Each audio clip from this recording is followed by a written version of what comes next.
Little Lord Fauntleroy by Francis Hodgson Burnett. Cedric himself knew nothing whatever about it. It had never been even mentioned to him. He knew that his papa had been an Englishman, because his mamma had told him so. But then, his papa had died when he was so little a boy that he could not remember very much about him, except that he was big, and had blue eyes and a long mustache, and that it was a splendid thing to be carried around the room on his shoulder. Since his papa's death, Cedric had found out that it was best not to talk to his mamma about him. When his father was ill, Cedric had been sent away, and when he had returned, everything was over, and his mother, who had been very ill too, was only just beginning to sit in her chair by the window. She was pale and thin, and all the dimples had gone from her pretty face, and her eyes looked large and mournful, and she was dressed in black. "Dearest," said Cedric, his papa had called her that always, and so the little boy had learned to say it. "Dearest, is my papa better?" He felt her arms tremble, and so he turned his curly head and looked in her face. There was something in it that made him feel that he was going to cry. "Dearest," he said, "is he well?" Then suddenly his loving little heart told him that he'd better put both his arms around her neck and kiss her again, and keep his soft cheek close to hers. And he did so, and she laid her face on his shoulder and cried bitterly, holding him as if she could never let him go again. "Yes, he is well," she sobbed. "He is quite well, but we have no one left but each other. No one at all." Then, little as he was, he understood that his big, handsome young papa would not come back any more, that he was dead, as he had heard of other people being, although he could not comprehend exactly what strange thing had brought all this sadness about. It was because his mamma always cried when he spoke of his papa that he secretly made up his mind it was better not to speak of him very often to her, and he found out, too, that it was better not to let her sit still and look into the fire or out of the window without moving or talking. He and his mamma knew very few people, and lived what might have been thought very lonely lives, although Cedric did not know it was lonely until he grew older and heard why it was they had no visitors. Then he was told that his mamma was an orphan, and quite alone in the world when his papa had married her.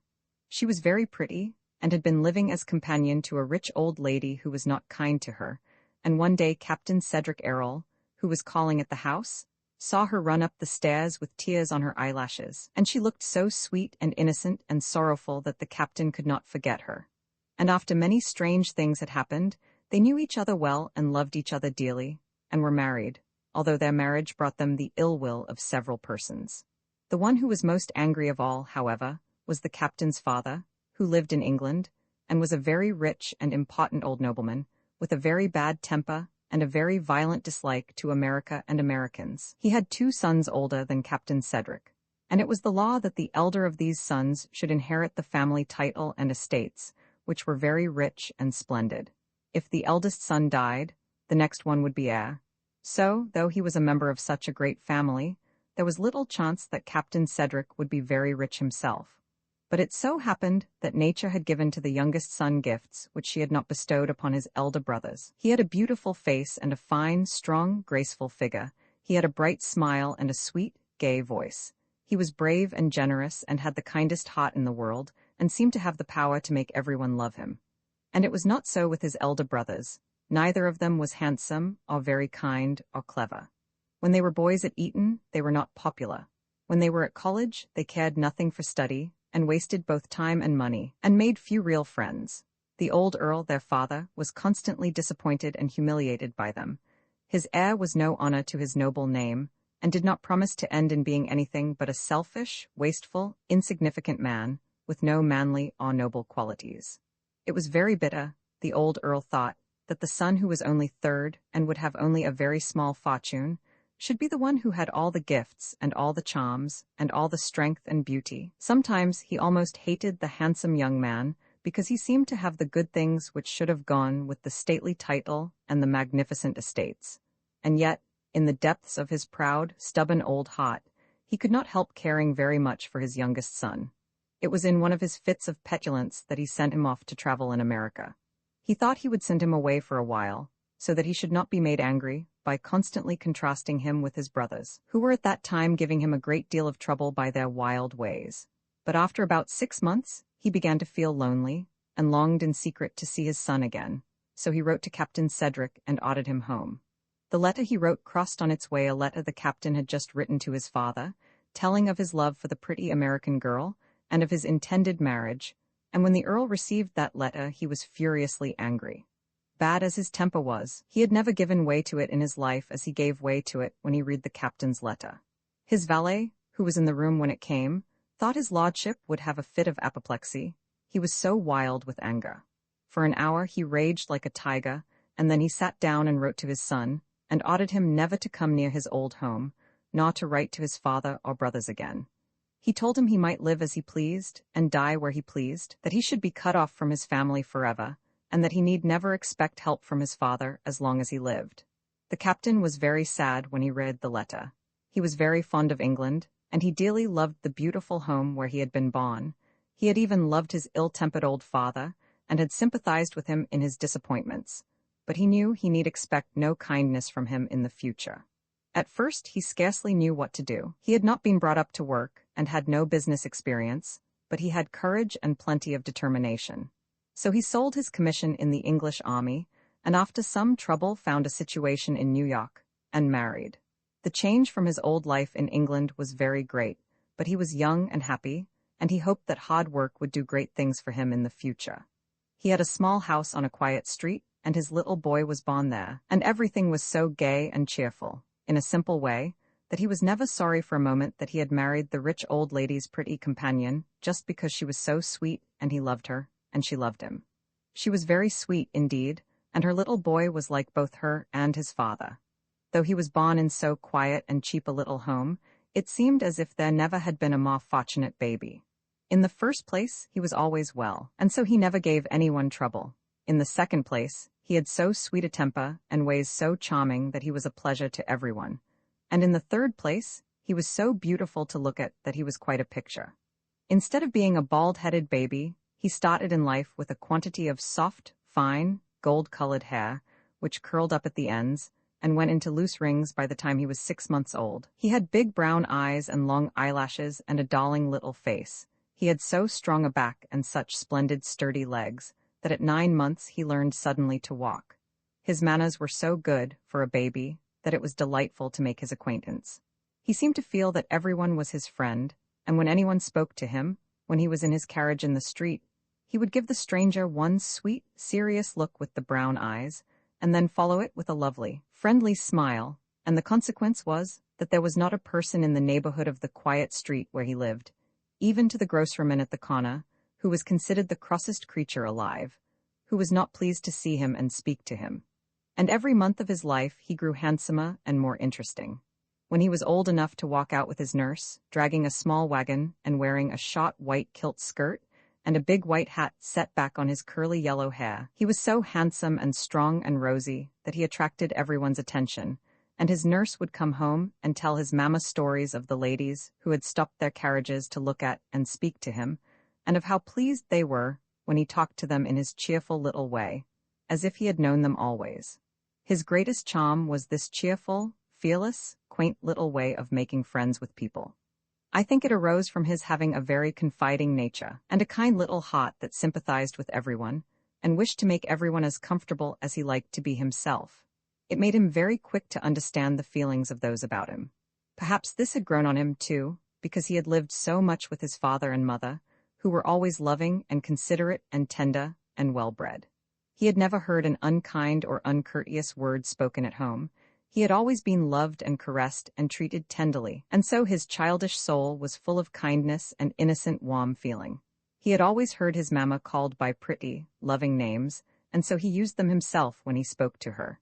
He had always seen that his papa watched over her and took great care of her, and so he learned, too, to be careful of her. So when he knew his papa would come back no more, and saw how very sad his mamma was, there gradually came into his kind little heart the thought that he must do what he could to make her happy. He was not much more than a baby, but that thought was in his mind whenever he climbed upon her knee and kissed her and put his curly head on her neck, and when he brought his toys and picture books to show her, and when he curled up quietly by her side as she used to lie on the sofa.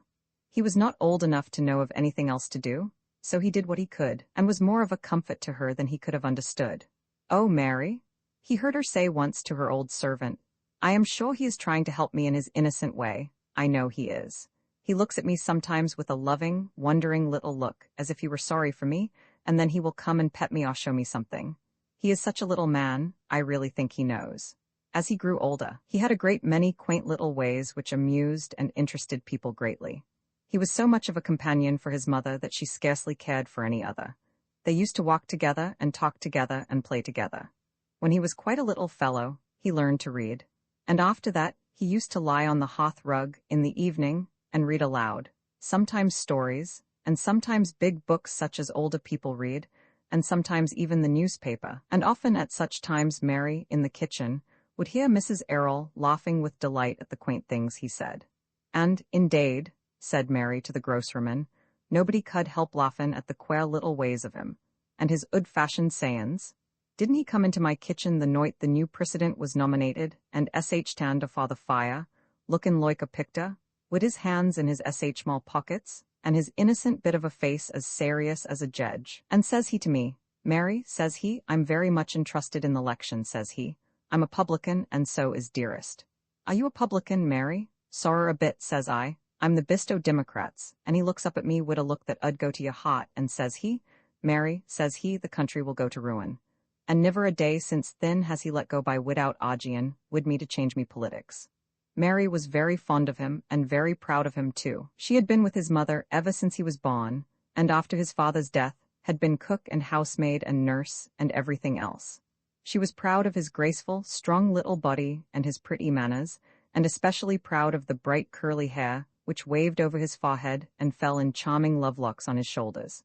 She was willing to work early and late to help his mamma make his small suits and keep them in order. "'Ristocratic, is it?' she would say. "'Faith, and I'd loike to see the choild on Fifth Avenue, as looks like him and steps out as handsome as himself. And ivery man, woman, and choild lookin' after him in his bit of a black velvet skirt made out of the mistress's oud gownd, and his little head up, and his curly hair flyin' and shinin'. It's like a young lord he looks." Cedric did not know that he looked like a young lord. He did not know what a lord was. His greatest friend was the grocerman at the corner, the cross grocerman, who was never cross to him. His name was Mr. Hobbs, and Cedric admired and respected him very much. He thought him a very rich and powerful person. He had so many things in his stall, prunes and figs and oranges and biscuits, and he had a hoss and wagon. Cedric was fond of the milkman and the baker and the apple woman, but he liked Mr. Hobbs best of all, and was on terms of such intimacy with him that he went to see him every day, and often sat with him quite a long time, discussing the topics of the hour. It was quite surprising how many things they found to talk about, the 4th of July, for instance. When they began to talk about the 4th of July, there really seemed no end to it. Mr. Hobbs had a very bad opinion of the British, and he told the whole story of the Revolution, relating very wonderful and patriotic stories about the villainy of the enemy and the bravery of the revolutionary heroes, and he even generously repeated part of the Declaration of Independence. Cedric was so excited that his eyes shone, and his cheeks were red, and his curls were all rubbed and tumbled into a yellow mop. He could hardly wait to eat his dinner after he went home. He was so anxious to tell his mamma. It was, perhaps, Mr. Hobbs who gave him his first interest in politics. Mr. Hobbs was fond of reading the newspapers, and so Cedric heard a great deal about what was going on in Washington, and Mr. Hobbs would tell him whether the president was doing his duty or not. And once, when there was an election, he found it all quite grand, and probably, but for Mr. Hobbs and Cedric, the country might have been wrecked. Mr. Hobbs took him to see a great torchlight procession, and many of the men who carried torches remembered afterward a stout man who stood near a lamppost and held on his shoulder a handsome little shouting boy who waved his cap in the air. It was not long after this election, when Cedric was between 7 and 8 years old, that the very strange thing happened which made so wonderful a change in his life. It was quite curious, too, that the day it happened he had been talking to Mr. Hobbs about England and the Queen, and Mr. Hobbs had said some very severe things about the aristocracy, being specially indignant against earls and marquises. It had been a hot morning, and after playing soldiers with some friends of his, Cedric had gone into the stall to rest, and had found Mr. Hobbs looking very fierce over a piece of the Illustrated London News, which contained a picture of some court ceremony. "Ah," he said, "that's the way they go on now, but they'll get enough of it some day, when those they've trod on rise and blow 'em up sky-high, earls and marquises and all. It's coming, and they may look out for it." Cedric had perched himself as usual on the high stool and pushed his hat back, and put his hands in his pockets in delicate compliment to Mr. Hobbs. "Did you ever know many marquises, Mr. Hobbs?" Cedric inquired, "or earls?" "No," answered Mr. Hobbs with indignation. "I guess not. I'd like to catch one of 'em inside here, that's all. I'll have no grasping tyrants sittin' round on my cracker barrels." And he was so proud of the sentiment that he looked around proudly and mopped his forehead. "Perhaps they wouldn't be earls if they knew any better," said Cedric, feeling some vague sympathy for their unhappy condition. "Wouldn't they?" said Mr. Hobbs. "They just glory in it, it's in 'em, they're a bad lot." They were in the midst of their conversation when Mary appeared. Cedric thought she had come to buy some sugar, perhaps, but she had not. She looked almost pale and as if she were excited about something. "Come home, darlint," she said. "The mistress is wantin' yez." Cedric slipped down from his stool. "Does she want me to go out with her, Mary?" he asked. "Good morning, Mr. Hobbs, I'll see you again." He was surprised to see Mary staring at him in a dumbfounded fashion, and he wondered why she kept shaking her head. "What's the matter, Mary?" he said. "Is it the hot weather?" "No," said Mary, "but there's strange things happenin' to us." "Has the sun given dearest a headache?" he inquired anxiously, but it was not that. When he reached his own house, there was a coupe standing before the door and someone was in the little parlor talking to his mamma. Mary hurried him upstairs and put on his best summer suit of cream-colored flannel, with the red scarf around his waist, and combed out his curly locks. "Lauds, is it?" he heard her say. "And the nobility and gentry. Och, bad cess to them. Lauds, indade, worse luck." It was really very puzzling, but he felt sure his mamma would tell him what all the excitement meant, so he allowed Mary to bemoan herself without asking many questions. When he was dressed, he ran downstairs and went into the parlor. A tall, thin old gentleman with a sharp face was sitting in an armchair. His mother was standing nearby with a pale face, and he saw that there were tears in her eyes. "Oh, Ceddie," she cried out, and ran to her little boy and caught him in her arms and kissed him in a frightened, troubled way. "Oh, Ceddie, darling." The tall old gentleman rose from his chair and looked at Cedric with his sharp eyes. He rubbed his thin chin with his bony hand as he looked. He seemed not at all displeased. "And so," he said at last, slowly, "and so this is little Lord Fauntleroy." The truth was that Mrs. Errol had found a great many sad things in the course of her work among the poor of the little village that appeared so picturesque when it was seen from the moor sides. Everything was not as picturesque, when seen nearby, as it looked from a distance. She had found idleness and poverty and ignorance where there should have been comfort and industry. And she had discovered, after a while, that Erleboro was considered to be the worst village in that part of the country. Mr. Mordaunt had told her a great many of his difficulties and discouragements, and she had found out a great deal by herself. The agents who had managed the property had always been chosen to please the Earl, and had cared nothing for the degradation and wretchedness of the poor tenants. Many things, therefore, had been neglected which should have been attended to, and matters had gone from bad to worse.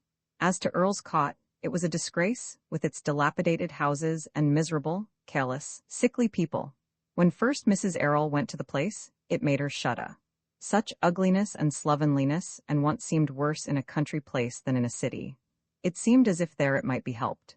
And as she looked at the squalid, uncared-for children growing up in the midst of vice and brutal indifference, she thought of her own little boy spending his days in the great, splendid castle, guarded and served like a young prince, having no wish ungratified, and knowing nothing but luxury and ease and beauty. And a bold thought came in her wise little mother heart. Gradually she had begun to see, as had others, that it had been her boy's good fortune to please the Earl very much, and that he would scarcely be likely to be denied anything for which he expressed a desire. The Earl would give him anything, she said to Mr. Mordaunt. He would indulge his every whim. Why should not that indulgence be used for the good of others? It is for me to see that this shall come to pass. She knew she could trust the kind, childish heart, so she told the little fellow the story of Earl's Court, feeling sure that he would speak of it to his grandfather, and hoping that some good results would follow. And strange as it appeared to everyone, good results did follow. The fact was that the strongest power to influence the Earl was his grandson's perfect confidence in him. The fact that Cedric always believed that his grandfather was going to do what was right and generous. He could not quite make up his mind to let him discover that he had no inclination to be generous at all, and that he wanted his own way on all occasions, whether it was right or wrong. It was such a novelty to be regarded with admiration as a benefactor of the entire human race, and the soul of nobility, that he did not enjoy the idea of looking into the affectionate brown eyes, and saying, I am a violent, selfish old rascal. I never did a generous thing in my life, and I don't care about Earl's cot or the poor people, or something which would amount to the same thing.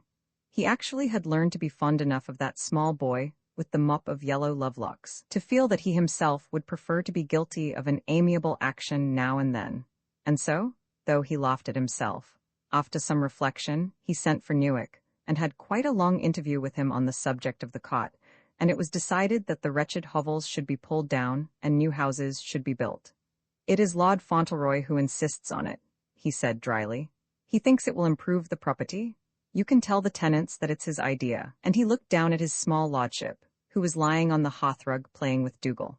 The great dog was the lad's constant companion, and followed him about everywhere, stalking solemnly after him when he walked, and trotting majestically behind when he rode or drove. Of course, both the country people and the town people heard of the proposed improvement. At first, many of them would not believe it, but when a small army of workmen arrived and commenced pulling down the crazy, squalid cottages, people began to understand that little Lord Fauntleroy had done them a good turn again, and that through his innocent interference, the scandal of Earl's cot had at last been removed. If he had only known how they talked about him and praised him everywhere, and prophesied great things for him when he grew up, how astonished he would have been. But he never suspected it. He lived his simple, happy child life, frolicking about in the park, chasing the rabbits to their burrows, lying under the trees on the grass, or on the rug in the library, reading wonderful books and talking to the Earl about them, and then telling the stories again to his mother, writing long letters to Dick and Mr. Hobbs, who responded in characteristic fashion, riding out at his grandfather's side, all with Wilkins as escort. As they rode through the market town, he used to see the people turn and look, and he noticed that as they lifted their hats their faces often brightened very much, but he thought it was all because his grandfather was with him. "They are so fond of you," he once said, looking up at his lordship with a bright smile. "Do you see how glad they are when they see you? I hope they will some day be as fond of me. It must be nice to have everybody like you." And he felt quite proud to be the grandson of so greatly admired and beloved an individual. When the cottages were being built, the lad and his grandfather used to ride over to Earl's cot together to look at them, and Fauntleroy was full of interest. He would dismount from his pony and go and make acquaintance with the workmen, asking them questions about building and bricklaying, and telling them things about America. After 2 or 3 such conversations, he was able to enlighten the Earl on the subject of brickmaking as they rode home. "I always like to know about things like those," he said, "because you never know what you are coming to." When he left them, the workmen used to talk him over among themselves and laugh at his odd, innocent speeches, but they liked him and liked to see him stand among them, talking away, with his hands in his pockets, his hat pushed back on his curls, and his small face full of eagerness. "He's a rare un," they used to say, "and a nice little outspoken chap, too, not much o.th. bad stuck in him." And they would go home and tell their wives about him, and the women would tell each other, and so it came about that almost everyone talked of, or knew some story of, little Lord Fauntleroy, and gradually almost everyone knew that the wicked Earl had found something he cared for at last, something which had touched and even warmed his hard, bitter old heart. But no one knew quite how much it had been warmed, and how day by day the old man found himself caring more and more for the child, who was the only creature that had ever trusted him. He found himself looking forward to the time when Cedric would be a young man, strong and beautiful, with life all before him, but having still that kind heart and the power to make friends everywhere, and the Earl wondered what the lad would do, and how he would use his gifts. Often as he watched the little fellow lying upon the hearth, conning some big book, the light shining on the bright young head, his old eyes would gleam and his cheek would flush. "The boy can do anything," he would say to himself. "Anything?" He never spoke to anyone else of his feeling for Cedric. When he spoke of him to others, it was always with the same grim smile. But Fauntleroy soon knew that his grandfather loved him and always liked him to be near to his chair if they were in the library, opposite to him at table, or by his side when he rode or drove or took his evening walk on the broad terrace. "Do you remember," Cedric said once, looking up from his book as he lay on the rug, "do you remember what I said to you that first night about our being good companions? I don't think any people could be better companions than we are, do you?" "We are pretty good companions, I should say," replied his lordship. "Come here." Fauntleroy scrambled up and went to him. "Is there anything you want?" the Earl asked. "Anything you have not The little fellow's brown eyes fixed themselves on his grandfather with a rather wistful look. "Only one thing," he answered. "What is that?" inquired the Earl. Fauntleroy was silent a second. He had not thought matters over to himself so long for nothing. "What is it?" my lord repeated. Fauntleroy answered. "It is dearest," he said. The old Earl winced a little. "But you see her almost every day," he said. "Is not that enough?" "I used to see her all the time," said Fauntleroy. "She used to kiss me when I went to sleep at night, and in the morning she was always there, and we could tell each other things without waiting." The old eyes and the young ones looked into each other through a moment of silence. Then the Earl knitted his brows. "Do you never forget about your mother?" he said. "No," answered Fauntleroy. "Never, and she never forgets about me. I shouldn't forget about you, you know. If I didn't live with you, I should think about you all the more." "Upon my word," said the Earl, after looking at him a moment longer, "I believe you would." The jealous pang that came when the boy spoke so of his mother seemed even stronger than it had been before. It was stronger because of this old man's increasing affection for the boy. But it was not long before he had other pangs, so much harder to face that he almost forgot, for the time, he had ever hated his son's wife at all. And in a strange and startling way it happened. One evening, just before the Earl's cottages were completed, there was a grand dinner party at Dorincourt. There had not been such a party at the castle for a long time.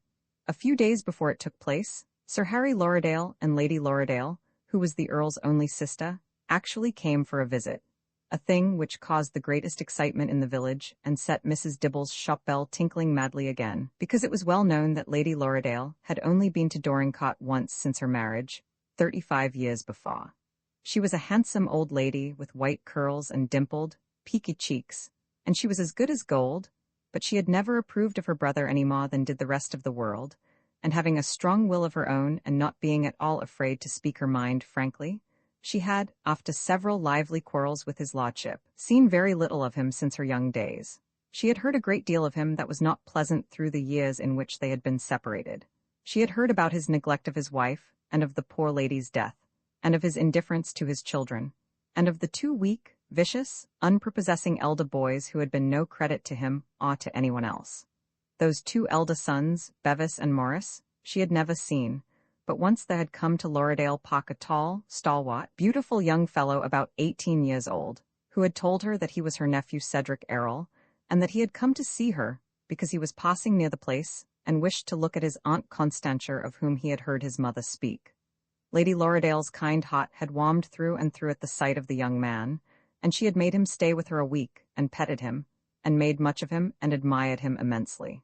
He was so sweet-tempered, light-hearted, spirited a lad, that when he went away, she had hoped to see him often again. But she never did, because the Earl had been in a bad humor when he went back to Dorincourt, and had forbidden him ever to go to Lorridaile Park again. But Lady Lorridaile had always remembered him tenderly, and though she feared he had made a rash marriage in America, she had been very angry when she heard how he had been cast off by his father, and that no one really knew where or how he lived. At last there came a rumor of his death, and then Bevis had been thrown from his horse and killed, and Morris had died in Rome of the fever, and soon after came the story of the American child who was to be found and brought home as Lord Fauntleroy. Probably to be ruined as the others were, she said to her husband, unless his mother is good enough and has a will of her own to help her to take care of him. But when she heard that Cedric's mother had been parted from him, she was almost too indignant for words. "It is disgraceful, Harry," she said. "Fancy a child of that age being taken from his mother and made the companion of a man like my brother. He will either be brutal to the boy or indulge him until he is a little monster. If I thought it would do any good to write, it wouldn't, Constantia," said Sir Harry. "I know it wouldn't," she answered. "I know his lordship the Earl of Dorincourt too well, but it is outrageous. Not only the poor people and farmers heard about little Lord Fauntleroy, others knew him. He was talked about so much, and there were so many stories of him, of his beauty, his sweet temper, his popularity, and his growing influence over the Earl, his grandfather, that rumors of him reached the gentry at their country places, and he was heard of in more than one county of England. People talked about him at the dinner tables. Ladies pitied his young mother, and wondered if the boy were as handsome as he was said to be, and men who knew the Earl and his habits laughed heartily at the stories of the little fellow's belief in his lordship's amiability. Sir Thomas Asse of Asshaw Hall, being in Erleborough one day, met the Earl and his grandson riding together, and stopped to shake hands with my lord and congratulate him on his change of looks and on his recovery from the gout. And, do you know, he said, when he spoke of the incident afterward, the old man looked as proud as a turkey cock. And upon my word I don't wonder, for a handsomer, finer lad than his grandson I never saw, as straight as a dart, and sat his pony like a young trooper. And so by degrees Lady Lorridaile, too, heard of the child. She heard about Higgins and the lame boy, and the cottages at Earl's Cot, and a score of other things, and she began to wish to see the little fellow. And just as she was wondering how it might be brought about, to her utter astonishment, she received a letter from her brother inviting her to come with her husband to Dorincourt. "It seems incredible," she exclaimed. "I have heard it said that the child has worked miracles, and I begin to believe it. They say my brother adores the boy, and can scarcely endure to have him out of sight, and he is so proud of him. Actually, I believe he wants to show him to us." And she accepted the invitation at once. When she reached Dorincourt Castle with Sir Harry, it was late in the afternoon, and she went to her room at once before seeing her brother. Having dressed for dinner, she entered the drawing-room. The Earl was there standing near the fire, and looking very tall and imposing, and at his side stood a little boy in black velvet, and a large Vandyke collar of rich lace, a little fellow whose round bright face was so handsome, and who turned upon her such beautiful, candid brown eyes, that she almost uttered an exclamation of pleasure and surprise at the sight. As she shook hands with the Earl, she called him by the name she had not used since her girlhood. "What, Molyneux?" she said. "Is this the child?" "Yes, Constantia," answered the Earl. "This is the boy. Fauntleroy, this is your grandaunt Lady Lorridaile." "How do you do, grandaunt?" said Fauntleroy. Lady Lorridaile put her hand on his shoulders, and after looking down into his upraised face a few seconds, kissed him warmly. "I am your Aunt Constantia," she said, "and I loved your poor papa, and you are very like him." "It makes me glad when I am told I am like him," answered Fauntleroy, "because it seems as if everyone liked him, just like dearest, exactly, Aunt Constantia," adding the two words after a second's pause. Lady Lorridaile was delighted. She bent and kissed him again, and from that moment they were warm friends. "Well, Molyneux," she said aside to the Earl afterward, "it could not possibly be better than this?" "I think not," answered his lordship dryly. "He is a fine little fellow. We are great friends. He believes me to be the most charming and sweet-tempered of philanthropists. I will confess to you, Constantia, as you would find it out if I did not, that I am in some slight danger of becoming rather an old fool about him." "What does his mother think of you?" asked Lady Lorridaile, with her usual straightforwardness. "I have not asked her," answered the Earl, slightly scowling. "Well," said Lady Lorridaile, "I will be frank with you at the outset, Molyneux, and tell you I don't approve of your course, and that it is my intention to call on Mrs. Errol as soon as possible. So if you wish to quarrel with me, you had better mention it at once. What I hear of the young creature makes me quite sure that her child owes her everything. We were told even at Lorridaile Park that your poor tenants adore her already." "They adore him," said the Earl, nodding toward Fauntleroy. "As to Mrs. Errol, you'll find her a pretty little woman. I'm rather in debt to her for giving some of her beauty to the boy, and you can go to see her if you like. All I ask is that she will remain at Cot Lodge, and that you will not ask me to go and see her." And he scowled a little again. "But he doesn't hate her as much as he used to, that is plain enough to me," her ladyship said to Sir Harry afterward. "And he is a changed man in a measure, and, incredible as it may seem, Harry, it is my opinion that he is being made into a human being, through nothing more nor less than his affection for that innocent, affectionate little fellow. Why, the child actually loves him, leans on his chair and against his knee. His own children would as soon have thought of nestling up to a tiger." The very next day she went to call upon Mrs. Errol. When she returned, she said to her brother, "Molyneux, she is the loveliest little woman I ever saw. She has a voice like a silver bell, and you may thank her for making the boy what he is. She has given him more than her beauty, and you make a great mistake in not persuading her to come and take charge of you. I shall invite her to Lorridaile." "She'll not leave the boy," replied the Earl. "I must have the boy too," said Lady Lorridaile, laughing. But she knew Fauntleroy would not be given up to her, and each day she saw more clearly how closely those two had grown to each other, and how all the proud, grim old man's ambition and hope and love centered themselves in the child, and how the warm, innocent nature returned his affection with most perfect trust and good faith. She knew, too, that the prime reason for the great dinner party was the Earl's secret desire to show the world his grandson and heir, and to let people see that the boy who had been so much spoken of and described was even a finer little specimen of boyhood than rumor had made him. "Bevis and Morris were such a bitter humiliation to him," she said to her husband.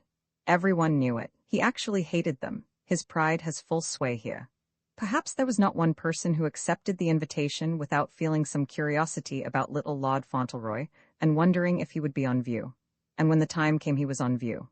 "The lad has good manners," said the Earl. "He will be in no one's way. Children are usually idiots or bores, mine were both, but he can actually answer when he's spoken to, and be silent when he is not. He is never offensive." But he was not allowed to be silent very long. Everyone had something to say to him. The fact was they wished to make him talk. The ladies petted him and asked him questions, and the men asked him questions too, and joked with him, as the men on the steamer had done when he crossed the Atlantic. Fauntleroy did not quite understand why they laughed so sometimes when he answered them, but he was so used to seeing people amused when he was quite serious that he did not mind. He thought the whole evening delightful. The magnificent rooms were so brilliant with lights, there were so many flowers, the gentlemen seemed so gay, and the ladies wore such beautiful, wonderful dresses, and such sparkling ornaments in their hair and on their necks. There was one young lady who, he heard them say, had just come down from London, where she had spent the season, and she was so charming that he could not keep his eyes from her. She was a rather tall young lady with a proud little head, and very soft dark hair, and large eyes the color of purple pansies, and the color on her cheeks and lips was like that of a rose. She was dressed in a beautiful white dress and had pearls around her throat. There was one strange thing about this young lady. So many gentlemen stood near her, and seemed anxious to please her, that Fauntleroy thought she must be something like a princess. He was so much interested in her that without knowing it, he drew nearer and nearer to her, and at last she turned and spoke to him. "Come here, Lord Fauntleroy," she said, smiling, "and tell me why you look at me so." "I was thinking how beautiful you are," his young lordship replied. Then all the gentlemen laughed outright, and the young lady laughed a little too, and the rose color in her cheeks brightened. "Ah, Fauntleroy," said one of the gentlemen who had laughed most heartily, "make the most of your time. When you are older you will not have the courage to say that." "But nobody could help saying it," said Fauntleroy sweetly. "Could you help it? Don't you think she is pretty, too?" "We are not allowed to say what we think," said the gentleman, while the rest laughed more than ever. But the beautiful young lady, her name was Miss Vivian Herbert, put out her hand and drew Cedric to her side, looking prettier than before, if possible. "Lord Fauntleroy shall say what he thinks," she said, "and I am much obliged to him. I am sure he thinks what he says." And she kissed him on his cheek. "I think you are prettier than anyone I ever saw," said Fauntleroy, looking at her with innocent, admiring eyes, "except Dearest. Of course, I couldn't think anyone quite as pretty as Dearest. I think she is the prettiest person in the world." "I am sure she is," said Miss Vivian Herbert, and she laughed and kissed his cheek again. She kept him by her side a great part of the evening, and the group of which they were the center was very gay. He did not know how it happened, but before long, he was telling them all about America, and the Republican rally, and Mr. Hobbs and Dick, and in the end he proudly produced from his pocket Dick's parting gift, the red silk handkerchief. "I put it in my pocket tonight because it was a party," he said. "I thought Dick would like me to wear it at a party." And queer as the big, flaming, spotted thing was, there was a serious, affectionate look in his eyes, which prevented his audience from laughing very much. "You see, I like it," he said, "because Dick is my friend." But though he was talked to so much, as the Earl had said, he was in no one's way.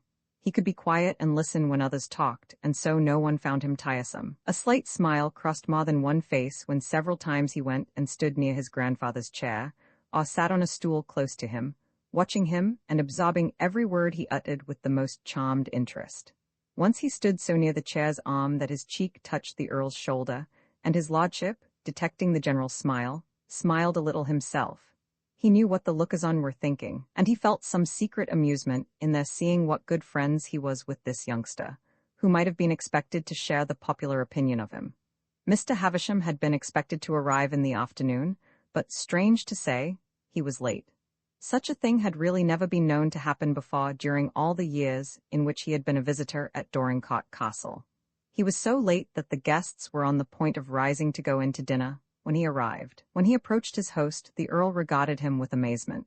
He looked as if he had been hurried or agitated. His dry, keen old face was actually pale. "I was detained," he said, in a low voice to the Earl, "by an extraordinary event." It was as unlike the methodic old lawyer to be agitated by anything as it was to be late, but it was evident that he had been disturbed. At dinner, he ate scarcely anything, and 2 or 3 times, when he was spoken to, he started as if his thoughts were far away. At dessert, when Fauntleroy came in, He looked at him more than once, nervously and uneasily. Fauntleroy noted the look and wondered at it. He and Mr. Havisham were on friendly terms, and they usually exchanged smiles. The lawyer seemed to have forgotten to smile that evening. The fact was, he forgot everything, but the strange and painful news he knew. He must tell the Earl before the night was over. The strange news which he knew would be so terrible a shock, and which would change the face of everything. As he looked about at the splendid rooms and the brilliant company, at the people gathered together, he knew, more that they might see the bright-haired little fellow near the Earl's chair than for any other reason. As he looked at the proud old man, and at little Lord Fauntleroy smiling at his side, he really felt quite shaken, notwithstanding that he was a hardened old lawyer. What a blow it was that he must deal them! He did not exactly know how the long, superb dinner ended. He sat through it as if he were in a dream, and several times he saw the Earl glance at him in surprise. But it was over at last, and the gentlemen joined the ladies in the drawing-room. They found Fauntleroy sitting on the sofa with Miss Vivian Herbert, the great beauty of the last London season. They had been looking at some pictures, and he was thanking his companion as the door opened. "I'm ever so much obliged to you for being so kind to me," he was saying. "I never was at a party before, and I've enjoyed myself so much." He had enjoyed himself so much that when the gentlemen gathered about Miss Herbert again and began to talk to her, as he listened and tried to understand their laughing speeches, his eyelids began to droop. They drooped until they covered his eyes 2 or 3 times, and then the sound of Miss Herbert's low, pretty laugh would bring him back, and he would open them again for about 2 seconds. He was quite sure he was not going to sleep, but there was a large, yellow satin cushion behind him and his head sank against it, and after a while his eyelids drooped for the last time. They did not even quite open when, as it seemed a long time after, someone kissed him lightly on the cheek. It was Miss Vivian Herbert, who was going away, and she spoke to him softly. "Good night, little Lord Fauntleroy," she said. "Sleep well." And in the morning he did not know that he had tried to open his eyes and had murmured sleepily, "Good night, I'm so glad I saw you, you are so pretty." He only had a very faint recollection of hearing the gentlemen laugh again and of wondering why they did it. No sooner had the last guest left the room than Mr. Havisham turned from his place by the fire and stepped near the sofa, where he stood looking down at the sleeping occupant. Little Lord Fauntleroy was taking his ease luxuriously. One leg crossed the other and swung over the edge of the sofa. One arm was flung easily above his head. The warm flush of healthful, happy, childish sleep was on his quiet face. His waving tangle of bright hair strayed over the yellow satin cushion. He made a picture well worth looking at. As Mr. Havisham looked at it, he put his hand up and rubbed his shaven chin with a harassed countenance. "Well, Havisham," said the Earl's harsh voice behind him. "What is it? It is evident something has happened. What was the extraordinary event, if I may ask?" Mr. Havisham turned from the sofa, still rubbing his chin. "It was bad news," he answered. "Distressing news, my lord, the worst of news. I am sorry to be the bearer of it." The Earl had been uneasy for some time during the evening as he glanced at Mr. Havisham, and when he was uneasy he was always ill-tempered. "Why do you look so at the boy?" he exclaimed irritably. "You have been looking at him all the evening as if, see here now, why should you look at the boy, Havisham, and hang over him like some bird of ill omen? What has your news to do with Lord Fauntleroy?" "My lord," said Mr. Havisham, "I will waste no words. My news has everything to do with Lord Fauntleroy, and if we are to believe it, it is not Lord Fauntleroy who lies sleeping before us, but only the son of Captain Errol. And the present Lord Fauntleroy is the son of your son Bevis, and is at this moment in a lodging-house in London." The Earl clutched the arms of his chair with both his hands until the veins stood out upon them. The veins stood out on his forehead too. His fierce old face was almost livid. "What do you mean?" he cried out. "You are mad. Whose lie is this?" "If it is a lie," answered Mr. Havisham, "it is painfully like the truth. A woman came to my chambers this morning. She said your son Bevis married her 6 years ago in London. She showed me her marriage certificate. They quarreled a year after the marriage, and he paid her to keep away from him. She has a son 5 years old. She is an American of the lower classes, an ignorant person, and until lately she did not fully understand what her son could claim. She consulted a lawyer and found out that the boy was really Lord Fauntleroy and the heir to the earldom of Dorincourt, and she, of course, insists on his claims being acknowledged." There was a movement of the curly head on the yellow satin cushion. A soft, long, sleepy sigh came from the parted lips, and the little boy stirred in his sleep, but not at all restlessly or uneasily. not at all as if his slumber were disturbed by the fact that he was being proved a small impostor, and that he was not Lord Fauntleroy at all, and never would be the Earl of Dorincourt. He only turned his rosy face more on its side, as if to enable the old man who stared at it so solemnly to see it better. The handsome, grim old face was ghastly. A bitter smile fixed itself upon it. "I should refuse to believe a word of it," he said, "if it were not such a low, scoundrelly piece of business that it becomes quite possible in connection with the name of my son Bevis. It is quite like Bevis. He was always a disgrace to us. Always a weak, untruthful, vicious young brute with low tastes. My son and heir, Bevis, Lord Fauntleroy. The woman is an ignorant, vulgar person, you say?" "I am obliged to admit that she can scarcely spell her own name," answered the lawyer. "She is absolutely uneducated and openly mercenary. She cares for nothing but the money. She is very handsome in a coarse way, but—" The fastidious old lawyer ceased speaking and gave a sort of shudder. The veins on the old earl's forehead stood out like purple cords. Something else stood out upon it too, cold drops of moisture. He took out his handkerchief and swept them away. His smile grew even more bitter. "And I," he said, "I objected to the other woman, the mother of this child," pointing to the sleeping form on the sofa. "I refused to recognize her, and yet she could spell her own name. I suppose this is retribution." Suddenly he sprang up from his chair and began to walk up and down the room.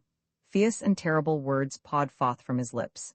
His rage and hatred and cruel disappointment shook him as a storm shakes a tree. His violence was something dreadful to see, and yet Mr. Havisham noticed that at the very worst of his wrath, he never seemed to forget the little sleeping figure on the yellow satin cushion, and that he never once spoke loud enough to awaken it.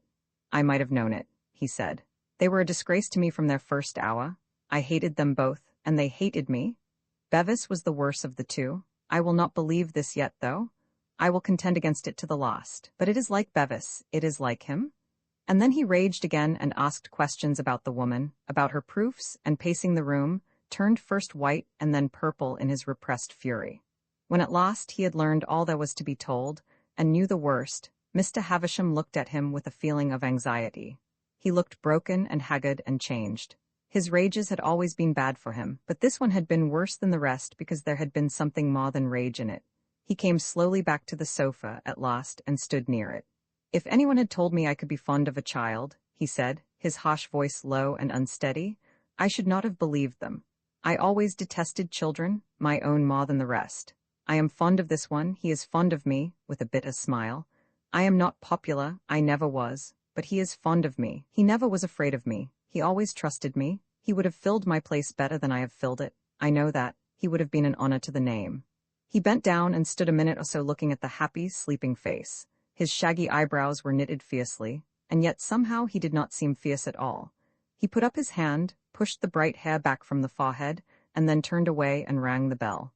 When the largest footman appeared, he pointed to the sofa. "Take," he said, and then his voice changed a little, "take Lord Fauntleroy to his room." Roman 11, when Mr. Hobbs's young friend left him to go to Dorincourt Castle and become Lord Fauntleroy, and the grocery man had time to realize that the Atlantic Ocean lay between himself and the small companion who had spent so many agreeable hours in his society, he really began to feel very lonely indeed.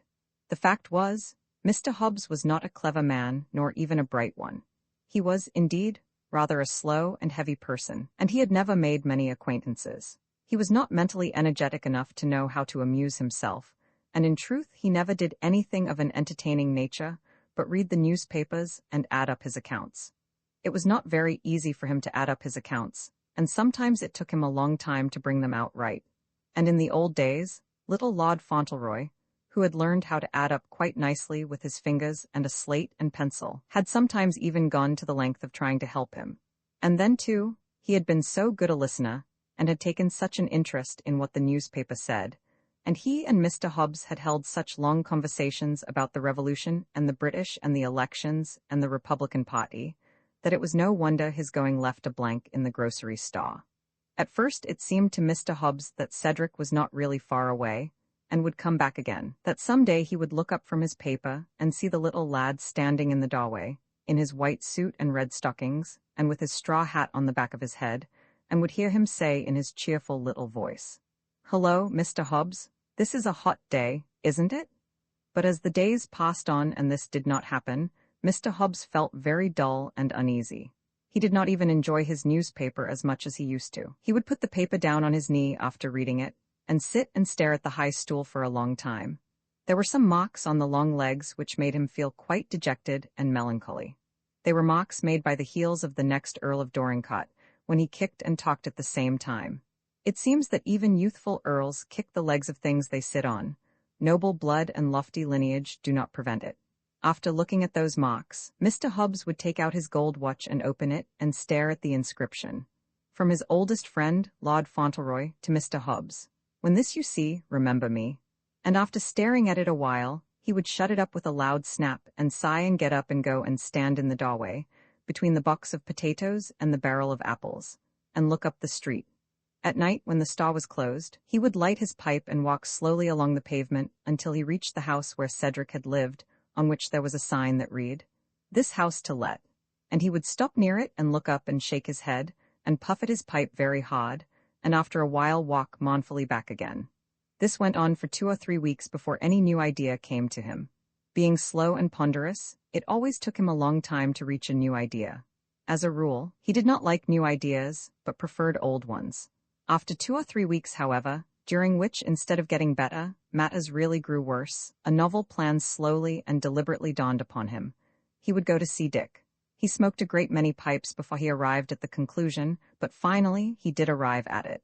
He would go to see Dick. He knew all about Dick. Cedric had told him, and his idea was that perhaps Dick might be some comfort to him in the way of talking things over.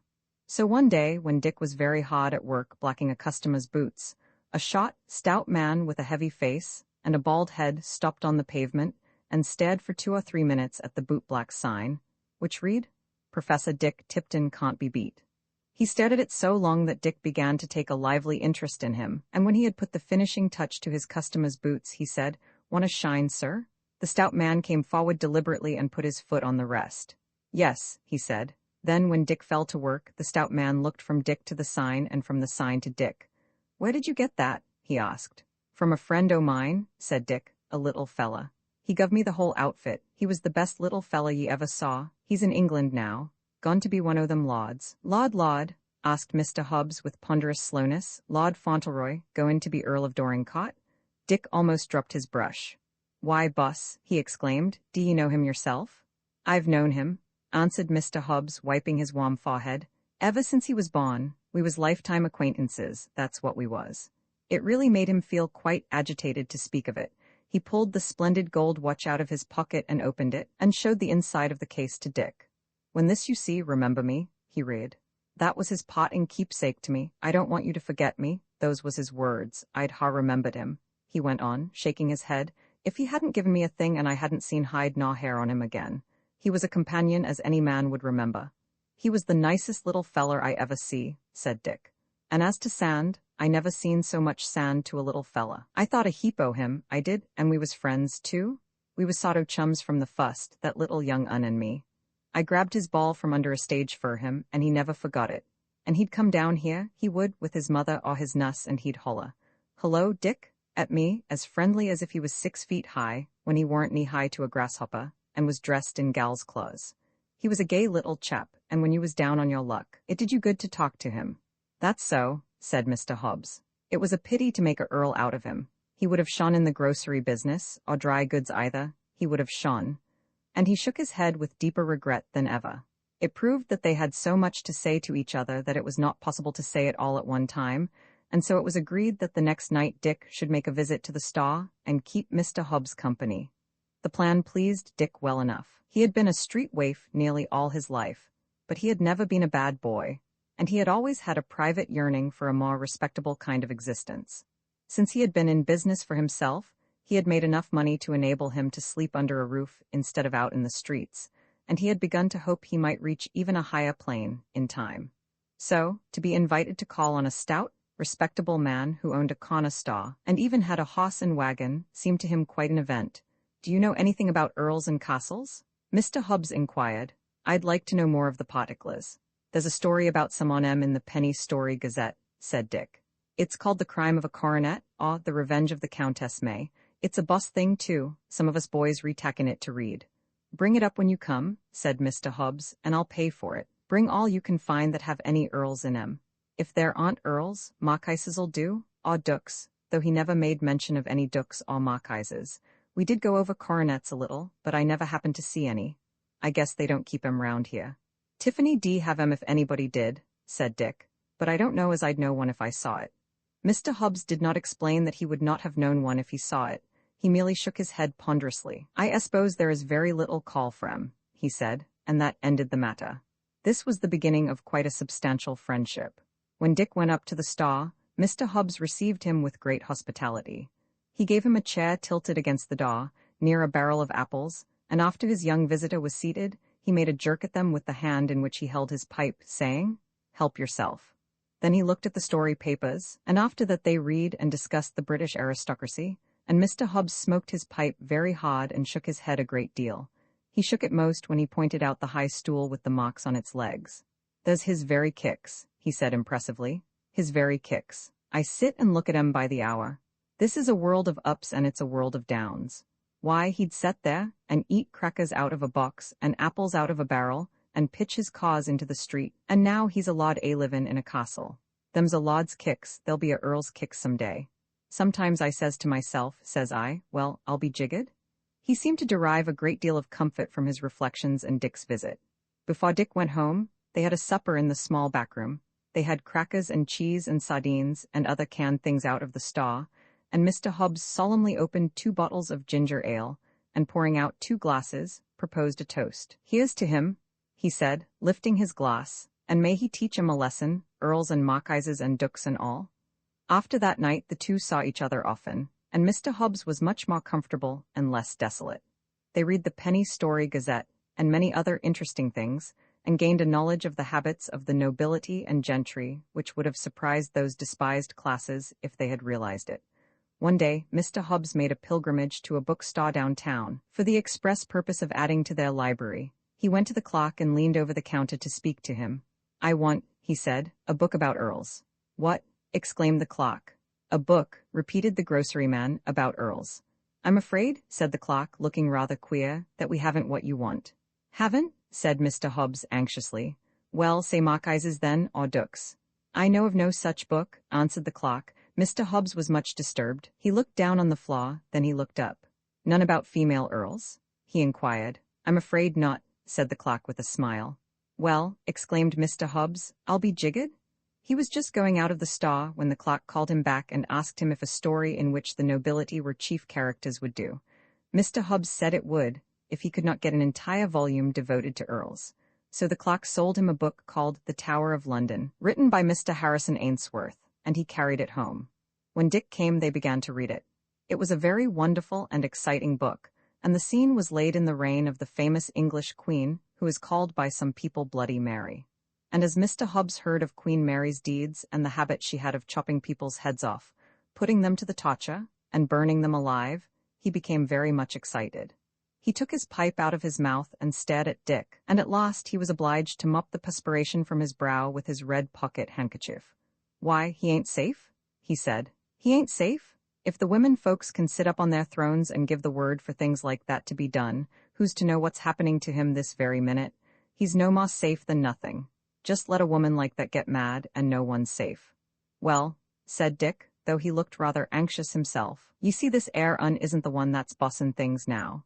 I know her name's Victory, and this un here in the book, her name's Mary." "So it is," said Mr. Hobbs, still mopping his forehead. "So it is. And the newspapers are not sayin' anything about any racks, thumbscrews, or stake burnin's, but still it doesn't seem as if tea was safe for him over there with those queer folks. Why, they tell me they don't keep the 4th o' July. He was privately uneasy for several days, and it was not until he received Fauntleroy's letter, and had read it several times, both to himself and to Dick, and had also read the letter Dick got about the same time, that he became composed again. But they both found great pleasure in their letters. They read and reread them, and talked them over, and enjoyed every word of them. And they spent days over the answers. They sent and read them over almost as often as the letters they had received. It was rather a labor for Dick to write his. All his knowledge of reading and writing he had gained during a few months, when he had lived with his elder brother, and had gone to a night school. But, being a sharp boy, he had made the most of that brief education, and had spelled out things in newspapers since then, and practiced writing with bits of chalk on pavements or walls or fences. He told Mr. Hobbs all about his life and about his elder brother, who had been rather good to him after their mother died, when Dick was quite a little fellow. Their father had died some time before. The brother's name was Ben, and he had taken care of Dick as well as he could, until the boy was old enough to sell newspapers and run errands. They had lived together, and as he grew older, Ben had managed to get along until he had quite a decent place in a store.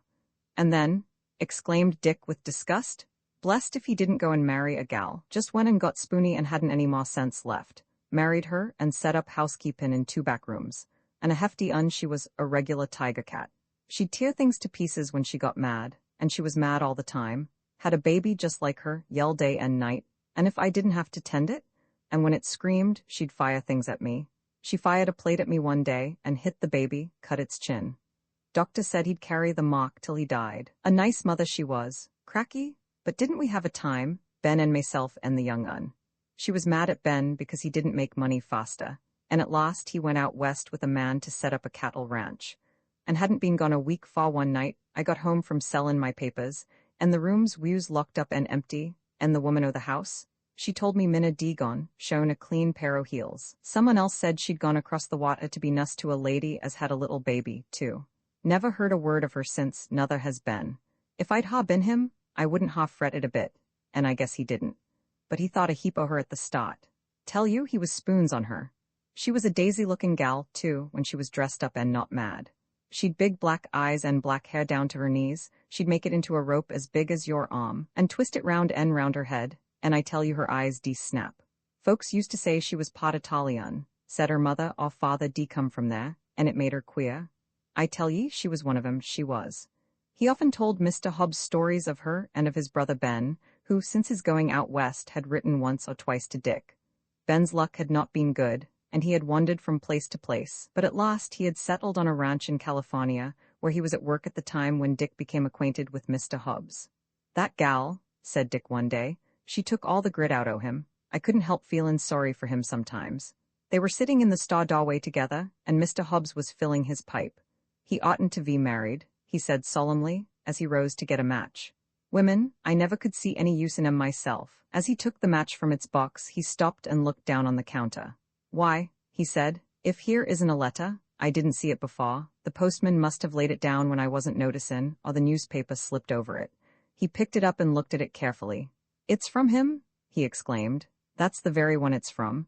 He forgot his pipe altogether. He went back to his chair quite excited and took his pocket knife and opened the envelope. I wonder what news there is this time, he said. And then he unfolded the letter and read as follows.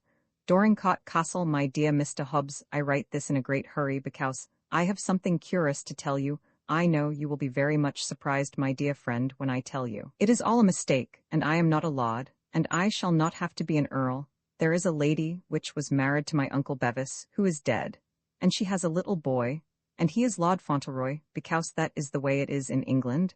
The Earl's eldest son's little boy is the Earl if everybody else is dead. I mean, if his father and grandfather are dead, my grandfather is not dead. But my Uncle Bevis is, and so his boy is Lord Fauntleroy, and I am not because my papa was the youngie. The lady brought her little boy to the castle, and my grandfather and Mr. Havisham talked to her. I think she was angry, she talked loud, and my grandfather was angry too.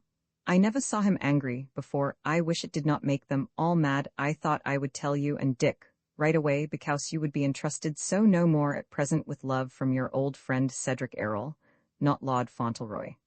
Mr. Hobbs fell back in his chair. The letter dropped on his knee. His pen-knife slipped to the floor, and so did the envelope. Well, he ejaculated, I am jiggered. He was so dumbfounded that he actually changed his exclamation. It had always been his habit to say, I will be jiggered, but this time he said, I am jiggered. Perhaps he really was jiggered. There is no knowing. Well, said Dick, the whole thing's bust up, hasn't it? Bust, said Mr. Hobbs. It's my opinion, it's a put-up job o' the British aristocrats to rob him of his rights because he's an American. They've had a spite agin us ever since the Revolution, and they're tacking it out on him. I told you he wasn't safe, and see what's happened. Like as not, the whole government's got together to rob him of his lawful ownins. He was very much agitated. He had not approved of the change in his young friend's circumstances at first, but lately he had become more reconciled to it, and after the receipt of Cedric's letter, He had perhaps even felt some secret pride in his young friend's magnificence. He might not have a good opinion of earls, but he knew that even in America money was considered rather an agreeable thing, and if all the wealth and grandeur were to go with the title, it must be rather hard to lose it. "They're trying to rob him?" he said. "That's what they are doing, and folks that have money ought to look after him." And he kept Dick with him until quite a late hour to talk it over, and when that young man left, he went with him to the corner of the street. And on his way back, he stopped opposite the empty house for some time, staring at the tillet, and smoking his pipe, in much disturbance of mind. Roman 12. A very few days after the dinner party at the castle, almost everybody in England who read the newspapers at all knew the romantic story of what had happened at Dorincourt. It made a very interesting story when it was told with all the details.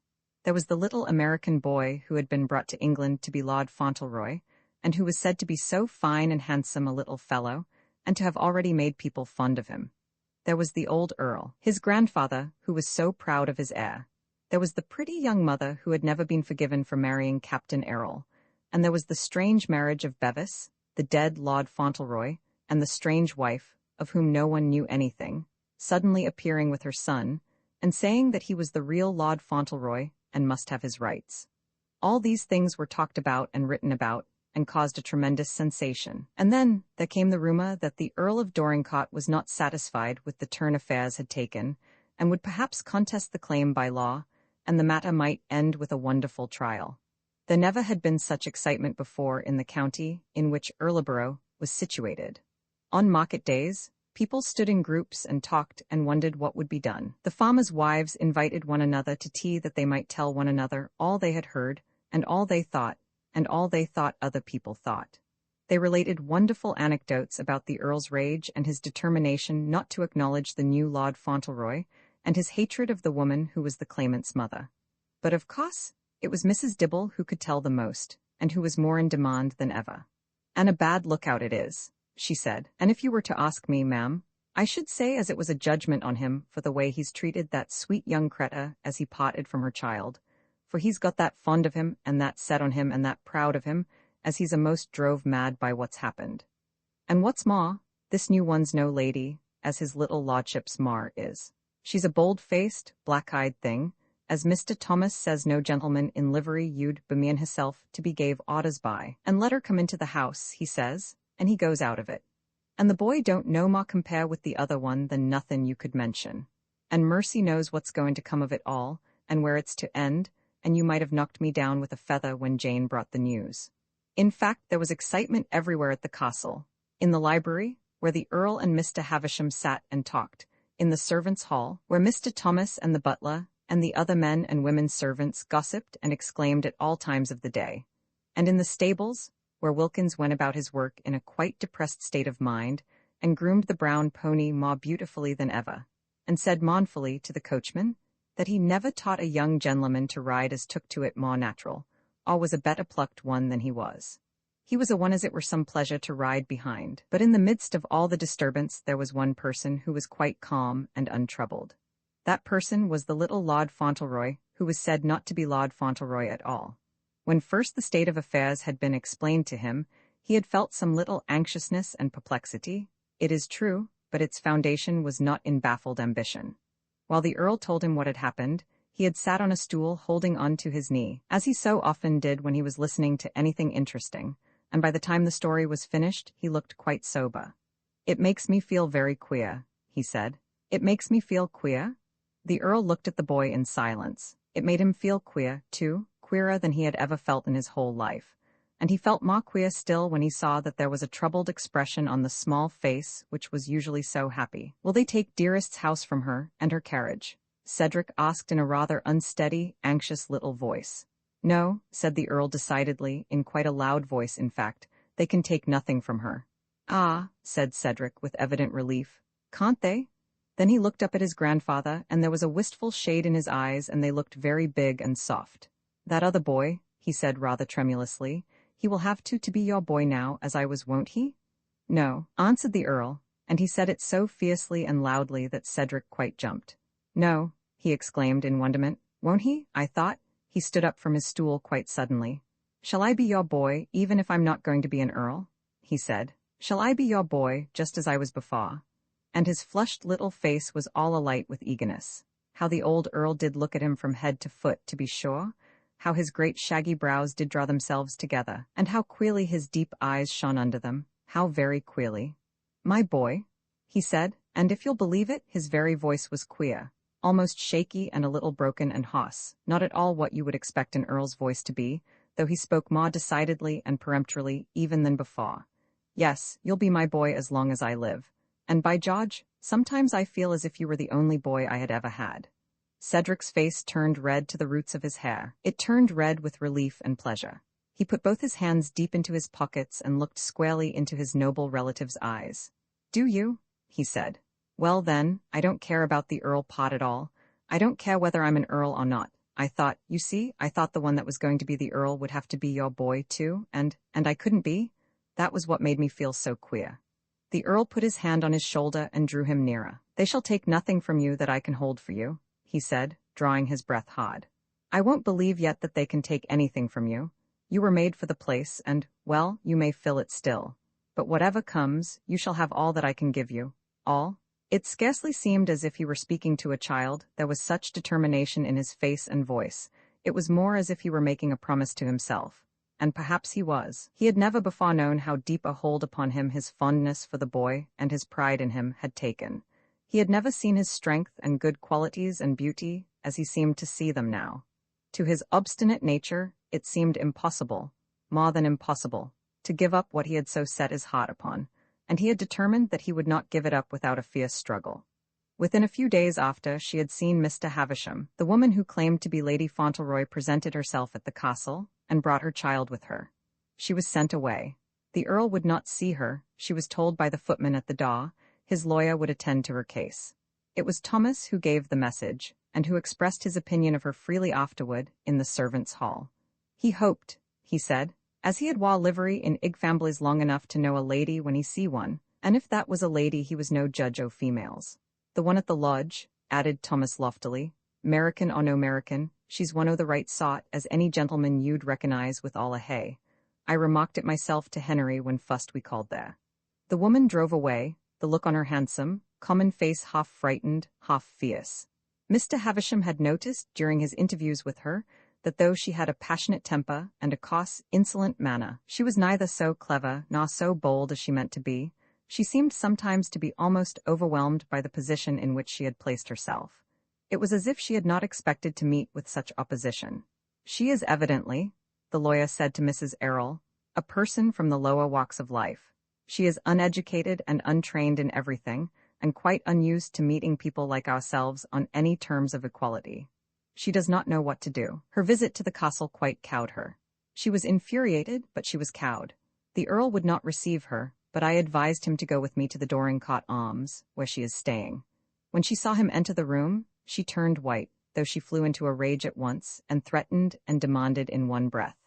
The fact was that the Earl had stalked into the room and stood, looking like a venerable aristocratic giant, staring at the woman from under his beetling brows, and not condescending a word. He simply stared at her, taking her in from head to foot as if she were some repulsive curiosity. He let her talk and demand until she was tired, without himself uttering a word, and then he said, "You say you are my eldest son's wife. If that is true, and if the proof you offer is too much for us, the law is on your side. In that case, your boy is Lord Fauntleroy. The matter will be sifted to the bottom, you may rest assured. If your claims are proved, you will be provided for. I want to see nothing of either you or the child so long as I live. The place will unfortunately have enough of you after my death. You are exactly the kind of person I should have expected my son Bevis to choose." And then he turned his back upon her and stalked out of the room as he had stalked into it. Not many days after that, a visitor was announced to Mrs. Errol, who was writing in her little morning room.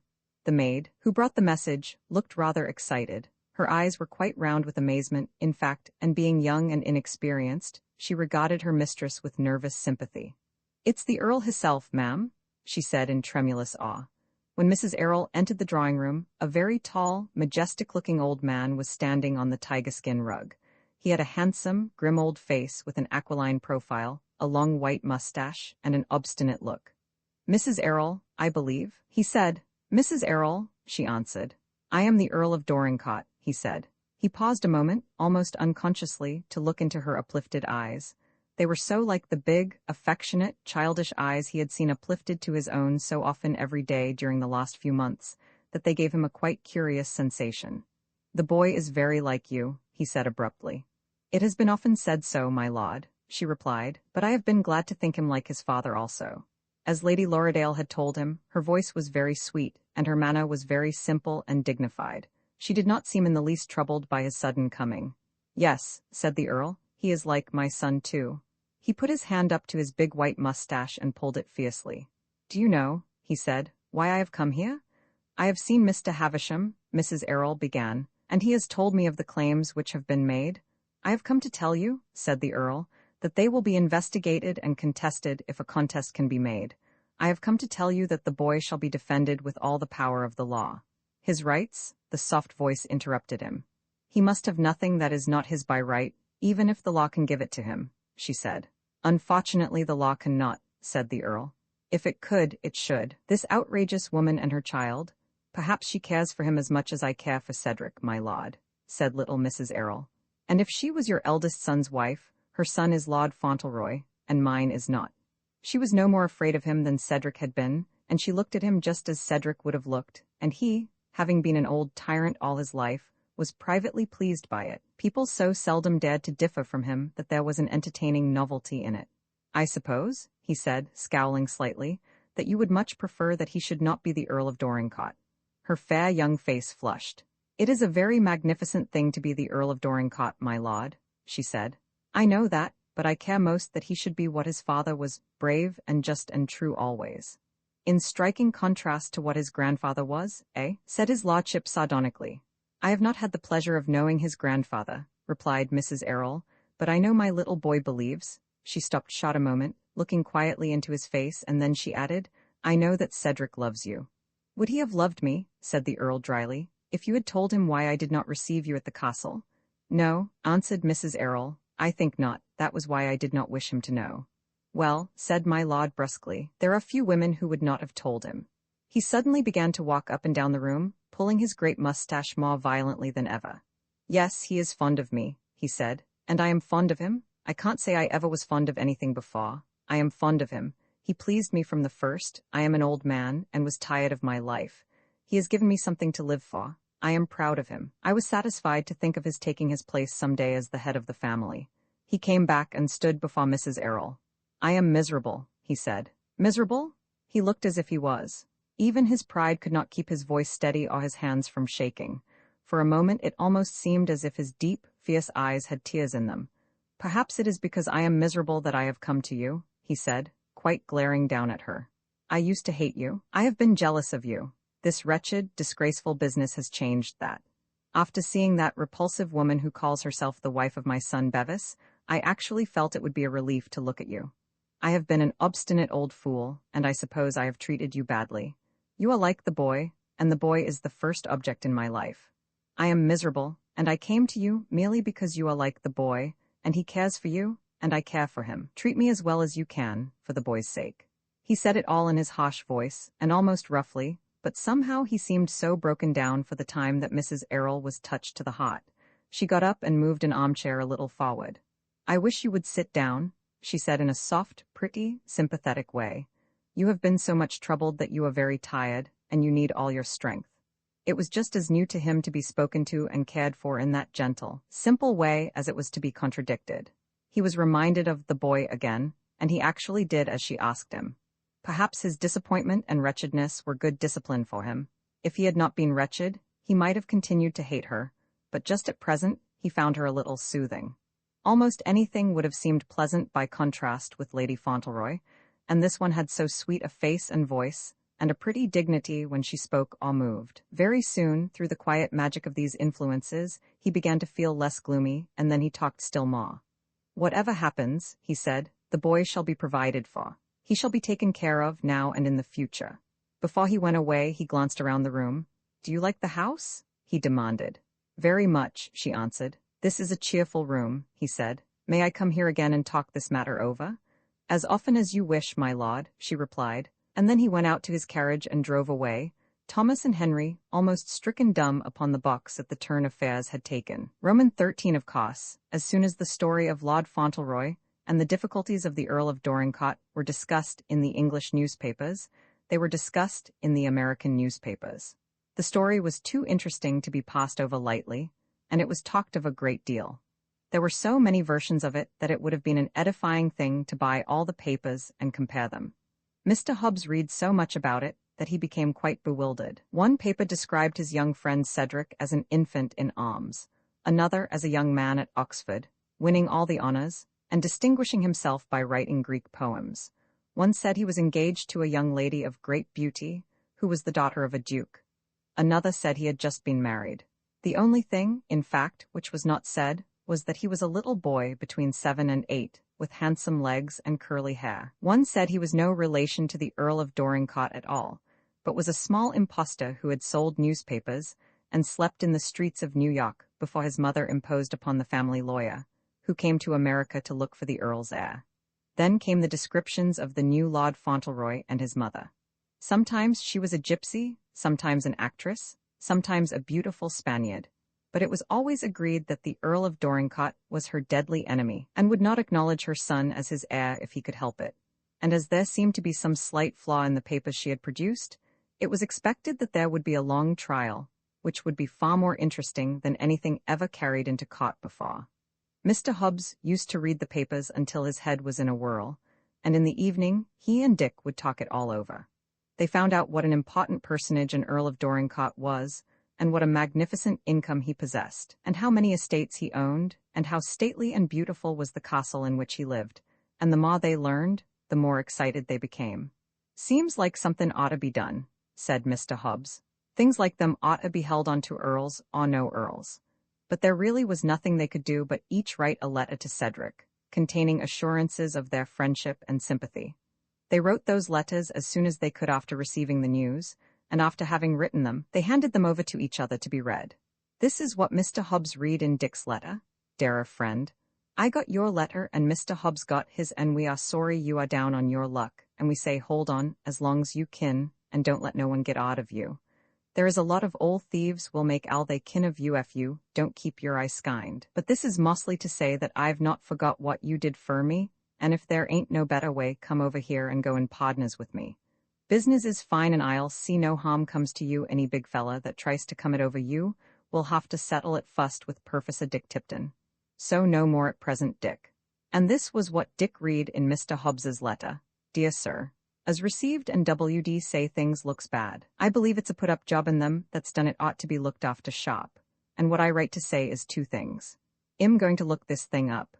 Keep quiet and I'll see a lawyer and do all I can, and if the worst happens and them earls is too many for us, there's a partnership in the grocery business ready for you when you're old enough, and a home and a friend in as truly, Sailor's Hobbs."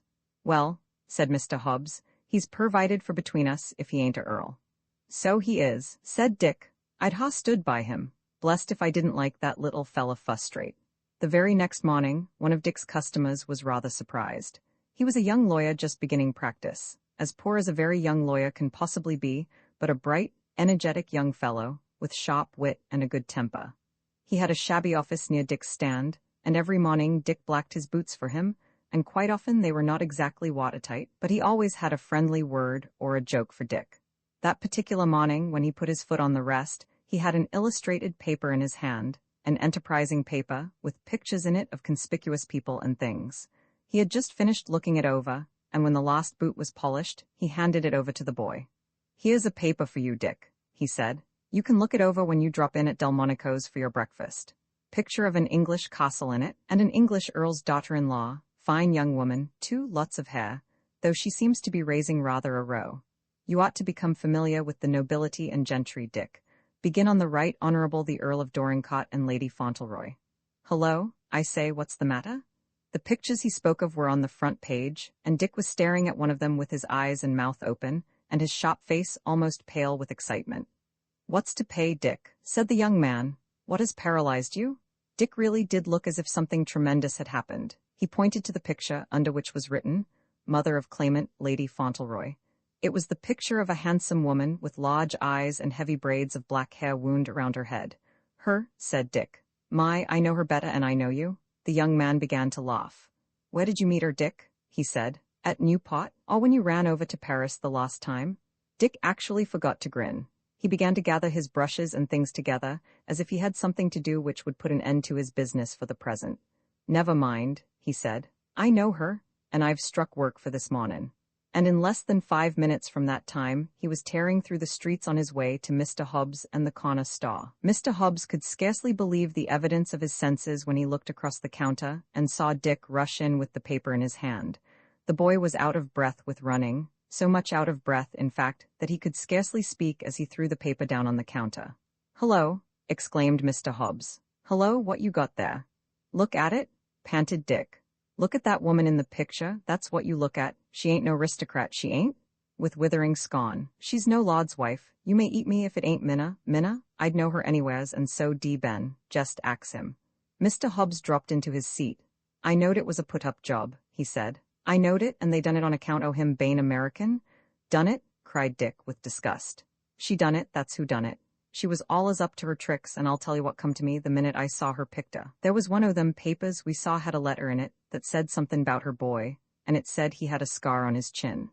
Put them two together, her and that there scar.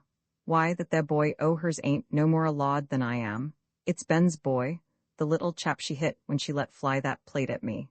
Professor Dick Tipton had always been a shop boy, and earning his living in the streets of a big city had made him still sharper. He had learned to keep his eyes open and his wits about him, and it must be confessed he enjoyed immensely the excitement and impatience of that moment. If little Lord Fauntleroy could only have looked into the store that morning, he would certainly have been interested, even if all the discussion and plans had been intended to decide the fate of some other boy than himself. Mr. Hobbs was almost overwhelmed by his sense of responsibility, and Dick was all alive and full of energy. He began to write a letter to Ben, and he cut out the picture and enclosed it to him, and Mr. Hobbs wrote a letter to Cedric and one to the Earl. They were in the midst of this letter writing when a new idea came to Dick. "Say," he said, "the fella that give me the paper, he's a lawyer. Let's ax him what we'd better do. Lawyers knows it all." Mr. Hobbs was immensely impressed by this suggestion and Dick's business capacity. "That's so," he replied. "This here calls for lawyers," and leaving the store in the care of a substitute, he struggled into his coat and marched downtown with Dick, and the two presented themselves with their romantic story in Mr. Harrison's office, much to that young man's astonishment. If he had not been a very young lawyer, with a very enterprising mind and a great deal of spare time on his hands, he might not have been so readily interested in what they had to say, for it all certainly sounded very wild and queer. But he chanced to want something to do very much, and he chanced to know Dick, and Dick chanced to say his say in a very sharp, telling sort of way. "And," said Mr. Hobbs, "say what your time's worth a hour and look into this thing thorough, and I'll pay the damage. Sailor's Hobbs, corner of Blank Street, vegetables and fancy groceries." "Well," said Mr. Harrison, "it will be a big thing if it turns out all right, and it will be almost as big a thing for me as for Lord Fauntleroy, and at any rate, no harm can be done by investigating. It appears there has been some dubiousness about the child. The woman contradicted herself in some of her statements about his age, and aroused suspicion. The first persons to be written to are Dick's brother and the Earl of Dorincourt's family lawyer. And actually, before the sun went down, 2 letters had been written and sent in 2 different directions, one speeding out of New York Harbor on a mail steamer on its way to England, and the other on a train carrying letters and passengers bound for California. And the first was addressed to T. Havisham, Esq., and the second to Benjamin Tipton. And after the store was closed that evening, Mr. Hobbs and Dick sat in the back room and talked together until midnight. Roman 14, it is astonishing how short a time it takes for very wonderful things to happen.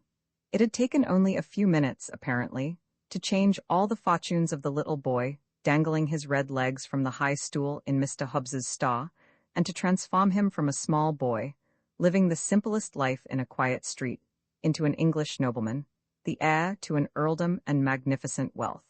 It had taken only a few minutes, apparently, to change him from an English nobleman into a penniless little impostor, with no right to any of the splendors he had been enjoying.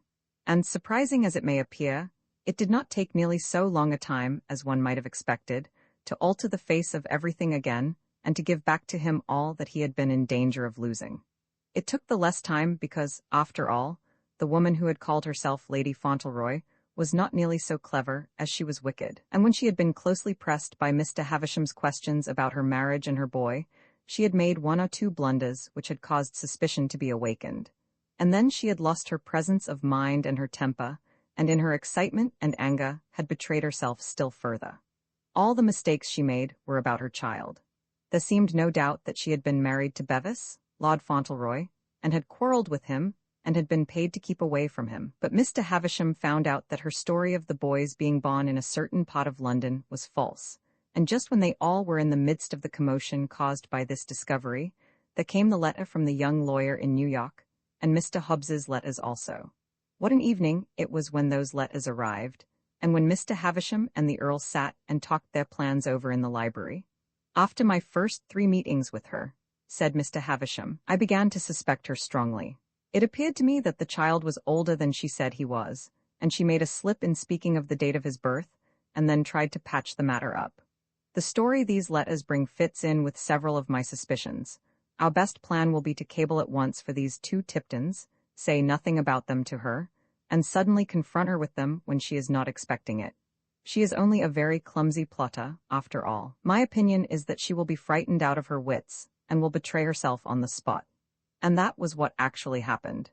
She was told nothing, and Mr. Havisham kept her from suspecting anything by continuing to have interviews with her, in which he assured her he was investigating her statements, and she really began to feel so secure that her spirits rose immensely, and she began to be as insolent as might have been expected. But one fine morning, as she sat in her sitting room at the inn called the Doringcott Arms, making some very fine plans for herself, Mr. Havisham was announced, and when he entered, he was followed by no less than 3 persons. One was a sharp-faced boy, and one was a big young man, and the third was the Earl of Doringcott. She sprang to her feet and actually uttered a cry of terror. It broke from her before she had time to check it. She had thought of these newcomers as being thousands of miles away, when she had ever thought of them at all, which she had scarcely done for years. She had never expected to see them again. It must be confessed that Dick grinned a little when he saw her. "Hello, Minna," he said. The big young man, who was Ben, stood still a minute and looked at her. "Do you know her?" Mr. Havisham asked, glancing from one to the other.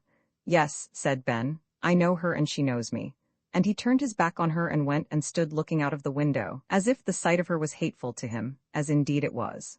Then the woman, seeing herself so baffled and exposed, lost all control over herself, and flew into such a rage as Ben and Dick had often seen her in before. Dick grinned a trifle more as he watched her, and heard the names she called them all, and the violent threats she made, but Ben did not turn to look at her. "I can swear to her in any court," he said to Mr. Havisham, "and I can bring a dozen others who will. Her father is a respectable sort of man, though he's low down in the world. Her mother was just like herself. She's dead, but he's alive, and he's honest enough to be ashamed of her. He'll tell you who she is, and whether she married me or not." Then he clenched his hands suddenly and turned on her. "Where's the child?" he demanded. "He's going with me, he is done with you, and so am I."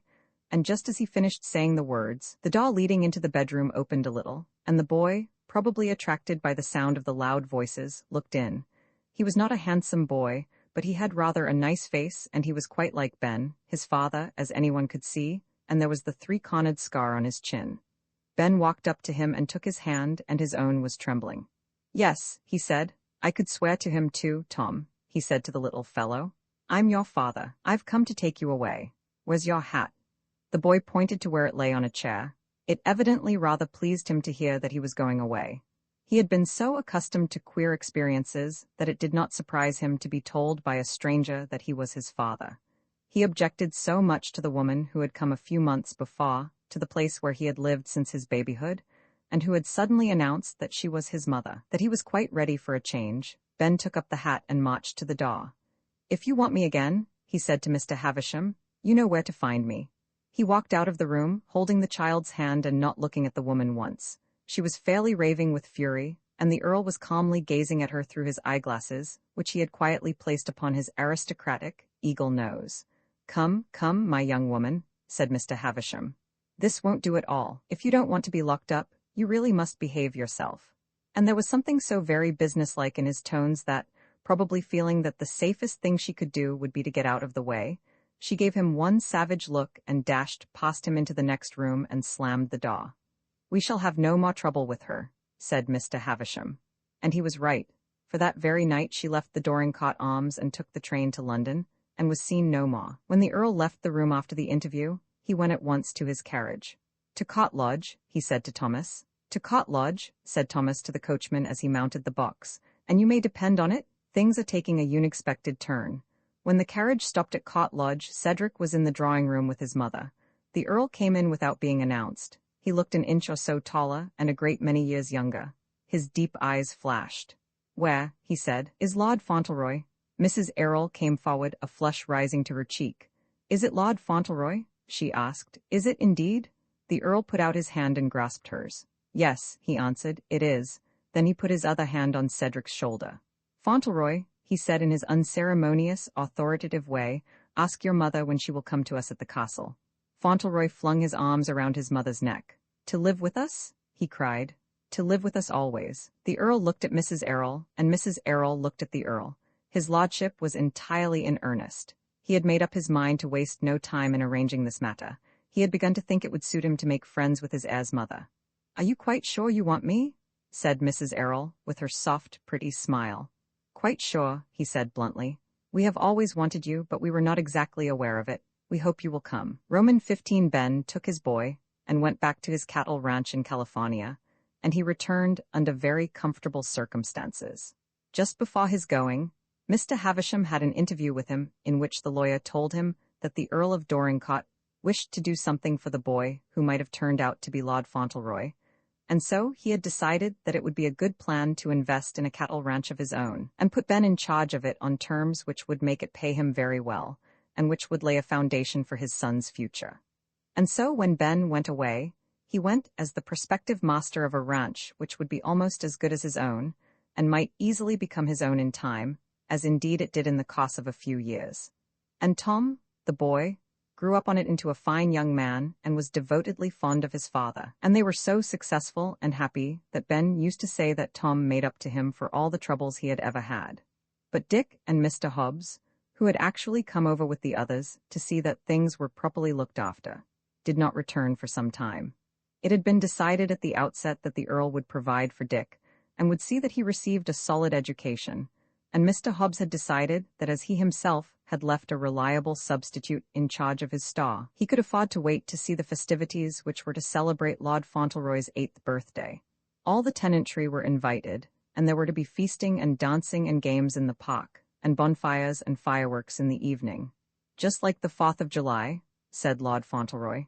"It seems a pity my birthday wasn't on the 4th, doesn't it? For then we could keep them both together." It must be confessed that at first the Earl and Mr. Hobbs were not as intimate as it might have been hoped they would become, in the interests of the British aristocracy. The fact was that the Earl had known very few grocery men, and Mr. Hobbs had not had many very close acquaintances who were earls. And so in their rare interviews conversation did not flourish. It must also be owned that Mr. Hobbs had been rather overwhelmed by the splendors Fauntleroy felt it his duty to show him. The entrance gate and the stone lions and the avenue impressed Mr. Hobbs somewhat at the beginning, and when he saw the castle, and the flower gardens, and the hothouses, and the terraces, and the peacocks, and the dungeon, and the armor, and the great staircase, and the stables, and the liveried servants, he really was quite bewildered. But it was the picture gallery which seemed to be the finishing stroke. "Something in the manner of a museum," he said to Fauntleroy, when he was led into the great, beautiful room. "No," said Fauntleroy, rather doubtfully. "I don't think it's a museum. My grandfather says these are my ancestors." "Your aunt's sisters?" ejaculated Mr. Hobbs. "All of 'em? Your great-uncle, he must have had a family. Did he raise 'em all?" And he sank into a seat and looked around him with quite an agitated countenance, until with the greatest difficulty, Lord Fauntleroy managed to explain that the walls were not lined entirely with the portraits of the progeny of his great-uncle. He found it necessary, in fact, to call in the assistance of Mrs. Mellon, who knew all about the pictures, and could tell who painted them and when, and who added romantic stories of the lords and ladies who were the originals. When Mr. Hobbs once understood, and had heard some of these stories, he was very much fascinated and liked the picture gallery almost better than anything else, and he would often walk over from the village, where he stayed at the Doringcott Arms, and would spend half an hour or so wandering about the gallery, staring at the painted ladies and gentlemen, who also stared at him, and shaking his head nearly all the time. And they was all earls? He would say, pretty nigh it. And he's going to be one of 'em and own it all. Privately, he was not nearly so much disgusted with earls and their mode of life as he had expected to be, and it is to be doubted whether his strictly republican principles were not shaken a little by a closer acquaintance with castles and ancestors and all the rest of it. At any rate, one day he uttered a very remarkable and unexpected sentiment. "I wouldn't have minded bane one of 'em myself," he said, which was really a great concession. What a grand day it was when little Lord Fauntleroy's birthday arrived, and how his young lordship enjoyed it. How beautiful the park looked, filled with the thronging people dressed in their gayest and best, and with the flags flying from the tents and the top of the castle. Nobody had stayed away who could possibly come, because everybody was really glad that little Lord Fauntleroy was to be little Lord Fauntleroy still, and some day was to be the master of everything. Everyone wanted to have a look at him, and at his pretty, kind mother, who had made so many friends. And positively, everyone liked the Earl rather better, and felt more amiably toward him, because the little boy loved and trusted him so, and because, also, he had now made friends with and behaved respectfully to his heir's mother. It was said that he was even beginning to be fond of her too, and that between his young lordship and his young lordship's mother, the Earl might be changed in time into quite a well-behaved old nobleman, and everybody might be happier and better off. What scores and scores of people there were under the trees, and in the tents, and on the lawns!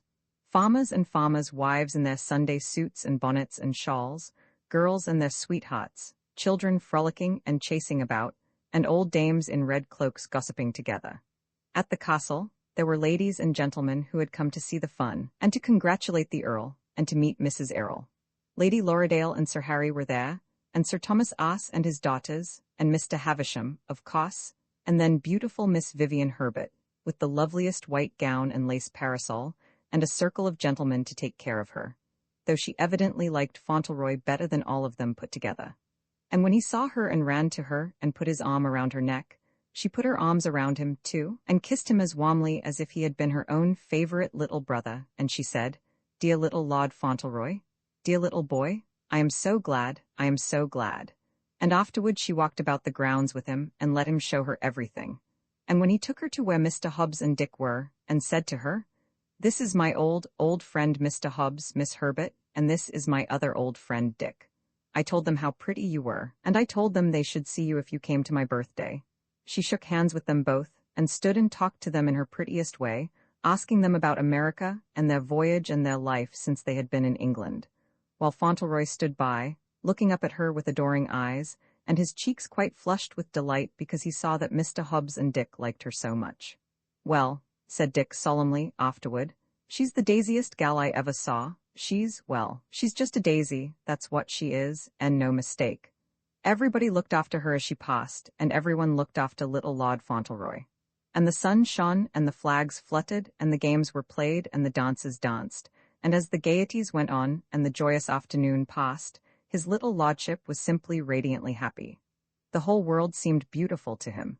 There was someone else who was happy, too, an old man, who, though he had been rich and noble all his life, had not often been very honestly happy. Perhaps, indeed, I shall tell you that I think it was because he was rather better than he had been that he was rather happier. He had not, indeed, suddenly become as good as Fauntleroy thought him, but at least he had begun to love something, and he had several times found a sort of pleasure in doing the kind things which the innocent, kind little heart of a child had suggested, and that was a beginning. And every day he had been more pleased with his son's wife. It was true, as the people said, that he was beginning to like her too.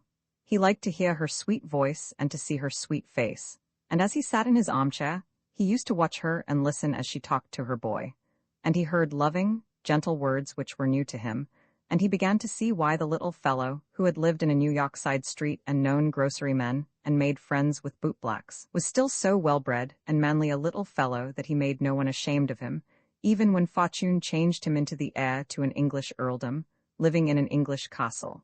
It was really a very simple thing, after all. It was only that he had lived near a kind and gentle heart, and had been taught to think kind thoughts always, and to care for others. It is a very little thing, perhaps, but it is the best thing of all. He knew nothing of earls and castles. He was quite ignorant of all grand and splendid things, but he was always lovable because he was simple and loving. To be so is like being born a king. As the old Earl of Dorincourt looked at him that day, moving about the park among the people, talking to those he knew, and making his ready little bow when anyone greeted him, entertaining his friends Dick and Mr. Hobbs, or standing near his mother or Miss Herbert, listening to their conversation, the old nobleman was very well satisfied with him. And he had never been better satisfied than he was when they went down to the biggest tent, where the more important tenants of the Dorincourt estate were sitting down to the grand collation of the day. They were drinking toasts, and after they had drunk the health of the Earl, with much more enthusiasm than his name had ever been greeted with before, they proposed the health of little Lord Fauntleroy, and if there had ever been any doubt at all as to whether his lordship was popular or not, it would have been settled that instant.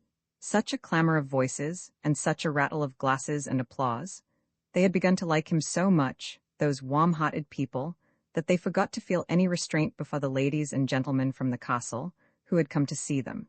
They made quite a decent uproar, and one or two motherly women looked tenderly at the little fellow where he stood, with his mother on one side and the Earl on the other, and grew quite moist about the eyes, and said to one another, "God bless him, the pretty little dear." Little Lord Fauntleroy was delighted. He stood and smiled and made bows and flushed rosy red with pleasure up to the roots of his bright hair. "Is it because they like me, dearest?" he said to his mother. "Is it, dearest? I'm so glad." And then the Earl put his hand on the child's shoulder and said to him, "Fauntleroy, say to them that you thank them for their kindness." Fauntleroy gave a glance up at him and then at his mother. "Must I?" he asked just a trifle shyly, and she smiled, and so did Miss Herbert, and they both nodded. And so he made a little step forward, and everybody looked at him. Such a beautiful, innocent little fellow he was, too, with his brave, trustful face, and he spoke as loudly as he could, his childish voice ringing out quite clear and strong. "I'm ever so much obliged to you," he said, "and I hope you'll enjoy my birthday, because I've enjoyed it so much, and I'm very glad I'm going to be an earl. I didn't think at first I should like it, but now I do, and I love this place so, and I think it is beautiful, and when I am an earl, I am going to try to be as good as my grandfather." And amid the shouts and clamor of applause, he stepped back with a little sigh of relief, and put his hand into the Earl's and stood close to him, smiling and leaning against his side. And that would be the very end of my story, but I must add one curious piece of information, which is that Mr. Hobbs became so fascinated with high life, and was so reluctant to leave his young friend, that he actually sold his corner store in New York, and settled in the English village of Erlesborough, where he opened a shop which was patronized by the castle, and consequently was a great success. And though he and the Earl never became very intimate, if you will believe me, that man Hobbs became in time more aristocratic than his lordship himself, and he read the court news every morning, and followed all the doings of the House of Lords. And about 10 years after, when Dick, who had finished his education and was going to visit his brother in California, asked the good grocer if he did not wish to return to America, he shook his head seriously. "Not to live there," he said. "Not to live there, I want to be near him, and sorto look after him. It's a good enough country for them that's young and stirrin', but there's faults in it. There's not an ancestor among 'em, nor an earl." Roman 2, there was never a more amazed little boy than Cedric during the week that followed. There was never so strange or so unreal a week. In the first place, the story his mamma told him was a very curious one. He was obliged to hear it 2 or 3 times before he could understand it. He could not imagine what Mr. Hobbs would think of it. It began with earls. His grandpapa, whom he had never seen, was an earl, and his eldest uncle, if he had not been killed by a fall from his horse, would have been an earl too in time, and after his death his other uncle would have been an earl, if he had not died suddenly, in Rome, of a fever. After that, his own papa, if he had lived, would have been an earl, but since they all had died and only Cedric was left, it appeared that he was to be an earl after his grandpapa's death, and for the present he was Lord Fauntleroy. He turned quite pale when he was first told of it. "Oh, dearest," he said, "I should rather not be an earl. None of the boys are earls, can't I not be one?" But it seemed to be unavoidable. And when, that evening, they sat together by the open window looking out into the shabby street, he and his mother had a long talk about it. Cedric sat on his footstool, clasping one knee in his favorite attitude, and wearing a bewildered little face rather red from the exertion of thinking. His grandfather had sent for him to come to England, and his mamma thought he must go. "Because," she said, looking out of the window with sorrowful eyes, "I know your papa would wish it to be so," said he. He loved his home very much, and there are many things to be thought of that a little boy can't quite understand. I should be a selfish little mother if I did not send you. When you are a man, you will see why. Seddy shook his head mournfully. I shall be very sorry to leave Mr. Hobbs, he said. I'm afraid he'll miss me, and I shall miss him, and I shall miss them all. When Mr. Havisham, who was the family lawyer of the Earl of Dorincourt, and who had been sent by him to bring Lord Fauntleroy to England, came the next day, Cedric heard many things. But somehow, it did not console him to hear that he was to be a very rich man when he grew up, and that he would have castles here and castles there, and great parks and deep mines and grand estates and tenantry. He was troubled about his friend, Mr. Hobbs, and he went to see him at the Star soon after breakfast, in great anxiety of mind. He found him reading the morning paper, and he approached him with a grave demeanor. He really felt it would be a great shock to Mr. Hobbs to hear what had befallen him, and on his way to the Star he had been thinking how it would be best to break the news. "Hello," said Mr. Hobbs. "Mornin'." "Good morning," said Cedric. He did not climb up on the high stool as usual, but sat down on a cracker-box and clasped his knee, and was so silent for a few moments that Mr. Hobbs finally looked up inquiringly over the top of his newspaper. "Hello," he said again. Cedric gathered all his strength of mind together. "Mr. Hobbs," he said, "do you remember what we were talking about yesterday morning?" "Well," replied Mr. Hobbs, "seems to me it was England." "Yes," said Cedric, "but just when Mary came for me, you know." Mr. Hobbs rubbed the back of his head. "We was mentioning Queen Victoria and the aristocracy." "Yes," said Cedric, rather hesitatingly. And earls, don't you know?" "Why, yes," returned Mr. Hobbs. "We did touch 'em up a little, that's so." Cedric flushed up to the curly bang on his forehead. Nothing so embarrassing as this had ever happened to him in his life. He was a little afraid that it might be a trifle embarrassing to Mr. Hobbs, too.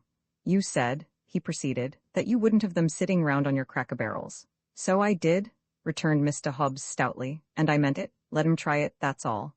"Mr. Hobbs," said Cedric, "one is sitting on this box now." Mr. Hobbs almost jumped out of his chair. "What?" he exclaimed. "Yes," Cedric announced with due modesty. "I am one, or I am going to be, I won't deceive you."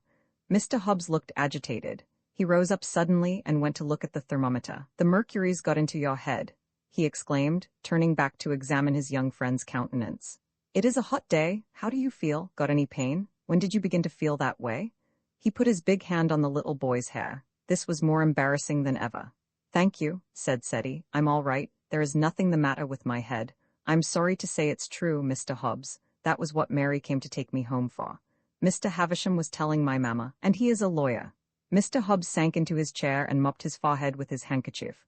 "One of us has got a sunstroke?" he exclaimed. "No," returned Cedric, "we haven't. We shall have to make the best of it, Mr. Hobbs. Mr. Havisham came all the way from England to tell us about it. My grandpapa sent him." Mr. Hobbs stared wildly at the innocent, serious little face before him. "Who is your grandfather?" he asked. Cedric put his hand in his pocket and carefully drew out a piece of paper, on which something was written in his own round, irregular hand. "I couldn't easily remember it, so I wrote it down on this," he said. And he read aloud slowly. "John Arthur Molyneux Errol, Earl of Dorincourt. That is his name, and he lives in a castle, in 2 or 3 castles, I think. And my papa, who died, was his youngest son, and I shouldn't have been a lord or an earl if my papa hadn't died, and my papa wouldn't have been an earl if his 2 brothers hadn't died. But they all died, and there is no one but me, no boy, and so I have to be one, and my grandpapa has sent for me to come to England." Mr. Hobbs seemed to grow hotter and hotter.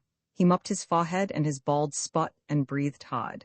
He began to see that something very remarkable had happened, but when he looked at the little boy sitting on the cracker box, with the innocent, anxious expression in his childish eyes, and saw that he was not changed at all, but was simply as he had been the day before, just a handsome, cheerful, brave little fellow in a blue suit and red neck ribbon. All this information about the nobility bewildered him. He was all the more bewildered because Cedric gave it with such ingenuous simplicity, and plainly without realizing himself how stupendous it was. "Why, what did you say your name was?" Mr. Hobbs inquired.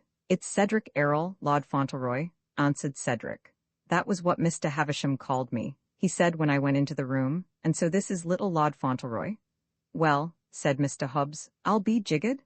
This was an exclamation he always used when he was very much astonished or excited. He could think of nothing else to say just at that puzzling moment. Cedric felt it to be quite a proper and suitable ejaculation. His respect and affection for Mr. Hobbs were so great that he admired, and approved of all his remarks. He had not seen enough of society as yet to make him realize that sometimes Mr. Hobbs was not quite conventional.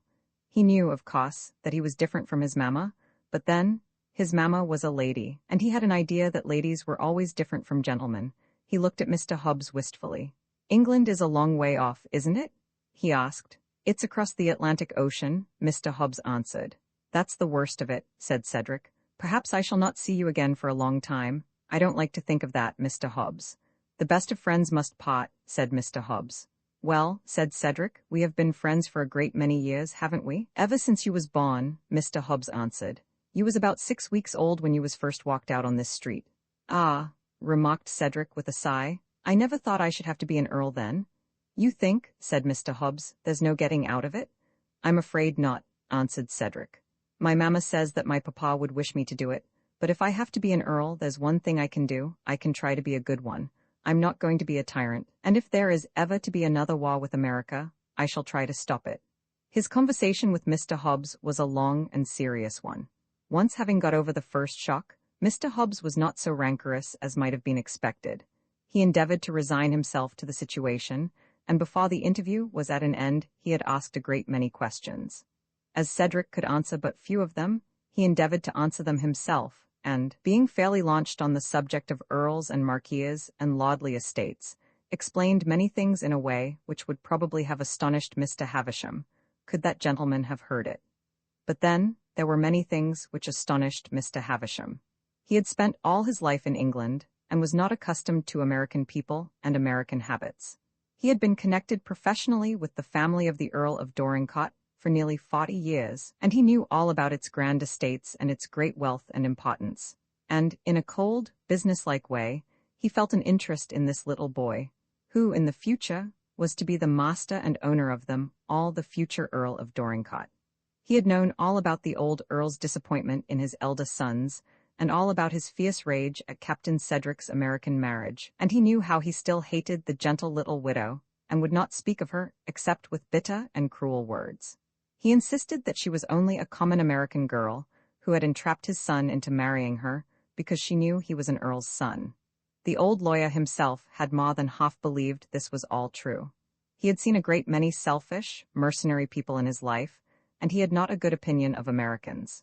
When he had been driven into the cheap street, and his coupe had stopped before the cheap, small house, he had felt actually shocked. It seemed really quite dreadful to think that the future owner of Dorincourt Castle and Wyndham Towers and Chilworth, and all the other stately splendors, should have been born and brought up in an insignificant house in a street with a sort of greengrocery at the corner. He wondered what kind of a child he would be, and what kind of a mother he had. He rather shrank from seeing them both. He had a sort of pride in the noble family, whose legal affairs he had conducted so long, and it would have annoyed him very much to have found himself obliged to manage a woman who would seem to him a vulgar, money-loving person, with no respect for her dead husband's country and the dignity of his name. It was a very old name and a very splendid one, and Mr. Havisham had a great respect for it himself, though he was only a cold, keen, businesslike old lawyer. When Mary handed him into the small parlor, he looked around it critically. It was plainly furnished, but it had a homelike look. There were no cheap, common ornaments and no cheap, gaudy pictures. The few adornments on the walls were in good taste, and about the room were many pretty things which a woman's hand might have made. Not at all bad so far, he had said to himself, but perhaps the captain's taste predominated. But when Mrs. Errol came into the room, he began to think she herself might have had something to do with it. If he had not been quite a self-contained and stiff old gentleman, he would probably have started when he saw her.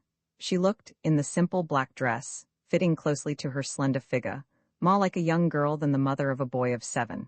She had a pretty, sorrowful, young face, and a very tender, innocent look in her large brown eyes, the sorrowful look that had never quite left her face since her husband had died.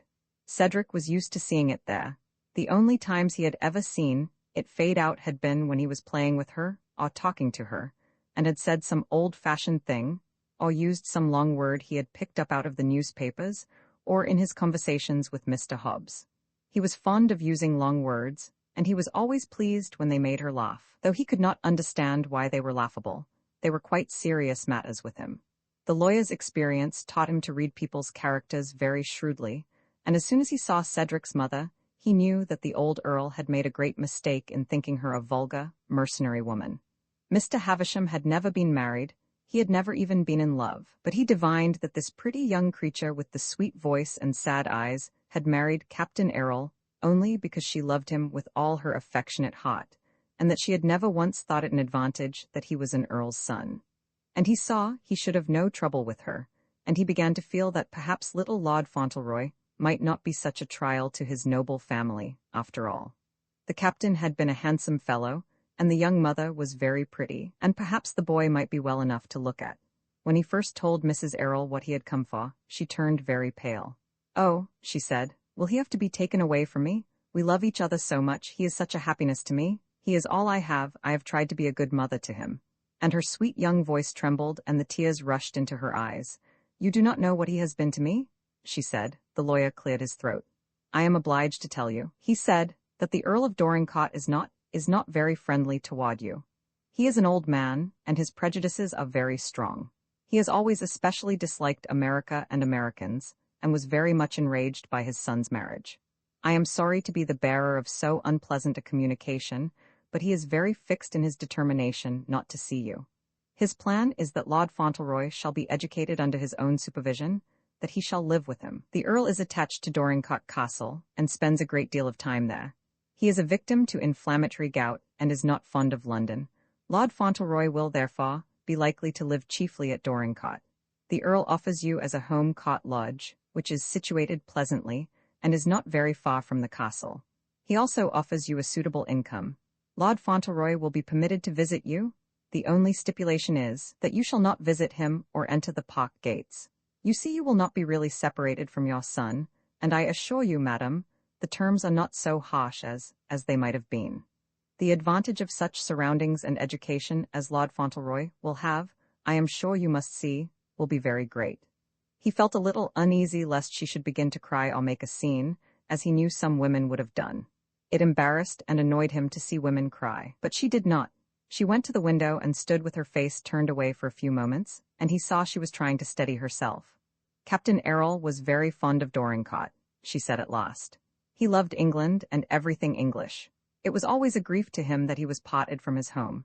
He was proud of his home and of his name. I know he would wish that his son should know the beautiful old places, and be brought up in such a way as would be suitable to his future position." Then she came back to the table and stood looking up at Mr. Havisham very gently. "My husband would wish it," she said.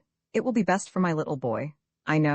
I am sure the Earl would not be so unkind as to try to teach him not to love me, and I know, even if he tried, that my little boy is too much like his father to be harmed.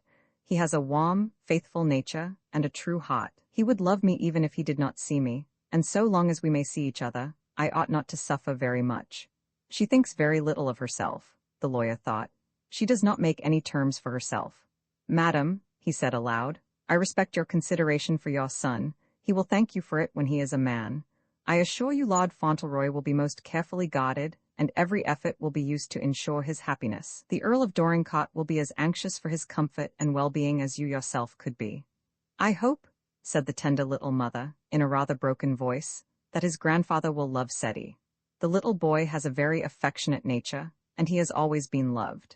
Mr. Havisham cleared his throat again. He could not quite imagine the gouty, fiery-tempered old Earl loving anyone very much, but he knew it would be to his interest to be kind, in his irritable way, to the child who was to be his heir.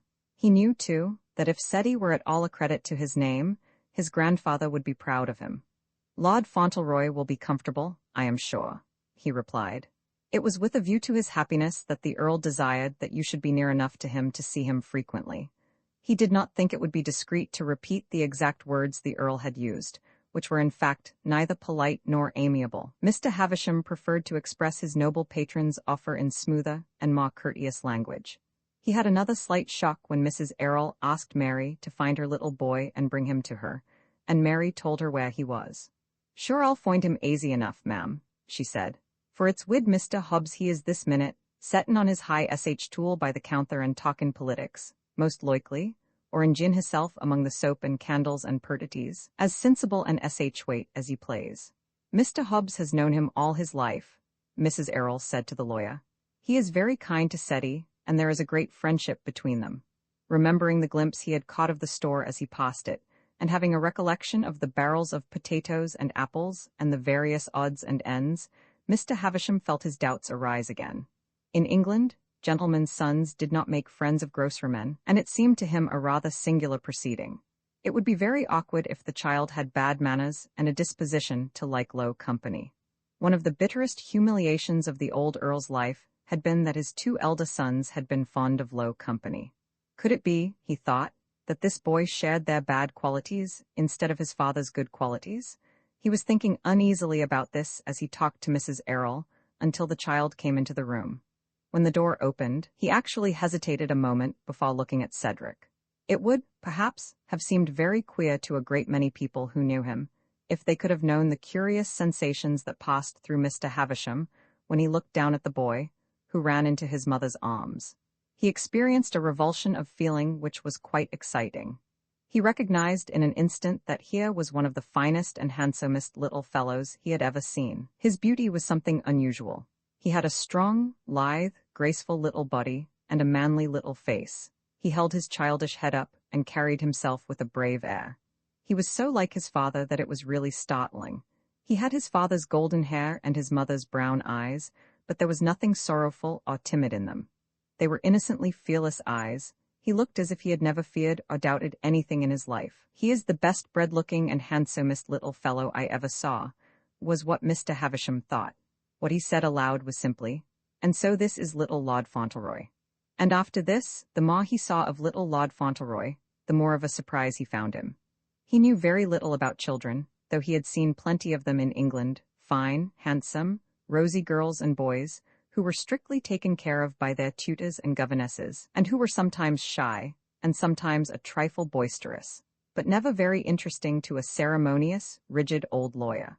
Perhaps his personal interest in little Lord Fauntleroy's fortunes made him notice Ceddie more than he had noticed other children, but however that was, he certainly found himself noticing him a great deal. Cedric did not know he was being observed, and he only behaved himself in his ordinary manner. He shook hands with Mr. Havisham in his friendly way when they were introduced to each other, and he answered all his questions with the unhesitating readiness with which he answered Mr. Hobbs. He was neither shy nor bold, and when Mr. Havisham was talking to his mother, the lawyer noticed that he listened to the conversation with as much interest as if he had been quite grown up. "He seems to be a very mature little fellow," Mr. Havisham said to the mother. "I think he is, in some things," she answered. "He has always been very quick to learn, and he has lived a great deal with grown-up people. He has a funny little habit of using long words and expressions he has read in books, or has heard others use, but he is very fond of childish play. I think he is rather clever, but he is a very boyish little boy, sometimes." The next time Mr. Havisham met him, he saw that this last was quite true. As his coupe turned the corner, he caught sight of a group of small boys who were evidently much excited. Two of them were about to run a race, and one of them was his young lordship, and he was shouting and making as much noise as the noisiest of his companions. He stood side by side with another boy, one little red leg advanced a step.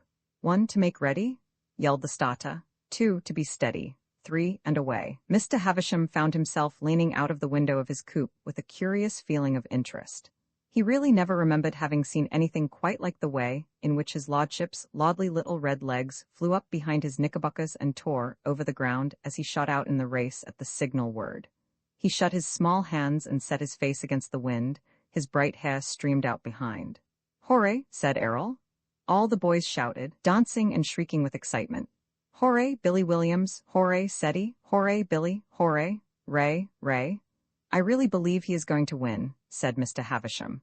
The way in which the red legs flew and flashed up and down, the shrieks of the boys, the wild efforts of Billy Williams, whose brown legs were not to be despised as they followed closely in the rear of the red legs, made him feel some excitement.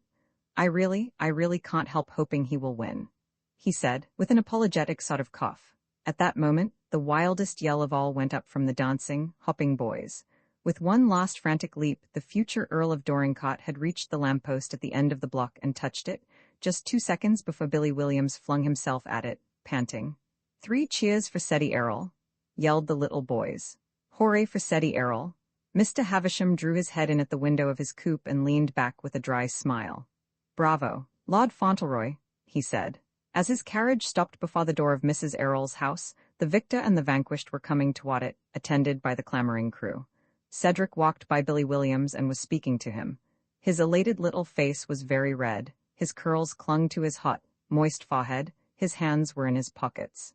"You see," he was saying, evidently with the intention of making defeat easy for his unsuccessful rival. "I guess I won because my legs are a little longer than yours. I guess that was it.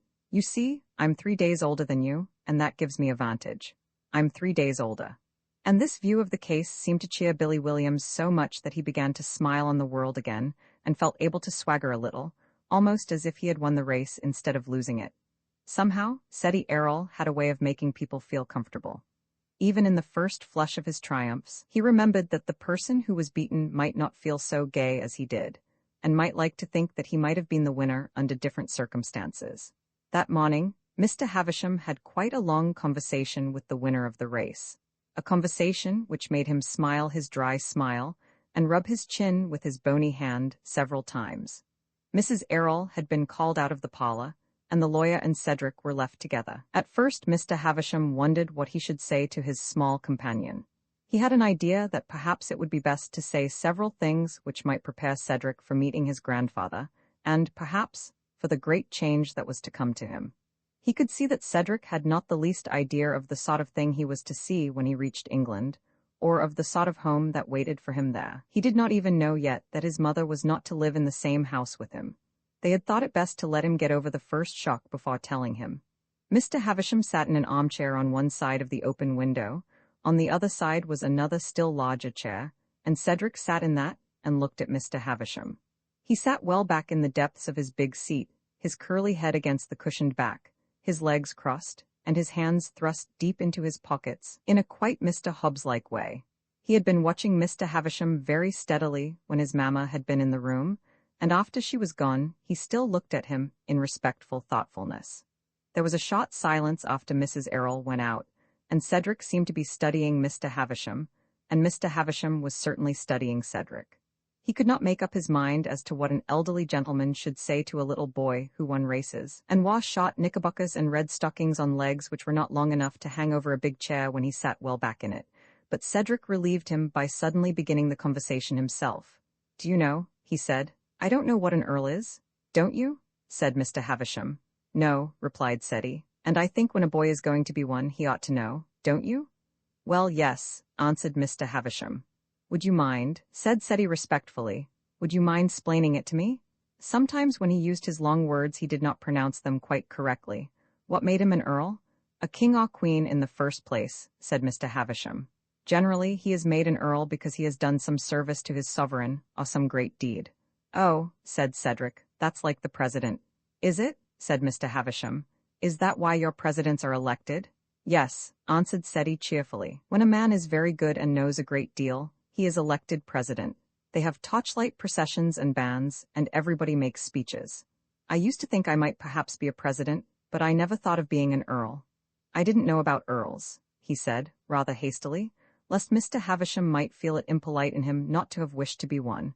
"If I'd known about them, I dare say I should have thought I should like to be one." "It is rather different from being a president," said Mr. Havisham.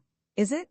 asked Cedric. "How are there no torchlight processions?" Mr. Havisham crossed his own legs and put the tips of his fingers carefully together. He thought perhaps the time had come to explain matters rather more clearly. "An earl is a very important person," he began. "So is a president," put in Ceddy. "The torchlight processions are 5 miles long, and they shoot up rockets, and the band plays. Mr. Hobbes took me to see them. An earl," Mr. Havisham went on, feeling rather uncertain of his ground, "is frequently of very ancient lineage." "What's that?" asked Ceddy. "Of very old family, extremely old." "Ah," said Cedric, thrusting his hands deeper into his pockets. "I suppose that is the way with the apple woman near the park. I dare say she is of ancient lineage. She is so old it would surprise you how she can stand up. She's 100, I should think, and yet she is out there when it rains, even. I'm sorry for her, and so are the other boys. Billy Williams once had nearly $1, and I asked him to buy 5 cents worth of apples from her every day, until he had spent it all. That made 20 days, and he grew tired of apples after a week. But then, it was quite fortunate. A gentleman gave me 50 cents and I bought apples from her instead. You feel sorry for anyone that's so poor and has such ancient lineage. She says hers has gone into her bones, and the rain makes it worse. Mr. Havisham felt rather at a loss as he looked at his companion's innocent, serious little face. I am afraid you did not quite understand me, he explained. When I said ancient lineage, I did not mean old age. I meant that the name of such a family has been known in the world a long time. Perhaps for hundreds of years persons bearing that name have been known and spoken of in the history of their country. Like George Washington, said Seti. I've heard of him ever since I was born, and he was known about long before that. Mr. Hobbs says he will never be forgotten. That's because of the Declaration of Independence, you know, and the 4th of July. You see, he was a very brave man. The first Earl of Dorincourt, said Mr. Havisham solemnly, was created an earl 400 years ago. Well, well, said Seti. That was a long time ago. Did you tell Dearest that? It would interest her very much. We'll tell her when she comes in. She always likes to hear curious things. What else does an earl do besides being created? A great many of them have helped to govern England. Some of them have been brave men and have fought in great battles in the old days. I should like to do that myself, said Cedric.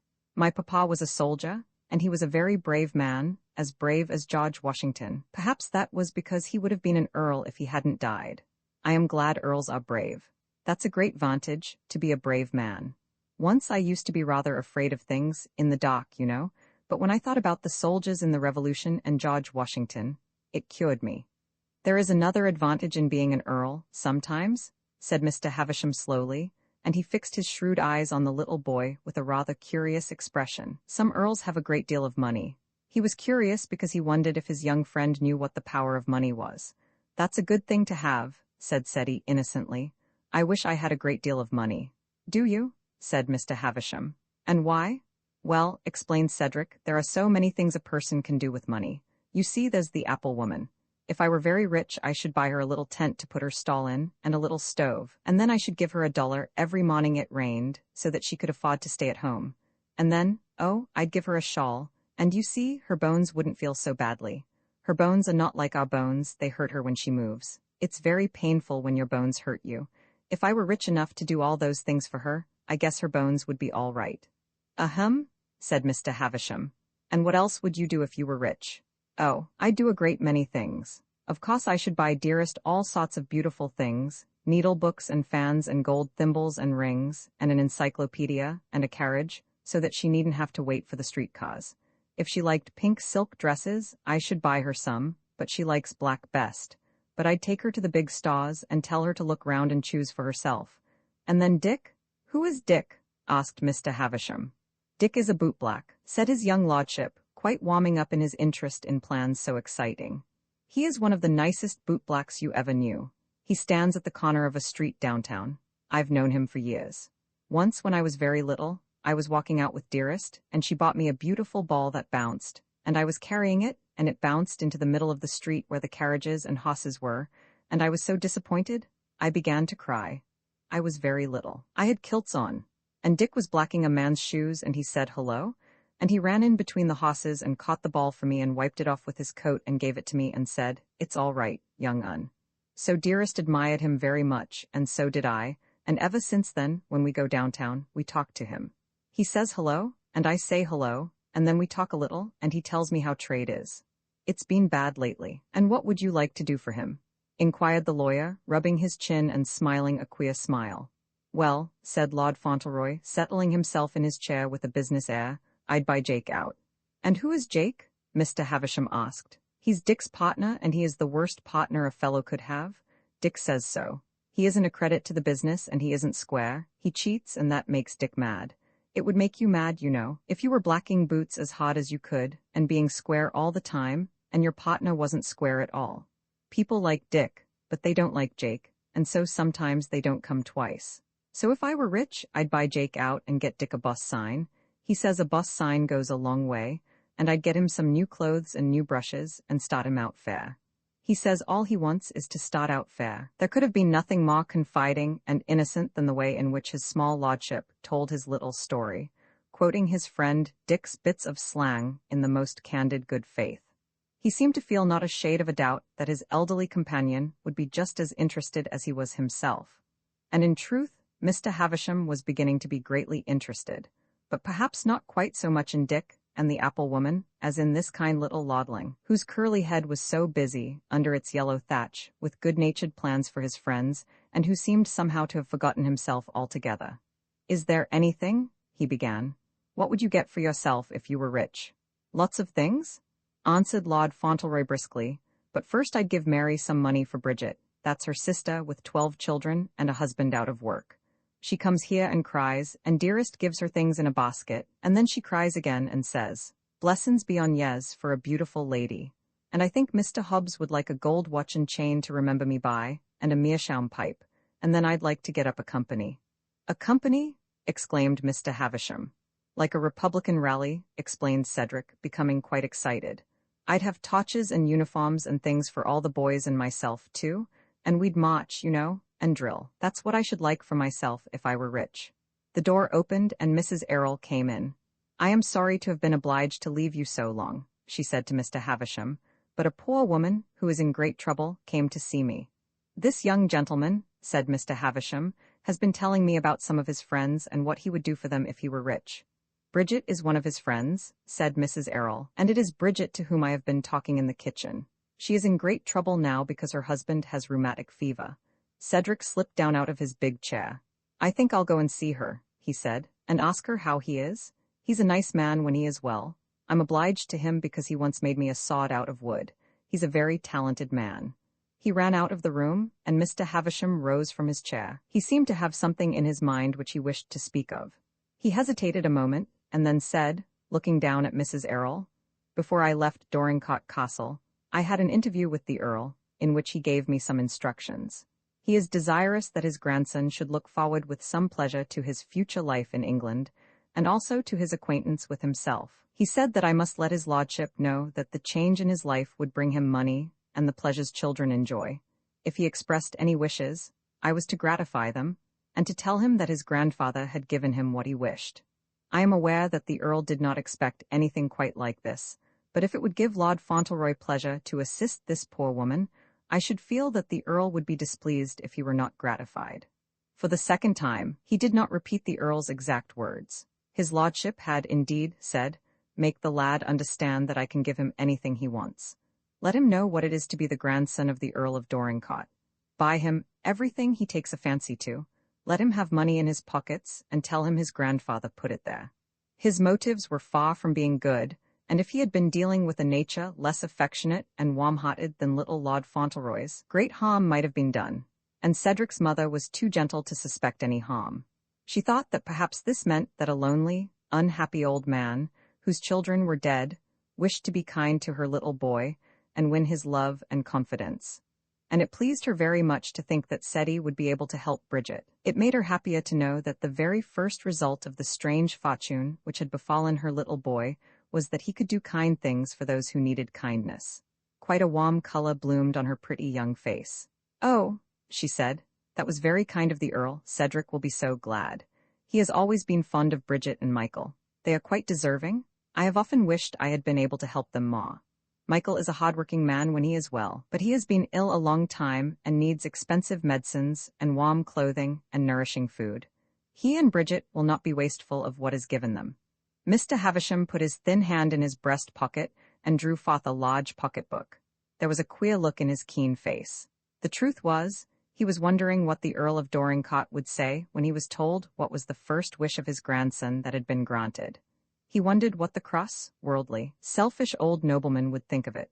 "I do not know that you have realized," he said, "that the Earl of Dorincourt is an exceedingly rich man. He can afford to gratify any caprice. I think it would please him to know that Lord Fauntleroy had been indulged in any fancy. If you will call him back and allow me, I shall give him £5 for these people." "That would be $25, exclaimed Mrs. Errol. "It will seem like wealth to them. I can scarcely believe that it is true." "It is quite true," said Mr. Havisham with his dry smile. "A great change has taken place in your son's life. A great deal of power will lie in his hands."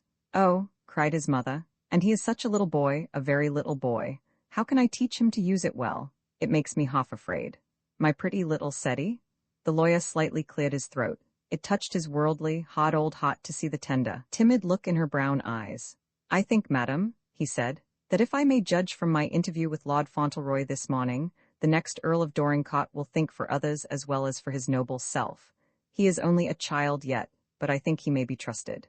Then his mother went for Cedric and brought him back into the parlor. Mr. Havisham heard him talking before he entered the room. "It's inflammatory rheumatism," he was saying, "and that's a kind of rheumatism that's dreadful. And he thinks about the rent not being paid, and Bridget says that makes the inflammation worse. And Pat could get a place in a stall if he had some clothes." His little face looked quite anxious when he came in. He was very sorry for Bridget. "Dearest said you wanted me," he said to Mr. Havisham. "I've been talking to Bridget." Mr. Havisham looked down at him a moment. He felt a little awkward and undecided. As Cedric's mother had said, he was a very little boy. "The Earl of Dorincourt," he began, and then he glanced involuntarily at Mrs. Errol. Little Lord Fauntleroy's mother suddenly kneeled down by him and put both her tender arms around his childish body. "Ceddie," she said, "the Earl is your grandpapa, your own papa's father. He is very, very kind, and he loves you and wishes you to love him, because the sons who were his little boys are dead. He wishes you to be happy and to make other people happy. He is very rich, and he wishes you to have everything you would like to have. He told Mr. Havisham so, and gave him a great deal of money for you. You can give some to Bridget now, enough to pay her rent and buy Michael everything. Isn't that fine, Ceddie? Isn't he good?" And she kissed the child on his round cheek, where the bright color suddenly flashed up in his excited amazement. He looked from his mother to Mr. Havisham. "Can I have it now?" he cried. "Can I give it to her this minute? She's just going." Mr. Havisham handed him the money. It was in fresh, clean greenbacks and made a neat roll. Ceddie flew out of the room with it. "Bridget?" they heard him shout as he tore into the kitchen. "Bridget, wait a minute. Here's some money. It's for you, and you can pay the rent. My grandpapa gave it to me. It's for you and Michael." "Oh, Master Ceddie," cried Bridget in an awestricken voice. "It's $25 is here. Where be's the mistress?" "I think I shall have to go and explain it to her," Mrs. Errol said. So she, too, went out of the room, and Mr. Havisham was left alone for a while. He went to the window and stood looking out into the street reflectively.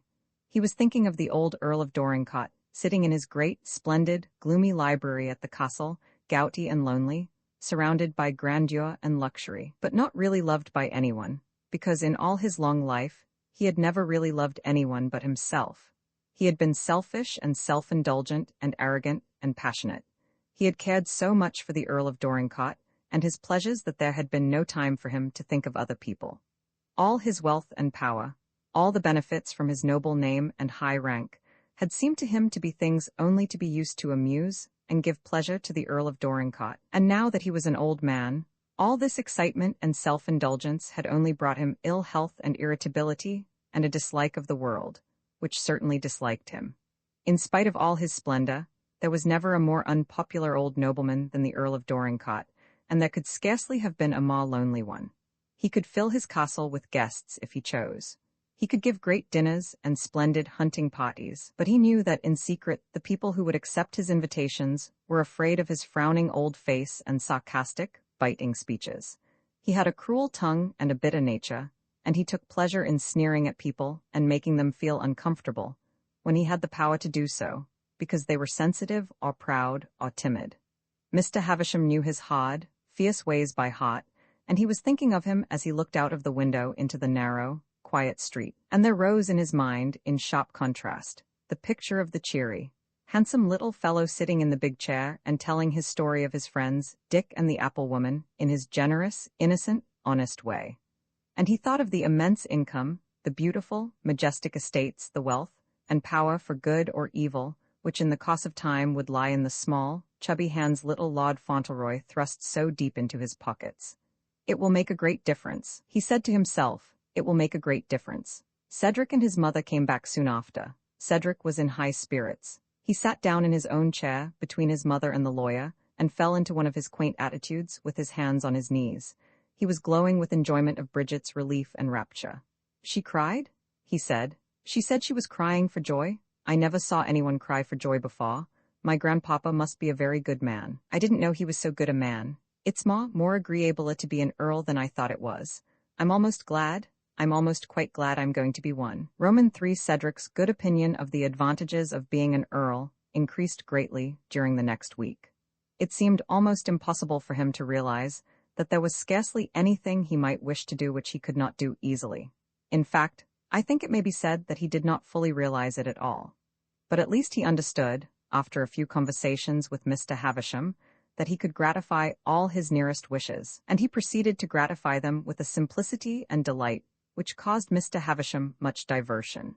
In the week before they sailed for England, he did many curious things.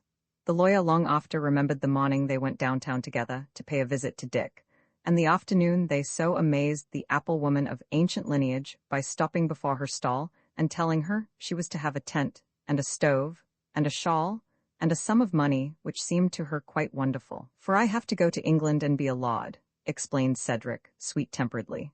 "And I shouldn't like to have your bones on my mind every time it rained. My own bones never hurt, so I think I don't know how painful a person's bones can be, but I've sympathized with you a great deal, and I hope you'll be better." "She's a very good apple woman," he said to Mr. Havisham as they walked away, leaving the proprietress of the stall almost gasping for breath, and not at all believing in her great fortune.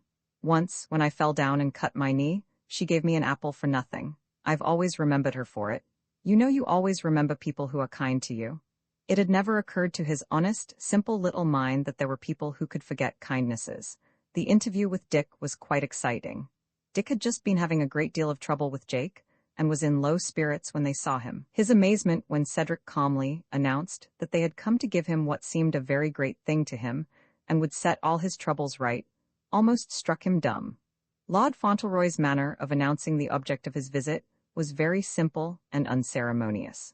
Mr. Havisham was much impressed by its directness as he stood by and listened. The statement that his old friend had become a lord, and was in danger of being an earl if he lived long enough, caused Dick to so open his eyes and mouth and start that his cap fell off. When he picked it up, he uttered a rather singular exclamation. Mr. Havisham thought it singular, but Cedric had heard it before. "I soy," he said, "what are you giving us?" This plainly embarrassed his lordship a little, but he bore himself bravely. "Everybody thinks it not true at first," he said. "Mr. Hobbs thought I'd had a sunstroke. I didn't think I was going to like it myself, but I like it better now I'm used to it. The one who is the earl now, he's my grandpapa, and he wants me to do anything I like. He's very kind if he is an earl, and he sent me a lot of money by Mr. Havisham, and I've brought some to you to buy Jake out." And the end of the matter was that Dick actually bought Jake out, and found himself the possessor of the business and some new brushes, and a most astonishing sign and outfit. He could not believe in his good luck any more easily than the apple woman of ancient lineage could believe in hers. He walked about like a bootblack in a dream. He stared at his young benefactor, and felt as if he might wake up at any moment. He scarcely seemed to realize anything until Cedric put out his hand to shake hands with him before going away. "Well, goodbye," he said, and though he tried to speak steadily, there was a little tremble in his voice and he winked his big brown eyes. "And I hope trade'll be good. I'm sorry I'm going away to leave you, but perhaps I shall come back again when I'm an earl, and I wish you'd write to me because we were always good friends, and if you write to me, here's where you must send your letter." And he gave him a slip of paper. "And my name isn't Cedric Errol anymore, it's Lord Fauntleroy and goodbye, Dick." Dick winked his eyes also, and yet they looked rather moist about the lashes. He was not an educated bootblack, and he would have found it difficult to tell what he felt just then if he had tried. Perhaps that was why he didn't try, and only winked his eyes and swallowed a lump in his throat. "I wish you wasn't going away," he said in a husky voice. Then he winked his eyes again. Then he looked at Mr. Havisham and touched his cap. "Thank ye, sir, for bringin' him down here and for what ye have done. He's a queer little fella," he added. "I've allus thought a heap of him. He's such a game little fella, and such a queer little un." And when they turned away, he stood and looked after them in a dazed kind of way, and there was still a mist in his eyes and a lump in his throat, as he watched the gallant little figure marching gaily along by the side of its tall, rigid escort. Until the day of his departure, his lordship spent as much time as possible with Mr. Hobbs in the stall. Gloom had settled upon Mr. Hobbs. He was much depressed in spirits. When his young friend brought to him in triumph the parting gift of a gold watch and chain, Mr. Hobbs found it difficult to acknowledge it properly. He laid the case on his stout knee and blew his nose violently several times. "There's something written on it," said Cedric, "inside the case. I told the man myself what to say, from his oldest friend, Lord Fauntleroy, to Mr. Hobbs. When this you see, remember me, I don't want you to forget me." Mr. Hobbs blew his nose very loudly again. "I shan't forget you," he said, speaking a trifle huskily, as Dick had spoken. "Naw, don't you go and forget me when you get among the British aristocracy. I shouldn't forget you, whoever I was among, answered his lordship. I've spent my happiest hours with you, at least some of my happiest hours. I hope you'll come to see me sometime. I'm sure my grandpapa would be very much pleased. Perhaps he'll write and ask you when I tell him about you. You wouldn't mind his being an earl, would you? I mean, you wouldn't stay away just because he was one, if he invited you to come? I'd come to see you, replied Mr. Hobbs graciously. So it seemed to be agreed that if he received a pressing invitation from the Earl to come and spend a few months at Dorincourt Castle, he was to lay aside his Republican prejudices and pack his valise at once. At last all the preparations were complete. The day came when the trunks were taken to the steamer, and the hour arrived when the carriage stood at the door. Then a curious feeling of loneliness came upon the little boy. His mamma had been shut up in her room for some time. When she came down the stairs, her eyes looked large and wet, and her sweet mouth was trembling. Cedric went to her, and she bent down to him, and he put his arms around her, and they kissed each other. He knew something made them both sorry, though he scarcely knew what it was, but one tender little thought rose to his lips. "We liked this little house, dearest, didn't we?" he said. "We always will like it, won't we?" "Yes, yes," she answered in a low, sweet voice. "Yes, darling." And then they went into the carriage and Cedric sat very close to her, and as she looked back out of the window, he looked at her and stroked her hand and held it close. And then, it seemed almost directly, they were on the steamer in the midst of the wildest bustle and confusion. Carriages were driving down and leaving passengers. Passengers were getting into a state of excitement about baggage which had not arrived and threatened to be too late. Big trunks and cases were being bumped down and dragged about. Sailors were uncoiling ropes and hurrying to and fro. Officers were giving orders. Ladies and gentlemen and children and nurses were coming on board. Some were laughing and looked gay. Some were silent and sad. Here and there, 2 or 3 were crying and touching their eyes with their handkerchiefs. Cedric found something to interest him on every side. He looked at the piles of rope, at the furled sails, at the tall masts which seemed almost to touch the hot blue sky. He began to make plans for conversing with the sailors and gaining some information on the subject of pirates. It was just at the very last, when he was standing leaning on the railing of the upper deck and watching the final preparations, enjoying the excitement and the shouts of the sailors and wharfmen, that his attention was called to a slight bustle in one of the groups not far from him. Someone was hurriedly forcing his way through this group and coming toward him. It was a boy, with something red in his hand. It was Dick. He came up to Cedric quite breathless. "I've run all the way," he said. "I've come down to see ye off. Trade's been prime? I bought this for ye out o' what I made yesterday. Ye kin wear it when ye get among the swells. I lost the paper when I was tryin' to get through them fellas downstairs. They didn't want to let me up. It's a handkercher." He potted all forth as if in one sentence. A bell rang, and he made a leap away before Cedric had time to speak. "Goodbye," he panted. "Wear it when ye get among the swells." And he darted off and was gone. A few seconds later, they saw him struggle through the crowd on the lower deck and rush on shore just before the gangplank was drawn in. He stood on the wharf and waved his cap. Cedric held the handkerchief in his hand. It was of bright red silk ornamented with purple horseshoes and horses' heads. There was a great straining and creaking and confusion. The people on the wharf began to shout to their friends, and the people on the steamer shouted back, "Goodbye, goodbye, goodbye, old fellow." Everyone seemed to be saying, "Don't forget us, right when you get to Liverpool. Goodbye, goodbye." Little Lord Fauntleroy leaned forward and waved the red handkerchief. "Goodbye, Dick," he shouted lustily. "Thank you, goodbye, Dick." And the big steamer moved away, and the people cheered again, and Cedric's mother drew the veil over her eyes, and on the shore there was left great confusion. But Dick saw nothing save that bright, childish face and the bright hair, that the sun shone on, and the breeze lifted, and he heard nothing but the haughty childish voice calling, "Goodbye, Dick." As little Lord Fauntleroy steamed slowly away from the home of his birth to the unknown land of his ancestors. Roman 4, it was during the voyage that Cedric's mother told him that his home was not to be hers, and when he first understood it, his grief was so great that Mr. Havisham saw that the Earl had been wise in making the arrangements that his mother should be quite near him, and see him often, for it was very plain he could not have borne the separation otherwise. But his mother managed the little fellow so sweetly and lovingly, and made him feel that she would be so near him, that, after a while, he ceased to be oppressed by the fear of any real parting. "My house is not far from the castle," said he. She repeated each time the subject was referred to, "a very little way from yours, and you can always run in and see me every day, and you will have so many things to tell me, and we shall be so happy together. It is a beautiful place." Your papa has often told me about it. He loved it very much, and you will love it too. I should love it better if you were there, his small lordship said, with a heavy little sigh. He could not but feel puzzled by so strange a state of affairs, which could put his dearest in one house and himself in another. The fact was that Mrs. Errol had thought it better not to tell him why this plan had been made. I should prefer he should not be told, she said to Mr. Havisham. He would not really understand. He would only be shocked and hurt, and I feel sure that his feeling for the Earl will be a more natural and affectionate one if he does not know that his grandfather dislikes me so bitterly. He has never seen hatred or hardness, and it would be a great blow to him to find out that anyone could hate me. He is so loving himself, and I am so dear to him. It is better for him that he should not be told until he is much older, and it is far better for the Earl. It would make a barrier between them, even though Ceddie is such a child. So Cedric only knew that there was some mysterious reason for the arrangement, some reason which he was not old enough to understand, but which would be explained when he was older. He was puzzled, but after all, it was not the reason he cared about so much.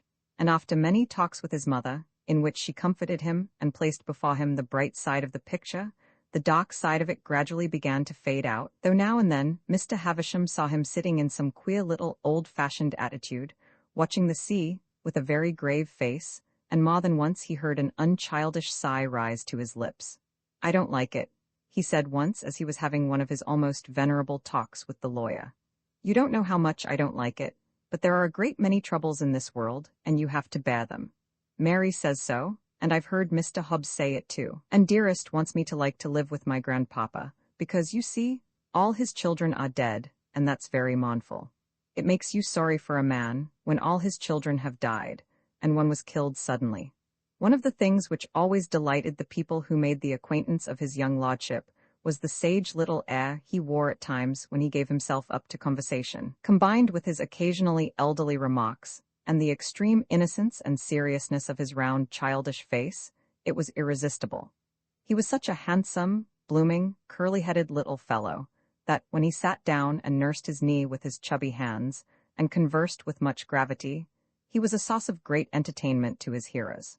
Gradually, Mr. Havisham had begun to derive a great deal of private pleasure and amusement from his society. "And so you are going to try to like the Earl," he said.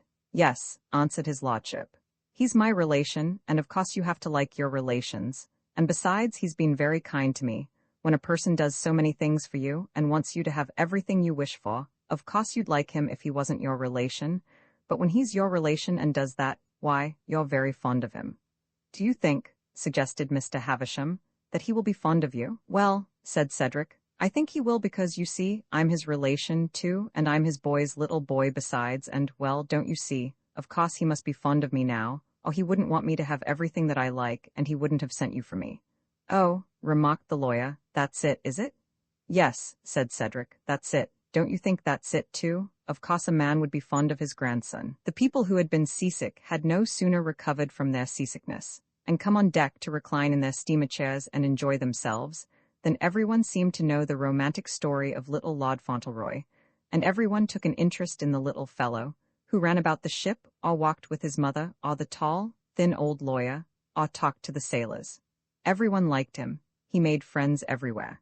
He was ever ready to make friends. When the gentlemen walked up and down the deck, and let him walk with them, he stepped out with a manly, sturdy little tramp, and answered all their jokes with much gay enjoyment.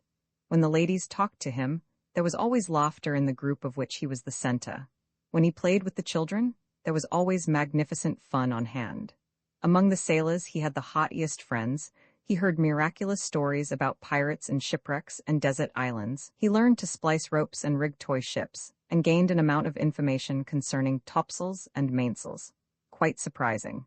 His conversation had, indeed, quite a nautical flavor at times, and on one occasion he raised a shout of laughter in a group of ladies and gentlemen who were sitting on deck, wrapped in shawls and overcoats, by saying sweetly, and with a very engaging expression, "Shiver my timbers, but it's a cold day." It surprised him when they laughed. He had picked up this seafaring remark from an elderly naval man of the name of Jerry, who told him stories in which it occurred frequently. To judge from his stories of his own adventures, Jerry had made some 2,000 or 3,000 voyages, and had been invariably shipwrecked on each occasion on an island densely populated with bloodthirsty cannibals.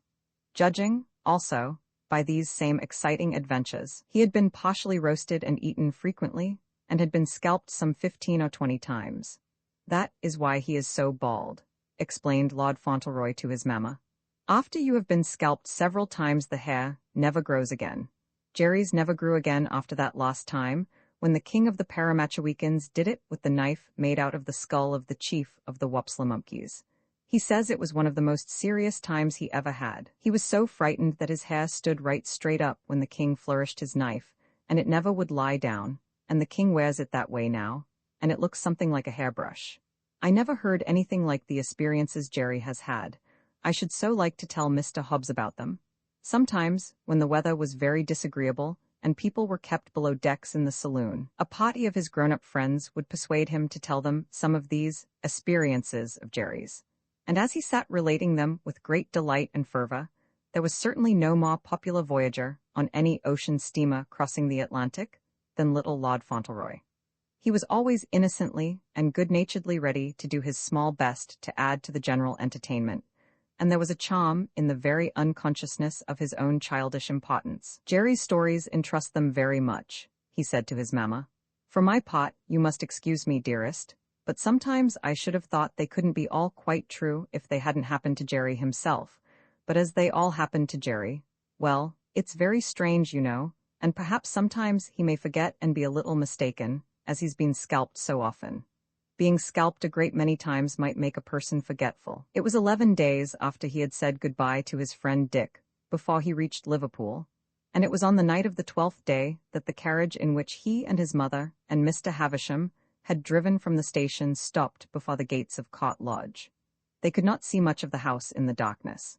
Cedric only saw that there was a driveway under great arching trees, and after the carriage had rolled down this driveway a short distance, he saw an open door and a stream of bright light coming through it. Mary had come with them to attend her mistress, and she had reached the house before them. When Cedric jumped out of the carriage, he saw 1 or 2 servants standing in the wide, bright hall, and Mary stood in the doorway. Lord Fauntleroy sprang at her with a gay little shout. "Did you get here, Mary?" he said. "Here's Mary, dearest," and he kissed the maid on her rough red cheek. "I am glad you are here, Mary," Mrs. Errol said to her in a low voice. "It is such a comfort to me to see you. It takes the strangeness away." And she held out her little hand, which Mary squeezed encouragingly.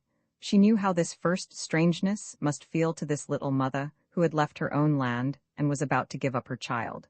The English servants looked with curiosity at both the boy and his mother. They had heard all sorts of rumors about them both. They knew how angry the old earl had been, and why Mrs. Errol was to live at the lodge and her little boy at the castle. They knew all about the great fortune he was to inherit, and about the savage old grandfather and his gout and his tempers. "He'll have no easy time of it, poor little chap," they had said among themselves, but they did not know what sort of a little lord had come among them. They did not quite understand the character of the next Earl of Dorincourt. He pulled off his overcoat quite as if he were used to doing things for himself, and began to look about him. He looked about the broad hall, at the pictures and stags' antlers and curious things that ornamented it. They seemed curious to him because he had never seen such things before in a private house. "Dearest," he said, "this is a very pretty house, isn't it? I am glad you are going to live here. It's quite a large house." It was quite a large house compared to the one in the shabby New York street, and it was very pretty and cheerful. Mary led them upstairs to a bright chintz-hung bedroom where a fire was burning, and a large snow-white Persian cat was sleeping luxuriously on the white fur hearthrug. "It was the housekeeper up at the castle, ma'am, sent her to Yes," explained Mary. "It's herself is a kind-hearted lady and has had everything done to papa for Yes. I seen her myself a few minutes, and she was fond of the captain, ma'am, and graves for him, and she said to say the big cat slappin' on the rug moight make the room same homelike to Yes. She knowed Captain Errol when he was a bye, and a foine handsome bye she says he was, and a foine young man wid a pleasant word for everyone, great and sh mall. And says I to her, says I, he's lift a bye that's loike him, ma'am, for a foine little felly niver thipped in shoe leather." When they were ready, they went downstairs into another big bright room. Its ceiling was low, and the furniture was heavy and beautifully carved. The chairs were deep and had high, massive backs, and there were queer shelves and cabinets with strange, pretty ornaments on them. There was a great tiger skin before the fire, and an armchair on each side of it. The stately white cat had responded to Lord Fauntleroy's stroking and followed him downstairs, and when he threw himself down upon the rug, she curled herself up grandly beside him as if she intended to make friends. Cedric was so pleased that he put his head down by hers, and lay stroking her, not noticing what his mother and Mr. Havisham were saying. They were, indeed, speaking in a rather low tone. Mrs. Errol looked a little pale and agitated. "He need not go tonight?" she said. "He will stay with me tonight?" "Yes," answered Mr. Havisham in the same low tone. "It will not be necessary for him to go tonight. I myself will go to the castle as soon as we have dined, and inform the Earl of our arrival." Mrs. Errol glanced down at Cedric. He was lying in a graceful, careless attitude upon the black and yellow skin. The fire shone on his handsome, flushed little face, and on the tumbled, curly hair spread out on the rug. The big cat was purring in drowsy content. She liked the caressing touch of the kind little hand on her fur. Mrs. Errol smiled faintly.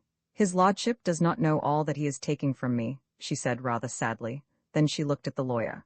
"Will you tell him, if you please," she said, "that I should rather not have the money?" "The money?" Mr. Havisham exclaimed. "You cannot mean the income he proposed to settle upon you?" "Yes," she answered, quite simply. "I think I should rather not have it. I am obliged to accept the house, and I thank him for it, because it makes it possible for me to be near my child, but I have a little money of my own, enough to live simply upon, and I should rather not take the other. As he dislikes me so much, I should feel a little as if I were selling Cedric to him. I am giving him up only because I love him enough to forget myself for his good, and because his father would wish it to be so." Mr. Havisham rubbed his chin. "This is very strange," he said. "He will be very angry. He won't understand it." "I think he will understand it after he thinks it over," she said. "I do not really need the money, and why should I accept luxuries from the man who hates me so much that he takes my little boy from me, his son's child?" Mr. Havisham looked reflective for a few moments. "I will deliver your message," he said afterward. And then the dinner was brought in and they sat down together, the big cat taking a seat on a chair near Cedric's and purring majestically throughout the meal. When later in the evening, Mr. Havisham presented himself at the castle, he was taken at once to the Earl. He found him sitting by the fire in a luxurious easy-chair, his foot on a gout-stool. He looked at the lawyer sharply from under his shaggy eyebrows, but Mr. Havisham could see that, in spite of his pretense at calmness, he was nervous and secretly excited. "Well," he said. "Well, Havisham, come back, have you? What's the news?" "Lord Fauntleroy and his mother are at Court Lodge," replied Mr. Havisham. "They bore the voyage very well and are in excellent health." The Earl made a half-impatient sound and moved his hand restlessly. "Glad to hear it," he said brusquely. "So far, so good. Make yourself comfortable, have a glass of wine and settle down. What else?" "His lordship remains with his mother tonight. Tomorrow I will bring him to the castle." The Earl's elbow was resting on the arm of his chair. He put his hand up and shielded his eyes with it. "Well," he said, "go on. You know I told you not to write to me about the matter, and I know nothing whatever about it. What kind of a lad is he? I don't care about the mother. What sort of a lad is he?" Mr. Havisham drank a little of the glass of port he had poured out for himself, and sat holding it in his hand. "It is rather difficult to judge of the character of a child of 7, he said cautiously. The Earl's prejudices were very intense. He looked up quickly and uttered a rough word. "A fool, is he?" he exclaimed. "Or a clumsy cub? His American blood tells, does it?" "I do not think it has injured him, my lord," replied the lawyer in his dry, deliberate fashion. "I don't know much about children, but I thought him rather a fine lad. His manner of speech was always deliberate and unenthusiastic, but he made it a trifle more so than usual. He had a shrewd fancy that it would be better that the Earl should judge for himself, and be quite unprepared for his first interview with his grandson." "Healthy and well-grown?" asked my lord. "Apparently very healthy and quite well-grown," replied the lawyer. "Straight-limbed and well enough to look at?" demanded the Earl. A very slight smile touched Mr. Havisham's thin lips. There rose up before his mind's eye the picture he had left at Court Lodge, the beautiful, graceful child's body lying upon the tiger skin in careless comfort, the bright, tumbled hair spread on the rug, the bright, rosy boy's face. "Rather a handsome boy, I think, my lord, as boys go," he said, "though I am scarcely a judge, perhaps, but you will find him somewhat different from most English children, I dare say." "I haven't a doubt of that," snarled the Earl, a twinge of gout seizing him. "A lot of impudent little beggars, those American children. I've heard that often enough." "It is not exactly impudence in his case," said Mr. Havisham. "I can scarcely describe what the difference is. He has lived more with older people than with children, and the difference seems to be a mixture of maturity and childishness." "American impudence?" protested the Earl. "I've heard of it before. They call it precocity and freedom. Beastly, impudent bad manners, that's what it is. Mr. Havisham drank some more pot. He seldom argued with his lordly patron, never when his lordly patron's noble leg was inflamed by gout. At such times it was always better to leave him alone. So there was a silence of a few moments. It was Mr. Havisham who broke it. "I have a message to deliver from Mrs. Errol," he remarked. "I don't want any of her messages," growled his lordship. "The less I hear of her the better." "This is a rather important one," explained the lawyer. "She prefers not to accept the income you propose to settle on her." The Earl started visibly. "What's that?" he cried out. "What's that?" Mr. Havisham repeated his words. "She says it is not necessary, and that as the relations between you are not friendly." "Not friendly?" ejaculated my lord savagely. "I should say they were not friendly. I hate to think of her. A mercenary, sharp-voiced American. I don't wish to see her." "My lord," said Mr. Havisham, "you can scarcely call her mercenary. She has asked for nothing. She does not accept the money you offer her." "All done for effect," snapped his noble lordship. "She wants to wheedle me into seeing her. She thinks I shall admire her spirit. I don't admire it. It's only American independence. I won't have her living like a beggar at my park gates. As she's the boy's mother, she has a position to keep up, and she shall keep it up. She shall have the money, whether she likes it or not." "She won't spend it," said Mr. Havisham. "I don't care whether she spends it or not," blustered my lord. "She shall have it sent to her. She shan't tell people that she has to live like a pauper because I have done nothing for her. She wants to give the boy a bad opinion of me. I suppose she has poisoned his mind against me already?" "No," said Mr. Havisham. "I have another message, which will prove to you that she has not done that." "I don't want to hear it," panted the Earl, out of breath with anger and excitement and gout, but Mr. Havisham delivered it. "She asks you not to let Lord Fauntleroy hear anything which would lead him to understand that you separate him from her because of your prejudice against her. He is very fond of her, and she is convinced that it would cause a barrier to exist between you. She says he would not comprehend it, and it might make him fear you in some measure, or at least cause him to feel less affection for you. She has told him that he is too young to understand the reason, but shall hear it when he is older. She wishes that there should be no shadow on your first meeting." The Earl sank back into his chair. His deep-set, fierce old eyes gleamed under his beetling brows. "Come now," he said, still breathlessly. "Come now, you don't mean the mother hasn't told him?" "Not one word, my lord," replied the lawyer coolly. "That I can assure you. The child is prepared to believe you the most amiable and affectionate of grandparents. Nothing, absolutely nothing has been said to him to give him the slightest doubt of your perfection. And as I carried out your commands in every detail, while in New York, he certainly regards you as a wonder of generosity." "He does, eh?" said the Earl. "I give you my word of honor," said Mr. Havisham, "that Lord Fauntleroy's impressions of you will depend entirely upon yourself. And if you will pardon the liberty I take in making the suggestion, I think you will succeed better with him if you take the precaution not to speak slightingly of his mother." "Pooh, pooh," said the Earl. "The youngster is only 7 years old." "He has spent those 7 years at his mother's side," returned Mr. Havisham, "and she has all his affection." It was late in the afternoon, when the carriage containing little Lord Fauntleroy and Mr. Havisham drove up the long avenue which led to the castle. The Earl had given orders that his grandson should arrive in time to dine with him, and for some reason best known to himself, he had also ordered that the child should be sent alone into the room in which he intended to receive him. As the carriage rolled up the avenue, Lord Fauntleroy sat leaning comfortably against the luxurious cushions and regarded the prospect with great interest. He was, in fact, interested in everything he saw. He had been interested in the carriage, with its large, splendid horses and their glittering harness. He had been interested in the tall coachman and footmen, with their resplendent livery. And he had been especially interested in the coronet on the panels, and had struck up an acquaintance with the footman for the purpose of inquiring what it meant. When the carriage reached the great gates of the park, he looked out of the window to get a good view of the huge stone lions ornamenting the entrance. The gates were opened by a motherly, rosy-looking woman who came out of a pretty, ivy-covered lodge. 2 children ran out of the door of the house and stood looking with round, wide-open eyes at the little boy in the carriage, who looked at them also. Their mother stood courtesying and smiling, and the children, on receiving a sign from her, made bobbing little courtesies too. "Does she know me?" asked Lord Fauntleroy. "I think she must think she knows me," and he took off his black velvet cap to her and smiled. "How do you do?" he said brightly. "Good afternoon." The woman seemed pleased, he thought, The smile broadened on her rosy face and a kind look came into her blue eyes. "God bless your lordship," she said. "God bless your pretty face. Good luck and happiness to your lordship. Welcome to you." Lord Fauntleroy waved his cap and nodded to her again as the carriage rolled by her. "I like that woman," he said. "She looks as if she liked boys. I should like to come here and play with her children. I wonder if she has enough to make up a company?" Mr. Havisham did not tell him that he would scarcely be allowed to make playmates of the gatekeeper's children. The lawyer thought there was time enough for giving him that information. The carriage rolled on and on between the great, beautiful trees which grew on each side of the avenue and stretched their broad, swaying branches in an arch across it. Cedric had never seen such trees. They were so grand and stately, and their branches grew so low down on their huge trunks. He did not then know that Dorincourt Castle was one of the most beautiful in all England, that its park was one of the broadest and finest, and its trees and avenue almost without rivals.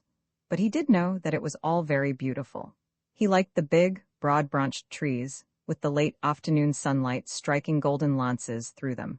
He liked the perfect stillness which rested on everything. He felt a great, strange pleasure in the beauty of which he caught glimpses under and between the sweeping boughs, the great, beautiful spaces of the park, with still other trees standing sometimes stately and alone, and sometimes in groups. Now and then they passed places where tall ferns grew in masses, and again the ground was azure with the bluebells swaying in the soft breeze. Several times he started up with a laugh of delight as a rabbit leaped up from under the greenery and scudded away with a twinkle of short white tail behind it. Once a covey of partridges rose with a sudden whir and flew away, and then he shouted and clapped his hands. "It's a beautiful place, isn't it?" he said to Mr. Havisham. "I never saw such a beautiful place. It's prettier even than Central Park." He was rather puzzled by the length of time they were on their way. "How far is it?" he said, at length, "from the gate to the front door?" "It is between 3 and 4 miles, answered the lawyer. "That's a long way for a person to live from his gate," remarked his lordship. Every few minutes he saw something new to wonder at and admire. When he caught sight of the deer, some couched in the grass, some standing with their pretty antlered heads turned with a half-startled air toward the avenue as the carriage wheels disturbed them, he was enchanted. "Has there been a circus?" he cried. "Or do they live here always? Whose are they?" "They live here," Mr. Havisham told him. "They belong to the Earl, your grandfather." It was not long after this that they saw the castle. It rose up before them stately and beautiful and grey, the last rays of the sun casting dazzling lights on its many windows. It had turrets and battlements and towers. A great deal of ivy grew upon its walls. All the broad, open space about it was laid out in terraces and lawns and beds of brilliant flowers. "It's the most beautiful place I ever saw," said Cedric, his round face flushing with pleasure. "It reminds anyone of a king's palace. I saw a picture of one once in a fairy book." He saw the great entrance door thrown open, and many servants standing in 2 lines looking at him. He wondered why they were standing there, and admired their liveries very much. He did not know that they were there to do honor to the little boy to whom all this splendor would one day belong. The beautiful castle, like the fairy king's palace, the magnificent park, the grand old trees, the dells full of ferns and bluebells where the hares and rabbits played, the dappled, large-eyed deer couching in the deep grass. It was only a couple of weeks since he had sat with Mr. Hobbs among the potatoes and canned peaches, with his legs dangling from the high stool. It would not have been possible for him to realize that he had very much to do with all this grandeur. At the head of the line of servants there stood an elderly woman in a rich, plain black silk gown. She had gray hair and wore a cap.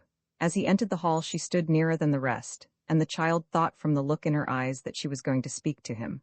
Mr. Havisham, who held his hand, paused a moment. "This is Lord Fauntleroy, Mrs. Mellon," he said. "Lord Fauntleroy, this is Mrs. Mellon, who is the housekeeper." Cedric gave her his hand, his eyes lighting up. "Was it you who sent the cat?" he said. "I'm much obliged to you, ma'am." Mrs. Mellon's handsome old face looked as pleased as the face of the lodgekeeper's wife had done. "I should know his lordship anywhere," she said to Mr. Havisham. "He has the captain's face and way. It's a great day, this, sir." Cedric wondered why it was a great day. He looked at Mrs. Mellon curiously. It seemed to him for a moment as if there were tears in her eyes, and yet it was evident she was not unhappy. She smiled down on him. "The cat left 2 beautiful kittens here," she said. "They shall be sent up to your lordship's nursery." Mr. Havisham said a few words to her in a low voice. "In the library, sir," Mrs. Mellon replied. His lordship is to be taken there alone. A few minutes later, the very tall footman in livery, who had escorted Cedric to the library door, opened it and announced, "Lord Fauntleroy, my lord," in quite a majestic tone. If he was only a footman, he felt it was rather a grand occasion when the heir came home to his own land and possessions, and was ushered into the presence of the old earl, whose place and title he was to take. Cedric crossed the threshold into the room. It was a very large and splendid room, with massive carven furniture in it, and shelves upon shelves of books. The furniture was so dark, and the draperies so heavy, the diamond-paned windows were so deep, and it seemed such a distance from one end of it to the other, that, since the sun had gone down, the effect of it all was rather gloomy. For a moment Cedric thought there was nobody in the room, but soon he saw that by the fire burning on the wide hearth there was a large easy-chair, and that in that chair someone was sitting, someone who did not at first turn to look at him. But he had attracted attention in one quarter at least. On the floor, by the armchair, lay a dog, a huge tawny mastiff, with body and limbs almost as big as a lion's, and this great creature rose majestically and slowly, and marched toward the little fellow with a heavy step. Then the person in the chair spoke. "Dougal," he called, "come back, sir." But there was no more fear in little Lord Fauntleroy's heart than there was unkindness. He had been a brave little fellow all his life. He put his hand on the big dog's collar in the most natural way in the world, and they strayed forward together, Dougal sniffing as he went. And then the Earl looked up. What Cedric saw was a large old man with shaggy white hair and eyebrows, and a nose like an eagle's beak between his deep, fierce eyes. What the Earl saw was a graceful, childish figure in a black velvet suit, with a lace collar, and with love-locks waving about the handsome, manly little face, whose eyes met his with a look of innocent good-fellowship. If the castle was like the palace in a fairy story, it must be owned that little Lord Fauntleroy was himself rather like a small copy of the fairy prince, though he was not at all aware of the fact, and perhaps was rather a sturdy young model of a fairy.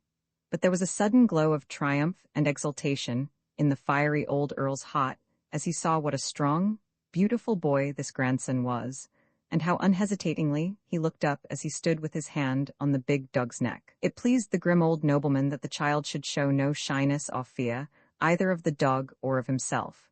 Cedric looked at him just as he had looked at the woman at the lodge and at the housekeeper, and came quite close to him. "Are you the Earl?" he said. "I'm your grandson, you know, that Mr. Havisham brought. I'm Lord Fauntleroy." He held out his hand because he thought it must be the polite and proper thing to do even with earls. "I hope you are very well," he continued, with the utmost friendliness. "I'm very glad to see you." The Earl shook hands with him with a curious gleam in his eyes. Just at first he was so astonished that he scarcely knew what to say. He stared at the picturesque little apparition from under his shaggy brows, and took it all in from head to foot. "Glad to see me, are you?" he said. "Yes," answered Lord Fauntleroy, "very."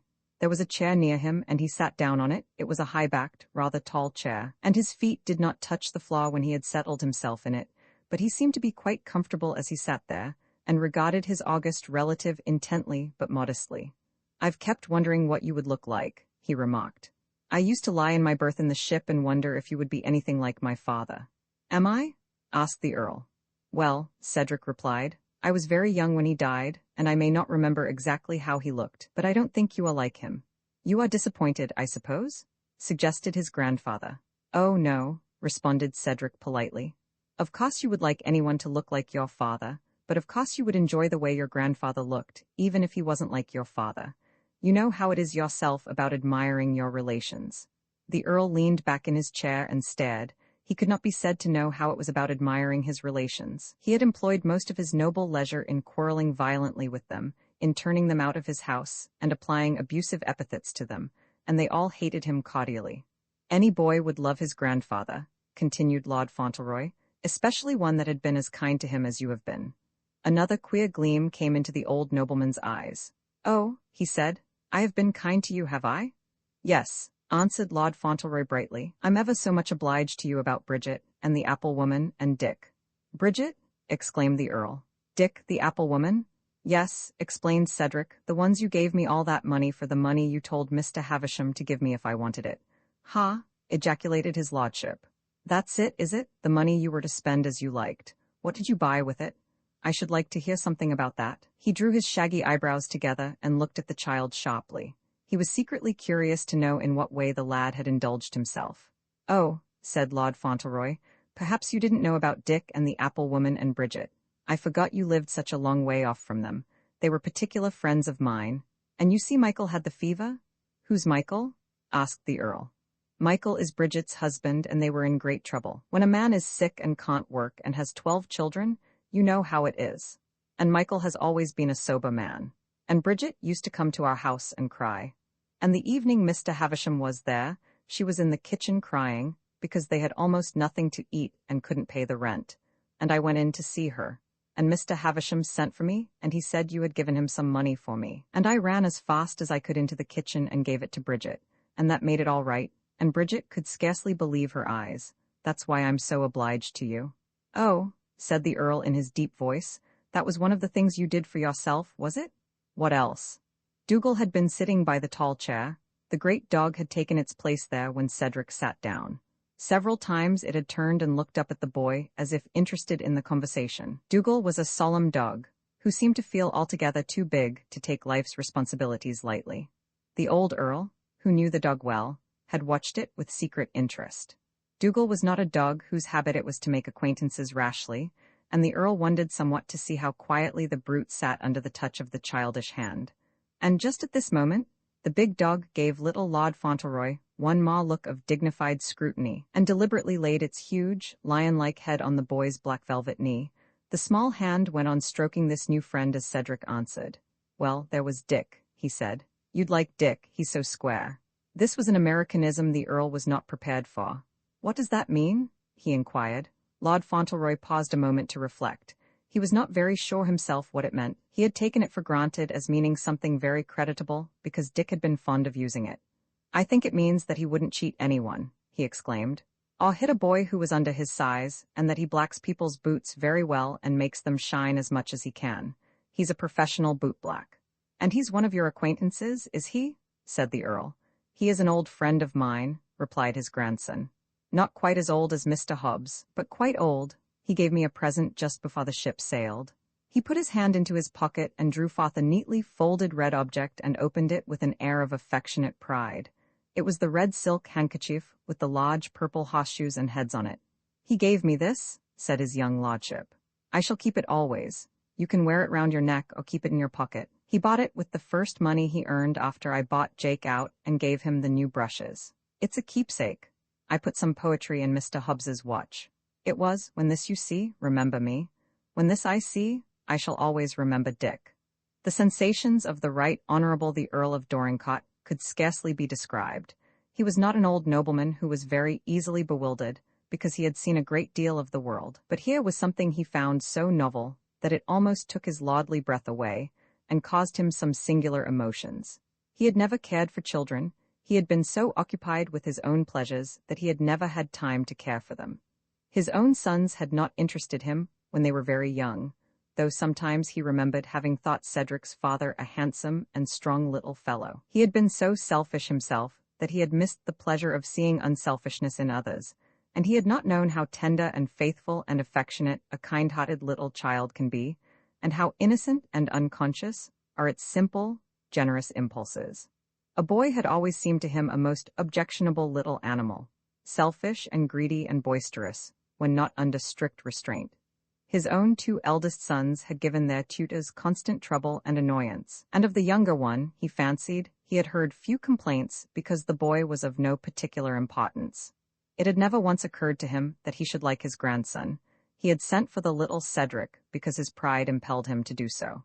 If the boy was to take his place in the future, he did not wish his name to be made ridiculous by descending to an uneducated boor. He had been convinced the boy would be a clownish fellow if he were brought up in America. He had no feeling of affection for the lad. His only hope was that he should find him decently well-featured, and with a respectable share of sense. He had been so disappointed in his other sons, and had been made so furious by Captain Errol's American marriage, that he had never once thought that anything creditable could come of it. When the footman had announced Lord Fauntleroy, he had almost dreaded to look at the boy, lest he should find him all that he had feared. It was because of this feeling that he had ordered that the child should be sent to him alone. His pride could not endure that others should see his disappointment if he was to be disappointed. His proud, stubborn old heart, therefore, had leaped within him when the boy came forward with his graceful, easy carriage, his fearless hand on the big dog's neck. Even in the moments when he had hoped the most, the Earl had never hoped that his grandson would look like that. It seemed almost too good to be true that this should be the boy he had dreaded to see, the child of the woman he so disliked, this little fellow with so much beauty and such a brave, childish grace. The Earl's stern composure was quite shaken by this startling surprise, and then their talk began, and he was still more curiously moved and more puzzled. In the first place, he was so used to seeing people rather afraid and embarrassed before him that he had expected nothing else but that his grandson would be timid or shy. But Cedric was no more afraid of the Earl than he had been of Dougal. He was not bold, he was only innocently friendly, and he was not conscious that there could be any reason why he should be awkward or afraid. The Earl could not help seeing that the little boy took him for a friend and treated him as one, without having any doubt of him at all. It was quite plain as the little fellow sat there in his tall chair and talked in his friendly way that it had never occurred to him that this large, fierce-looking old man could be anything but kind to him and rather pleased to see him there. And it was plain, too, that, in his childish way, he wished to please and interest his grandfather. Cross and hard-hearted and worldly as the old Earl was, he could not help feeling a secret and novel pleasure in this very confidence. After all, it was not disagreeable to meet someone who did not distrust him or shrink from him, or seem to detect the ugly part of his nature. Someone who looked at him with clear, unsuspecting eyes, if it was only a little boy in a black velvet suit. So the old man leaned back in his chair and led his young companion on to telling him still more of himself, and with that odd gleam in his eyes watched the little fellow as he talked. Lord Fauntleroy was quite willing to answer all his questions and chatted on in his genial little way quite composedly. He told him all about Dick and Jake, and the apple woman, and Mr. Hobbs. He described the Republican rally in all the glory of its banners and transparencies, torches and rockets. In the course of the conversation, he reached the 4th of July and the Revolution, and was just becoming enthusiastic, when he suddenly recollected something and stopped very abruptly. "What is the matter?" demanded his grandfather. "Why don't you go on?" Lord Fauntleroy moved rather uneasily in his chair. It was evident to the Earl that he was embarrassed by the thought which had just occurred to him. "I was just thinking that perhaps you mightn't like it," he replied. "Perhaps someone belonging to you might have been there. I forgot you were an Englishman." "You can go on," said my lord. "No one belonging to me was there. You forgot you were an Englishman, too?" "Oh, no," said Cedric quickly. "I'm an American?" "You are an Englishman," said the Earl grimly. "Your father was an Englishman." It amused him a little to say this, but it did not amuse Cedric. The lad had never thought of such a development as this. He felt himself grow quite hot up to the roots of his hair. "I was born in America," he protested. "You have to be an American if you are born in America. I beg your pardon," with serious politeness and delicacy, "for contradicting you. Mr. Hobbs told me if there were another war, I should have to be an American." The Earl gave a grim half-laugh. It was short and grim, but it was a laugh. "You would you?" he said. He hated America and Americans, but it amused him to see how serious and interested this small patriot was. He thought that so good an American might make a rather good Englishman when he was a man. They had not time to go very deep into the Revolution again, and indeed Lord Fauntleroy felt some delicacy about returning to the subject. Before dinner was announced, Cedric left his chair and went to his noble kinsman. He looked down at his gouty foot. "Would you like me to help you?" he said politely. "You could lean on me, Once when Mr. Hobbs hurt his foot with a potato barrel rolling on it, he used to lean on me." The big footman almost periled his reputation and his situation by smiling. He was an aristocratic footman who had always lived in the best of noble families, and he had never smiled. Indeed, he would have felt himself a disgraced and vulgar footman if he had allowed himself to be led by any circumstance whatever into such an indiscretion as a smile. But he had a very narrow escape. He only just saved himself by staring straight over the Earl's head at a very ugly picture. The Earl looked his valiant young relative over from head to foot. "Do you think you could do it?" he asked gruffly. "I think I could," said Cedric. "I'm strong. I'm 7, You could lean on your stick on one side and on me on the other. Dick says I've a good deal of muscle for a boy that's only 7. He shut his hand and moved it upward to his shoulder, so that the Earl might see the muscle Dick had kindly approved of, and his face was so grave and earnest that the footman found it necessary to look very hard indeed at the ugly picture. "Well," said the Earl, "you may try." Cedric gave him his stick and began to assist him to rise. Usually, the footman did this, and was violently swannet when his lordship had an extra twinge of gout. The Earl was not a very polite person as a rule, and many a time the huge footmen about him quaked inside their imposing liveries. But this evening he did not swear, though his gouty foot gave him more twinges than one. He chose to try an experiment. He got up slowly and put his hand on the small shoulder presented to him with so much courage. Little Lord Fauntleroy made a careful step forward, looking down at the gouty foot. "Just lean on me," he said, with encouraging good cheer. "I'll walk very slowly." If the Earl had been supported by the footman, he would have rested less on his stick and more on his assistant's arm. And yet, it was part of his experiment to let his grandson feel his burden as no light weight. It was quite a heavy weight indeed, and after a few steps his young lordship's face grew quite hot, and his heart beat rather fast, but he braced himself sturdily, remembering his muscle and Dick's approval of it. "Don't be afraid of leaning on me," he panted. "I'm all right, if it isn't a very long way." It was not really very far to the dining room, but it seemed rather a long way to Cedric before they reached the chair at the head of the table. The hand on his shoulder seemed to grow heavier at every step, and his face grew redder and hotter, and his breath shorter, but he never thought of giving up. He stiffened his childish muscles, held his head erect, and encouraged the Earl as he limped along. "Does your foot hurt you very much when you stand on it?" he asked. "Did you ever put it in hot water and mustard? Mr. Hobbs used to put his in hot water. Arnica is a very nice thing, they tell me." The big dog stalked slowly beside them, and the big footman followed. Several times he looked very queer as he watched the little figure making the very most of all its strength, and bearing its burden with such goodwill. The Earl, too, looked rather queer once as he glanced sidewise down at the flushed little face. When they entered the room where they were to dine, Cedric saw it was a very large and imposing one, and that the footman who stood behind the chair at the head of the table stared very hard as they came in. But they reached the chair at last. The hand was removed from his shoulder, and the Earl was fairly seated. Cedric took out Dick's handkerchief and wiped his forehead. "It's a warm night, isn't it?" he said. "Perhaps you need a fire because of your foot, but it seems just a little warm to me." His delicate consideration for his noble relative's feelings was such that he did not wish to seem to intimate that any of his surroundings were unnecessary. "You have been doing some rather hard work," said the Earl. "Oh, no," said Lord Fauntleroy. "It wasn't exactly hard, but I got a little warm. A person will get warm in summer time," and he rubbed his damp curls rather vigorously with the gorgeous handkerchief. His own chair was placed at the other end of the table, opposite his grandfather's. It was a chair with arms and intended for a much larger individual than himself. Indeed, everything he had seen so far, the great rooms with their high ceilings, the massive furniture, the big footman, the big dog, the Earl himself, were all of proportions calculated to make this little lad feel that he was very small. Indeed, but that did not trouble him. He had never thought himself very large or important, and he was quite willing to accommodate himself even to circumstances which rather overpowered him. Perhaps he had never looked so little a fellow as when seated now in his great chair at the end of the table. Notwithstanding his solitary existence, the Earl chose to live in some state. He was fond of his dinner, and he dined in a formal style. Cedric looked at him across a glitter of splendid glass and plate, which to his unaccustomed eyes seemed quite dazzling. A stranger looking on might well have smiled at the picture. The great stately room, the big liveried servants, the bright lights, the glittering silver and glass, the fierce-looking old nobleman at the head of the table, and the very small boy at the foot. Dinner was usually a very serious matter with the Earl, and it was a very serious matter with the cook, if his lordship was not pleased or had an indifferent appetite.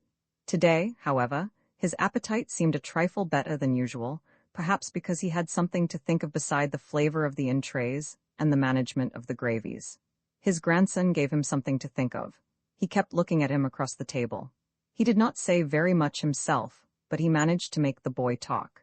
He had never imagined that he could be entertained by hearing a child talk, but Lord Fauntleroy at once puzzled and amused him, and he kept remembering how he had let the childish shoulder feel his weight just for the sake of trying how far the boy's courage and endurance would go, and it pleased him to know that his grandson had not quailed and had not seemed to think even for a moment of giving up what he had undertaken to do.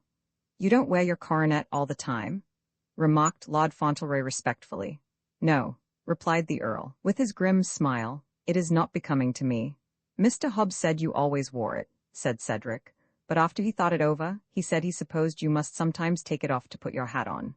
"Yes," said the Earl, I take it off occasionally. And one of the footmen suddenly turned aside and gave a singular little cough behind his hand. Cedric finished his dinner first, and then he leaned back in his chair and took a survey of the room. You must be very proud of your house, he said. It's such a beautiful house. I never saw anything so beautiful. But of course, as I'm only 7, I haven't seen much. And you think I must be proud of it, do you? Said the Earl. I should think anyone would be proud of it, replied Lord Fauntleroy. I should be proud of it if it were my house. Everything about it is beautiful. And the park and those trees, how beautiful they are, and how the leaves rustle. Then he paused an instant and looked across the table rather wistfully. It's a very big house for just 2 people to live in, isn't it? He said. It is quite large enough for 2, answered the Earl. Do you find it too large? His little lordship hesitated a moment. I was only thinking, he said, that if 2 people lived in it who were not very good companions, they might feel lonely sometimes. Do you think I shall make a good companion? Inquired the Earl. Yes, replied Cedric, I think you will. Mr. Hobbs and I were great friends. He was the best friend I had except Dearest. The Earl made a quick movement of his bushy eyebrows. Who is Dearest? She is my mother, said Lord Fauntleroy, in a rather low, quiet little voice. Perhaps he was a trifle tired, as his bedtime was nearing, and perhaps after the excitement of the last few days, it was natural he should be tired, so perhaps, too, the feeling of weariness brought to him a vague sense of loneliness in the remembrance that tonight he was not to sleep at home, watched over by the loving eyes of that best friend of his. They had always been best friends, this boy and his young mother. He could not help thinking of her, and the more he thought of her the less was he inclined to talk, and by the time the dinner was at an end, the Earl saw that there was a faint shadow on his face. But Cedric bore himself with excellent courage, and when they went back to the library, though the tall footman walked on one side of his master, the Earl's hand rested on his grandson's shoulder, though not so heavily as before. When the footman left them alone, Cedric sat down upon the hearthrug near Dougal. For a few minutes he stroked the dog's ears in silence and looked at the fire. The Earl watched him. The boy's eyes looked wistful and thoughtful, and once or twice he gave a little sigh. The Earl sat still, and kept his eyes fixed on his grandson. Fauntleroy, he said at last, what are you thinking of? Fauntleroy looked up with a manful effort at a smile. I was thinking about Dearest, he said, and I think I'd better get up and walk up and down the room. He rose up and put his hands in his small pockets and began to walk to and fro. His eyes were very bright, and his lips were pressed together, but he kept his head up and walked firmly. Dougal moved lazily and looked at him, and then stood up. He walked over to the child and began to follow him uneasily. Fauntleroy drew one hand from his pocket and laid it on the dog's head. He's a very nice dog, he said. He's my friend. He knows how I feel. How do you feel? Asked the Earl. It disturbed him to see the struggle the little fellow was having with his first feeling of homesickness, but it pleased him to see that he was making so brave an effort to bear it well. He liked this childish courage. Come here, he said. Fauntleroy went to him.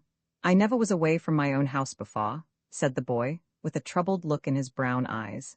It makes a person feel a strange feeling when he has to stay all night in another person's castle, instead of in his own house. But Dearest is not very far away from me. She told me to remember that, and I'm 7, and I can look at the picture she gave me. He put his hand in his pocket and brought out a small violet velvet-covered case. This is it, he said. You see, you press this spring and it opens, and she is in there.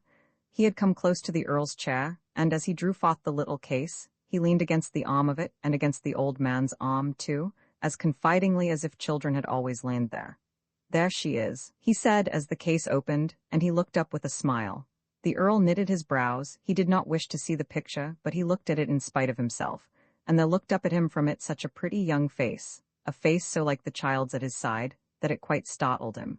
I suppose you think you are very fond of her, he said. Yes, answered Lord Fauntleroy in a gentle tone and with simple directness. I do think so, and I think it's true. You see, Mr. Hobbs was my friend, and Dick and Bridget and Mary and Michael, they were my friends, too, but Dearest. Well, she is my close friend, and we always tell each other everything. My father left her to me to take care of, and when I am a man I am going to work and earn money for her. What do you think of doing?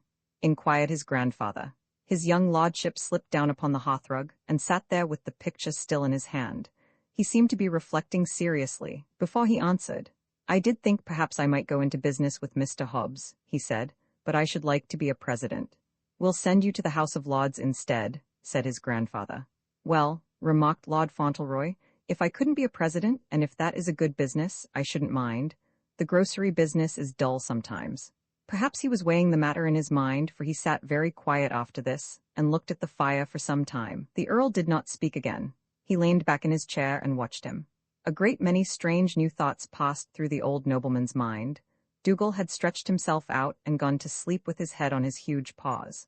There was a long silence. In about half an hour's time, Mr. Havisham was ushered in. The great room was very still when he entered. The Earl was still leaning back in his chair. He moved as Mr. Havisham approached, and held up his hand in a gesture of warning. It seemed as if he had scarcely intended to make the gesture, as if it were almost involuntary. Dougal was still asleep, and close beside the great dog, sleeping also, with his curly head upon his arm, lay little Lord Fauntleroy. When Lord Fauntleroy wakened in the morning, he had not wakened at all when he had been carried to bed the night before. The first sounds he was conscious of were the crackling of a wood fire and the murmur of voices. "You will be careful, Dawson, not to say anything about it," he heard someone say. "He does not know why she is not to be with him, and the reason is to be kept from him." "If them's his lordship's orders, mem," another voice answered, "they'll have to be kept, I suppose. But, if you'll excuse the liberty, mem, as it's between ourselves, servant or no servant, all I have to say is, it's a cruel thing, parting that poor, pretty, young-witted cretur from her own flesh and blood, and him such a little beauty and a nobleman born. James and Thomas, mem, last night in the servants' hall, they both of 'em say as they never see anythink in their 2 lives, nor yet no other gentleman in livery, like that little fellow's ways, as innocent and polite and interested as if he'd been sitting there dining with his best friend, and the temper of a angel, instead of one, if you'll excuse me, mem, as it's well known, is enough to curdle your blood in your veins at times. And as to looks, mem, when we was rung for, James and me, to go into the library and bring him upstairs, and James lifted him up in his arms, what with his little innocent face all red and rosy, and his little head on James's shoulder and his hair hanging down, all curly and shinin', a prettier, takin' a sight you'd never wish to see.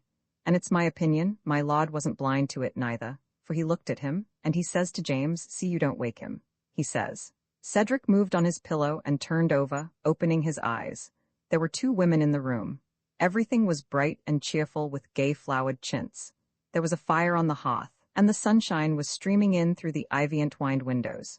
Both women came toward him, and he saw that one of them was Mrs. Mellon, the housekeeper, and the other a comfortable, middle-aged woman, with a face as kind and good-humored as a face could be. "Good morning, my lord," said Mrs. Mellon. "Did you sleep well?" His lordship rubbed his eyes and smiled. "Good morning," he said. "I didn't know I was here." "You were carried upstairs when you were asleep," said the housekeeper. "This is your bedroom, and this is Dawson, who is to take care of you." Fauntleroy sat up in bed and held out his hand to Dawson as he had held it out to the Earl. "How do you do, ma'am?" he said. "I'm much obliged to you for coming to take care of me." "You can call her Dawson, my lord," said the housekeeper with a smile. "She is used to being called Dawson." "Miss Dawson or Mrs. Dawson?" inquired his lordship. "Just Dawson, my lord," said Dawson herself, beaming all over. "Neither Miss nor Mrs., bless your little heart. Will you get up now and let Dawson dress you, and then have your breakfast in the nursery?"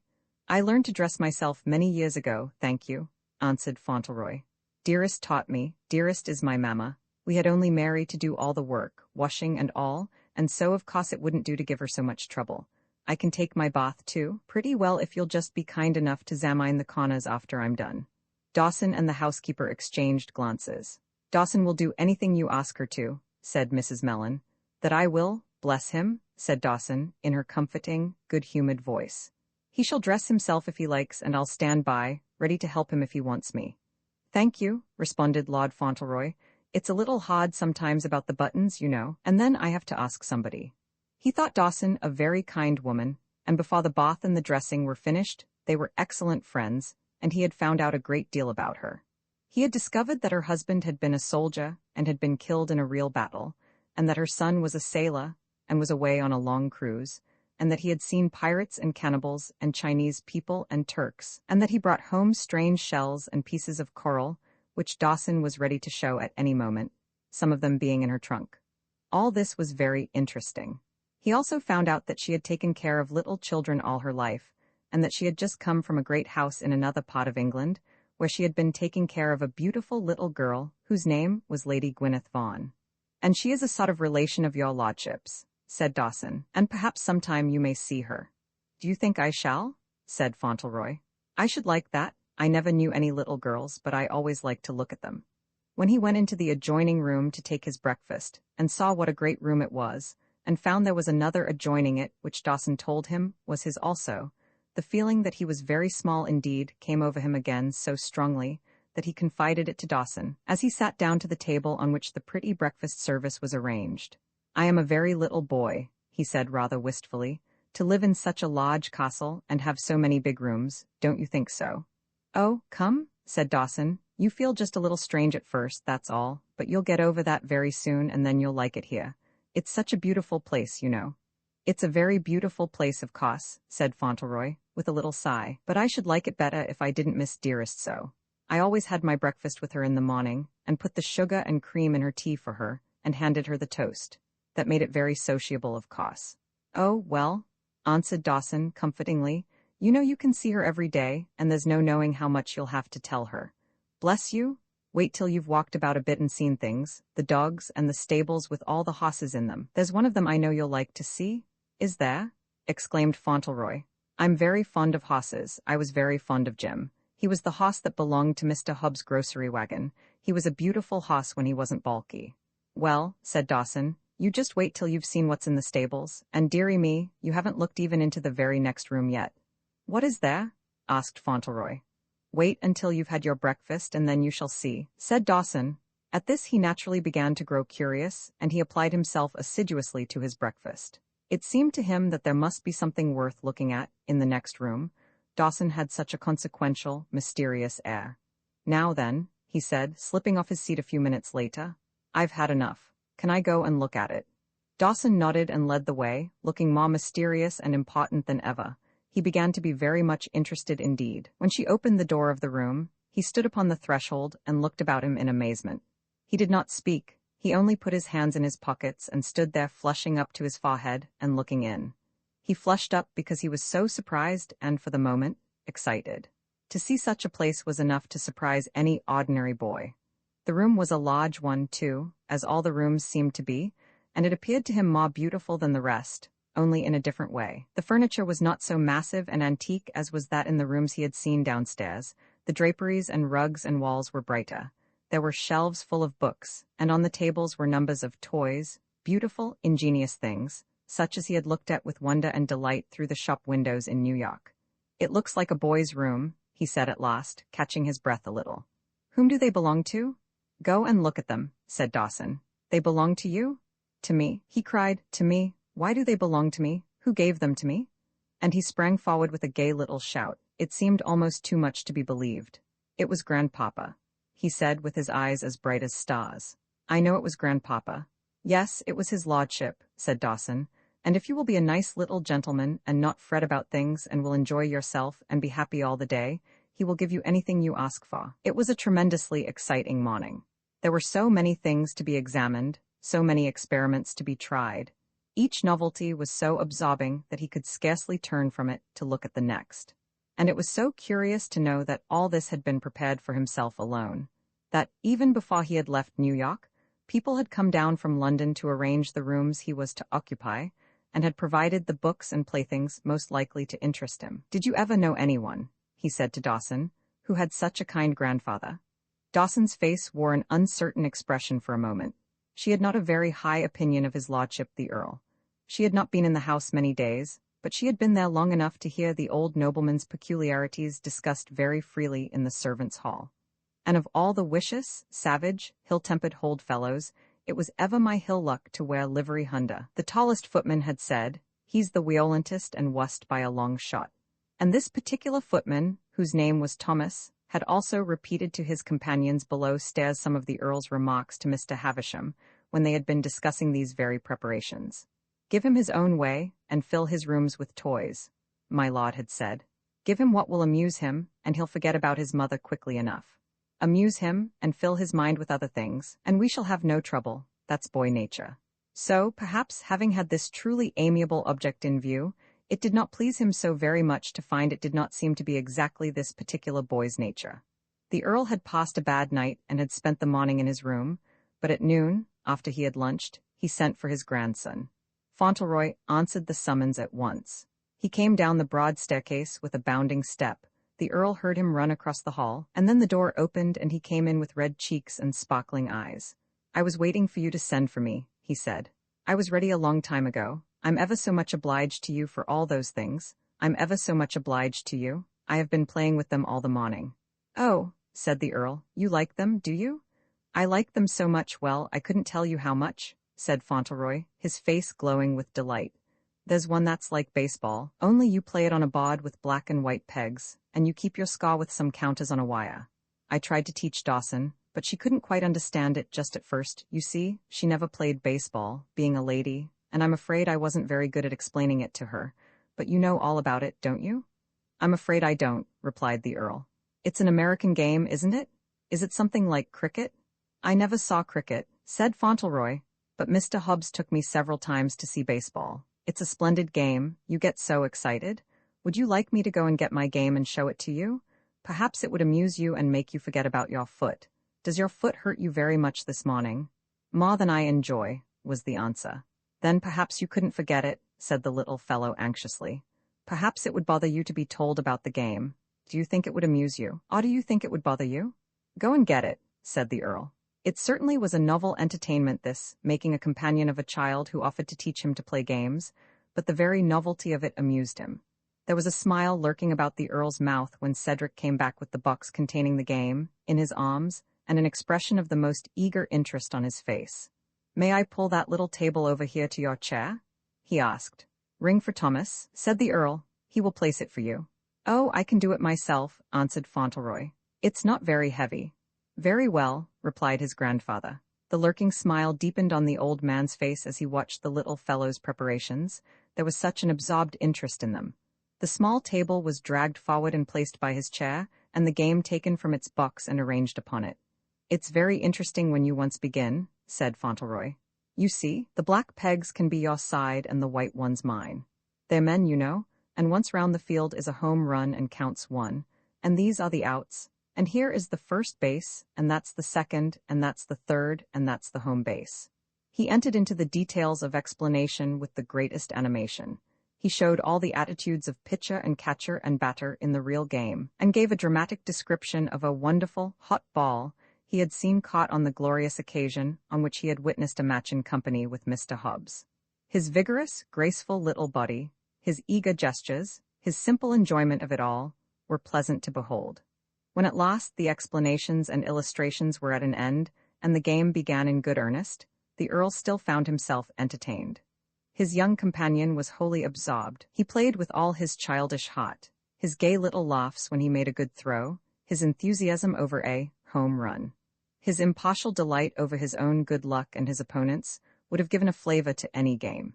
If a week before, anyone had told the Earl of Dorincourt that on that particular morning he would be forgetting his gout and his bad temper in a child's game, played with black and white wooden pegs, on a gaily painted board, with a curly-headed small boy for a companion, he would without doubt have made himself very unpleasant. And yet he certainly had forgotten himself when the door opened, and Thomas announced a visitor.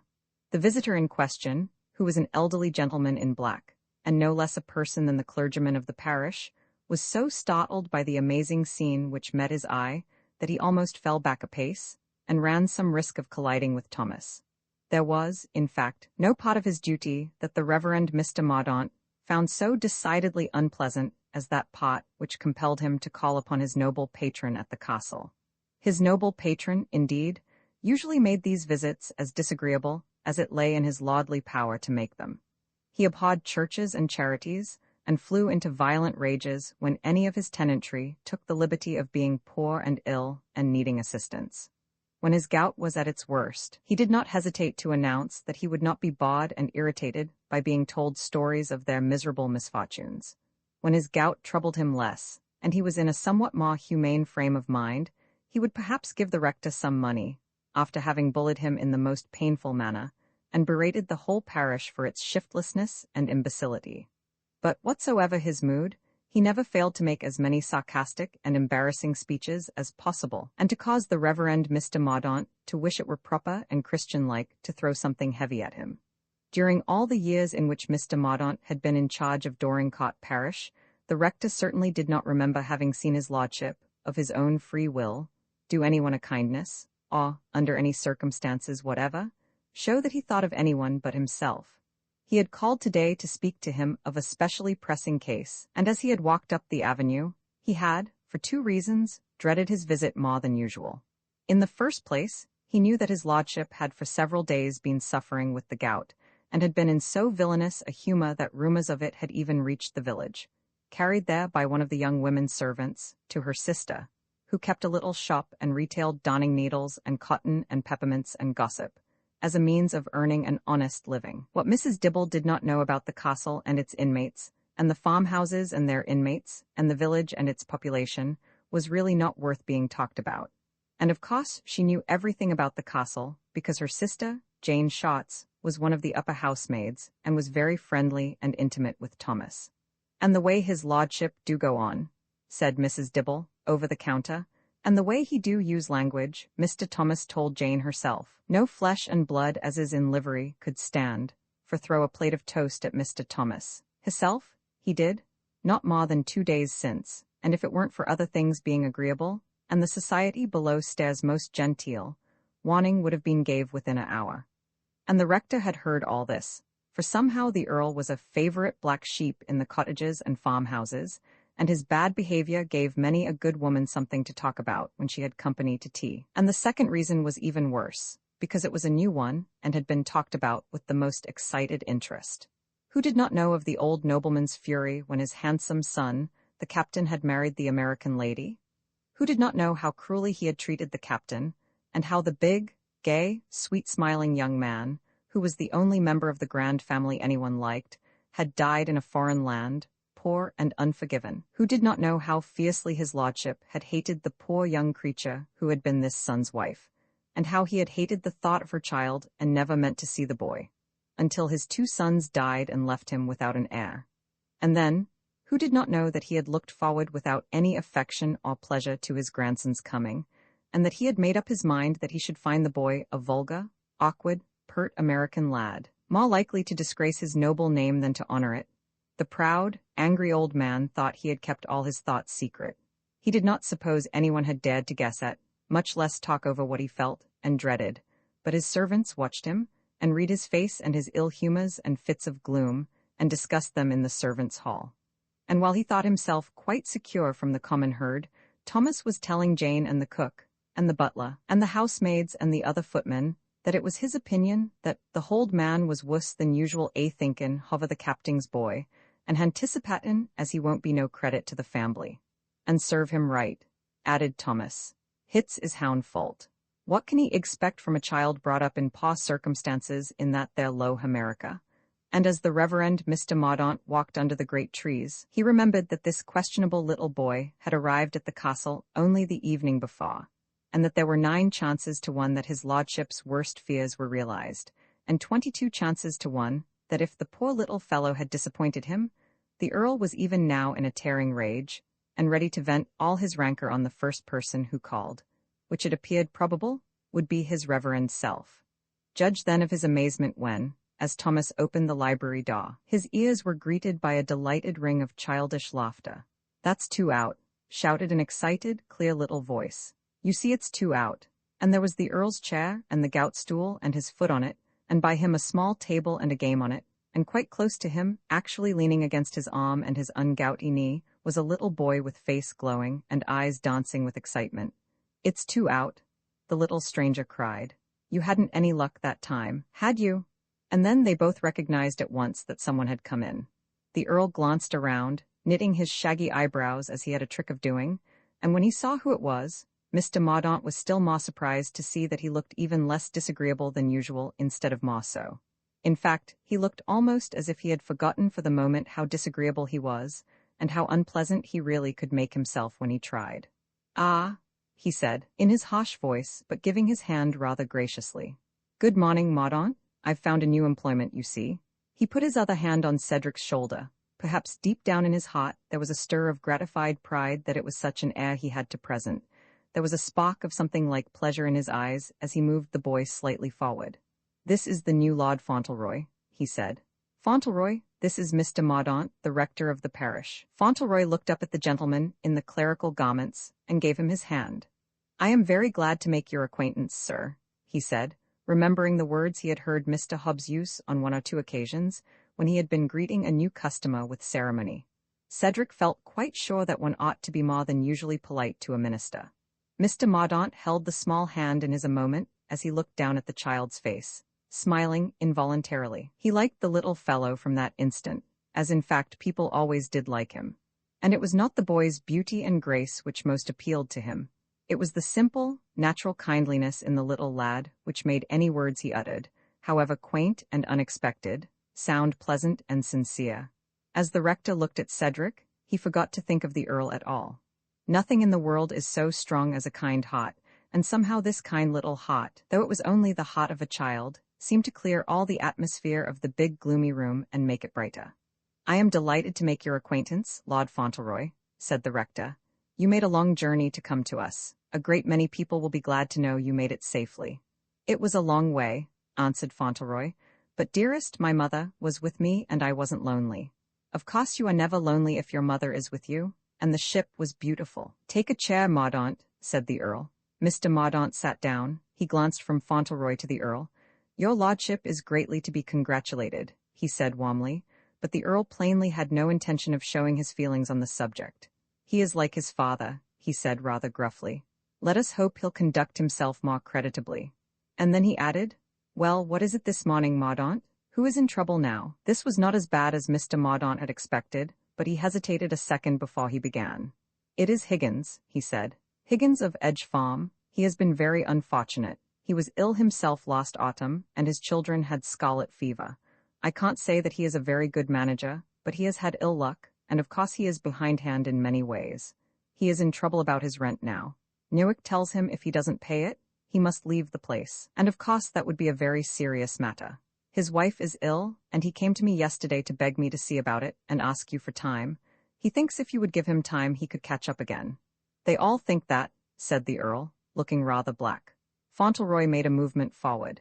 He had been standing between his grandfather and the visitor, listening with all his might. He had begun to be interested in Higgins at once. He wondered how many children there were, and if the scarlet fever had hurt them very much. His eyes were wide open and were fixed upon Mr. Mordaunt with intent interest as that gentleman went on with the conversation. Higgins is a well-meaning man, said the rector, making an effort to strengthen his plea. He is a bad enough tenant, replied his lordship.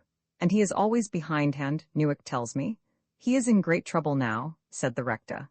He is very fond of his wife and children, and if the farm is taken from him, they may literally starve. He cannot give them the nourishing things they need.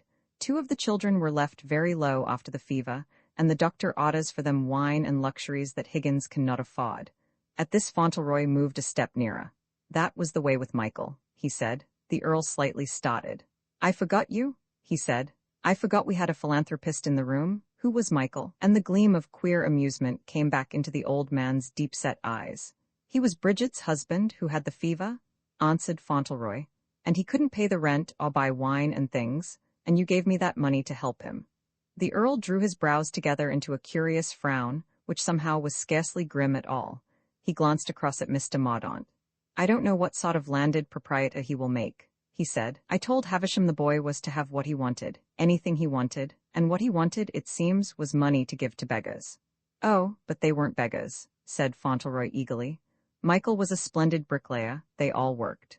Oh, said the Earl, they were not beggars, they were splendid bricklayers and boot-blacks and apple women. He bent his gaze on the boy for a few seconds in silence. The fact was that a new thought was coming to him, and though, perhaps, it was not prompted by the noblest emotions, it was not a bad thought. Come here, he said at last. Fauntleroy went and stood as near to him as possible without encroaching on the gouty foot. What would you do in this case? His lordship asked. It must be confessed that Mr. Mordaunt experienced for the moment a curious sensation. Being a man of great thoughtfulness, and having spent so many years on the estate of Dorincourt, knowing the tenantry, rich and poor, the people of the village, honest and industrious, dishonest and lazy, he realized very strongly what power for good or evil would be given in the future to this one small boy standing there, his brown eyes wide open, his hands deep in his pockets. And the thought came to him also that a great deal of power might, perhaps through the caprice of a proud, self-indulgent old man, be given to him now, and that if his young nature were not a simple and generous one, it might be the worst thing that could happen, not only for others but for himself. "And what would you do in such a case?" demanded the Earl. Fauntleroy drew a little nearer and laid one hand on his knee with the most confiding air of good comradeship. "If I were very rich," he said, "and not only just a little boy, I should let him stay and give him the things for his children, but then I am only a boy." Then, after a second's pause, in which his face brightened visibly, "You can do anything, can't you?" he said. "Humph," said my lord, staring at him. "That's your opinion, is it?" And he was not displeased either. "I mean you can give anyone anything," said Fauntleroy. "Who's Newick?" "He is my agent," answered the Earl, "and some of my tenants are not over fond of him." "Are you going to write him a letter now?" inquired Fauntleroy. "Shall I bring you the pen and ink? I can take the game off this table." It plainly had not for an instant occurred to him that Newick would be allowed to do his worst. The Earl paused a moment, still looking at him. "Can you write?" he asked. "Yes," answered Cedric, "but not very well." "Move the things from the table," commanded my lord, "and bring the pen and ink and a sheet of paper from my desk." Mr. Mordaunt's interest began to increase. Fauntleroy did as he was told very deftly. In a few moments, the sheet of paper, the big inkstand, and the pen were ready. "There," he said gaily, "now you can write it." "You ought to write it," said the Earl. "I?" exclaimed Fauntleroy, and a flush overspread his forehead. "Will it do if I write it? I don't always spell quite right when I haven't a dictionary, and nobody tells me." "It will do," answered the Earl. "Higgins will not complain of the spelling. I'm not the philanthropist, you are. Dip your pen in the ink." Fauntleroy took up the pen and dipped it in the ink bottle. Then he arranged himself in position, leaning on the table. "Now," he inquired, "what must I say?" "You may say, 'Higgins is not to be interfered with for the present,' and sign it, Fauntleroy," said the Earl. Fauntleroy dipped his pen in the ink again, and resting his arm, began to write. It was rather a slow and serious process, but he gave his whole soul to it. After a while, however, the manuscript was complete, and he handed it to his grandfather with a smile slightly tinged with anxiety. "Do you think it will do?" he asked. The Earl looked at it, and the corners of his mouth twitched a little. "Yes," he answered. "Higgins will find it entirely satisfactory." And he handed it to Mr. Mordaunt. What Mr. Mordaunt found written was this: "Dear Mr. Newick, if you please, Mr. Higgins is not to be interfered with for the present, and oblige yours respectfully, Fauntleroy." "Mr. Hobbs always signed his letters that way," said Fauntleroy, "and I thought I'd better say please. Is that exactly the right way to spell interfered?" "It's not exactly the way it is spelled in the dictionary," answered the Earl. "I was afraid of that," said Fauntleroy. "I ought to have asked. You see, that's the way with words of more than one syllable. You have to look in the dictionary. It's always safest. I'll write it over again." And write it over again he did, making quite an imposing copy, and taking precautions in the matter of spelling by consulting the Earl himself. "Spelling is a curious thing," he said. "It's so often different from what you expect it to be. I used to think please was spelled plees, but it isn't, you know. And you'd think dear was spelled dere if you didn't inquire. Sometimes it almost discourages you." When Mr. Mordaunt went away, he took the letter with him, and he took something else with him also, namely, a pleasanter feeling and a more hopeful one than he had ever carried home with him down that avenue on any previous visit he had made at Dorincourt Castle. When he was gone, Fauntleroy, who had accompanied him to the door, went back to his grandfather. "May I go to Dearest now?" he asked. "I think she will be waiting for me." The Earl was silent a moment. "There is something in the stable for you to see first," he said. "Ring the bell." "If you please," said Fauntleroy with his quick little flush. "I'm very much obliged, but I think I'd better see it tomorrow. She will be expecting me all the time." "Very well," answered the Earl. "We will order the carriage." Then he added dryly, "It's a pony." Fauntleroy drew a long breath. "A pony?" he exclaimed. "Whose pony is it?" "Yours," replied the Earl. "Mine?" cried the little fellow. "Mine, like the things upstairs?" "Yes," said his grandfather. "Would you like to see it? Shall I order it to be brought around?"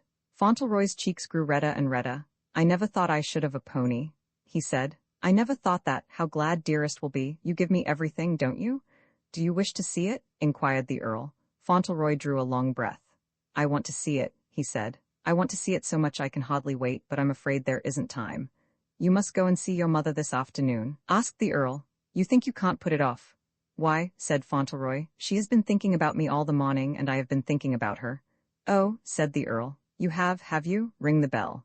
As they drove down the avenue under the arching trees, he was rather silent, but Fauntleroy was not. He talked about the pony. What color was it? How big was it? What was its name? What did it like to eat best? How old was it? How early in the morning might he get up and see it? Dearest will be so glad, he kept saying. She will be so much obliged to you for being so kind to me. She knows I always liked ponies so much, but we never thought I should have one. There was a little boy on Fifth Avenue who had one, and he used to ride out every morning, and we used to take a walk past his house to see him. He leaned back against the cushions and regarded the Earl with rapt interest for a few minutes and in entire silence. I think you must be the best person in the world, he burst forth at last. You are always doing good, aren't you? And thinking about other people. Dearest says that is the best kind of goodness, not to think about yourself, but to think about other people.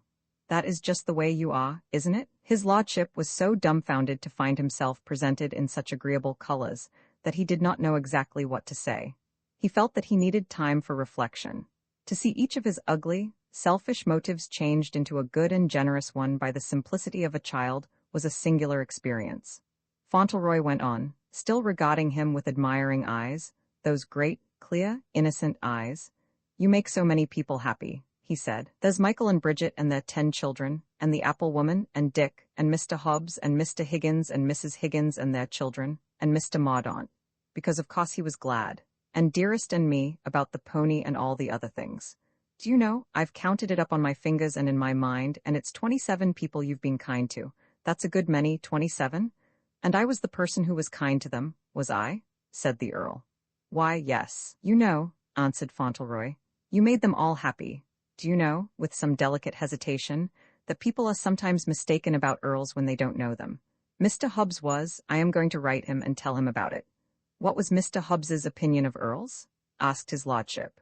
Well, you see, the difficulty was, replied his young companion, that he didn't know any, and he'd only read about them in books. He thought you mustn't mind it, that they were gory tyrants, and he said he wouldn't have them hanging around his stall. But if he'd known you, I'm sure he would have felt quite different. I shall tell him about you. What shall you tell him? I shall tell him, said Fauntleroy, glowing with enthusiasm, that you are the kindest man I ever heard of.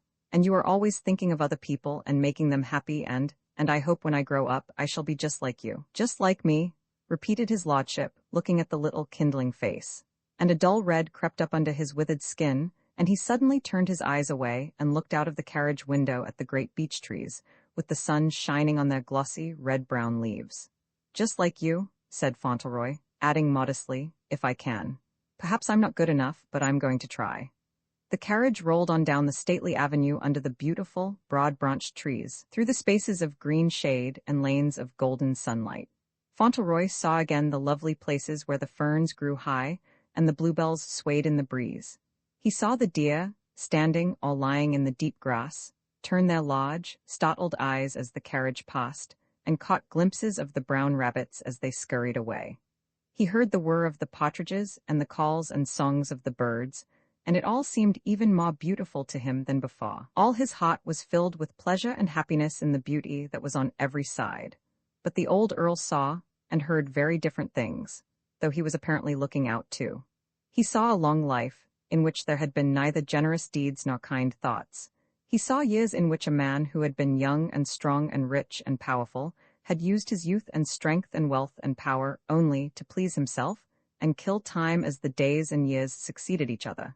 He saw this man, when the time had been killed and old age had come, solitary and without real friends in the midst of all his splendid wealth.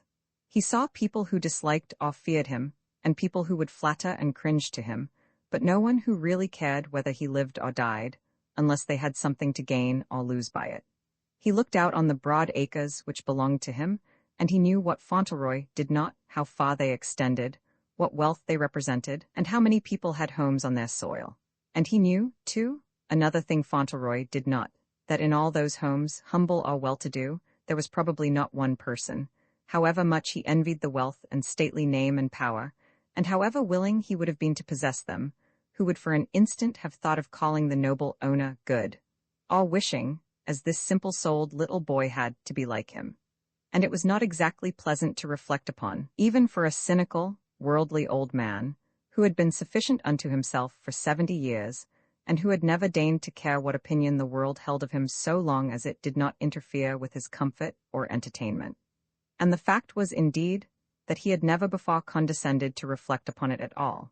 And he only did so now, because a child had believed him better than he was, and by wishing to follow in his illustrious footsteps and imitate his example, had suggested to him the curious question whether he was exactly the person to take as a model.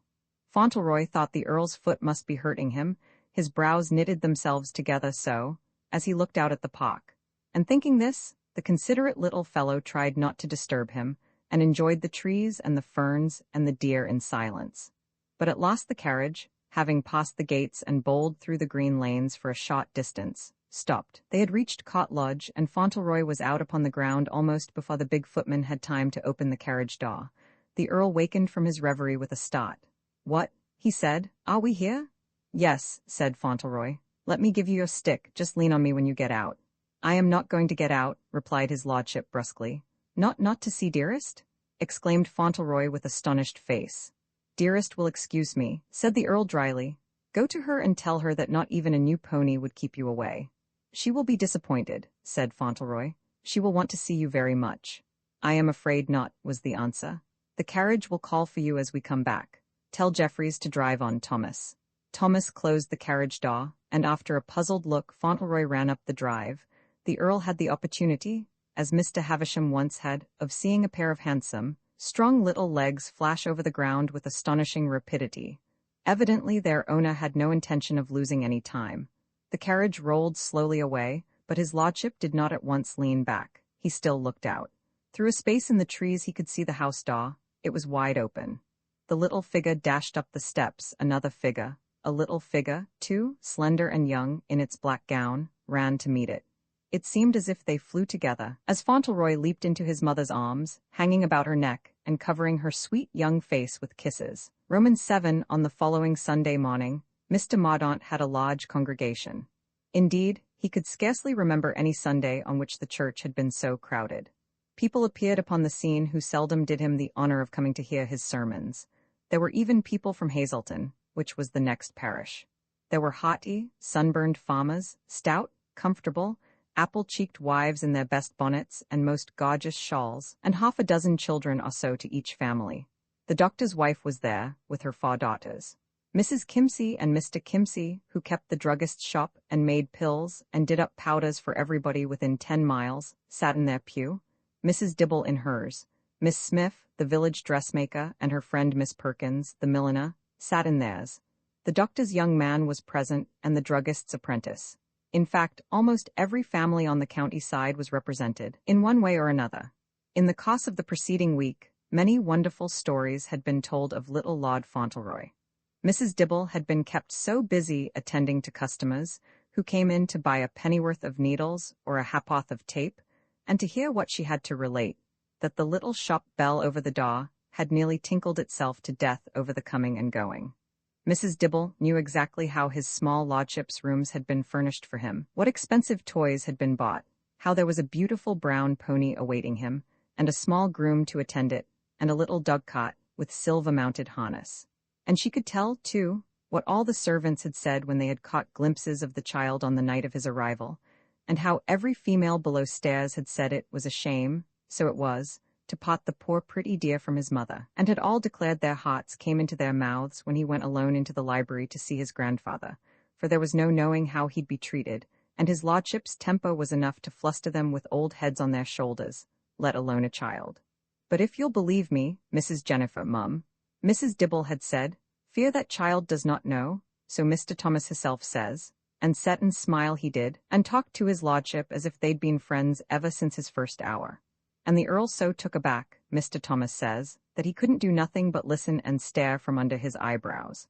And it's Mr. Thomas's opinion, Mrs. Bates, mum, that bad as he is, he was pleased in his secret soul, and proud, too, for a handsomer little fellow, or with better manners, though so old-fashioned, Mr. Thomas says he'd never wish to see.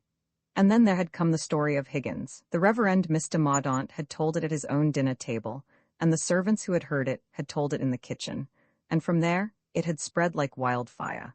And on market day, when Higgins had appeared in town, he had been questioned on every side, and Newick had been questioned too, and in response had shown to 2 or 3 people the note signed Fauntleroy. And so the farmers' wives had found plenty to talk of over their tea and their shopping, and they had done the subject full justice, and made the most of it. And on Sunday, they had either walked to church, or had been driven in their gigs by their husbands, who were perhaps a trifle curious themselves about the new little lord who was to be in time the owner of the soil.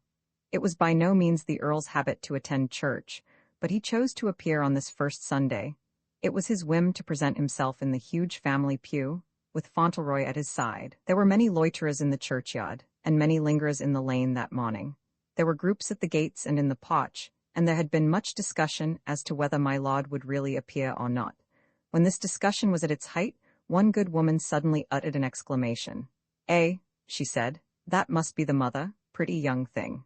All who heard turned and looked at the slender figure in black coming up the path. The veil was thrown back from her face, and they could see how fair and sweet it was, and how the bright hair curled as softly as a child's under the little widow's cap. She was not thinking of the people about. She was thinking of Cedric, and of his visits to her, and his joy over his new pony, on which he had actually ridden to her door the day before, sitting very straight and looking very proud and happy. But soon she could not help being attracted by the fact that she was being looked at, and that her arrival had created some sort of sensation.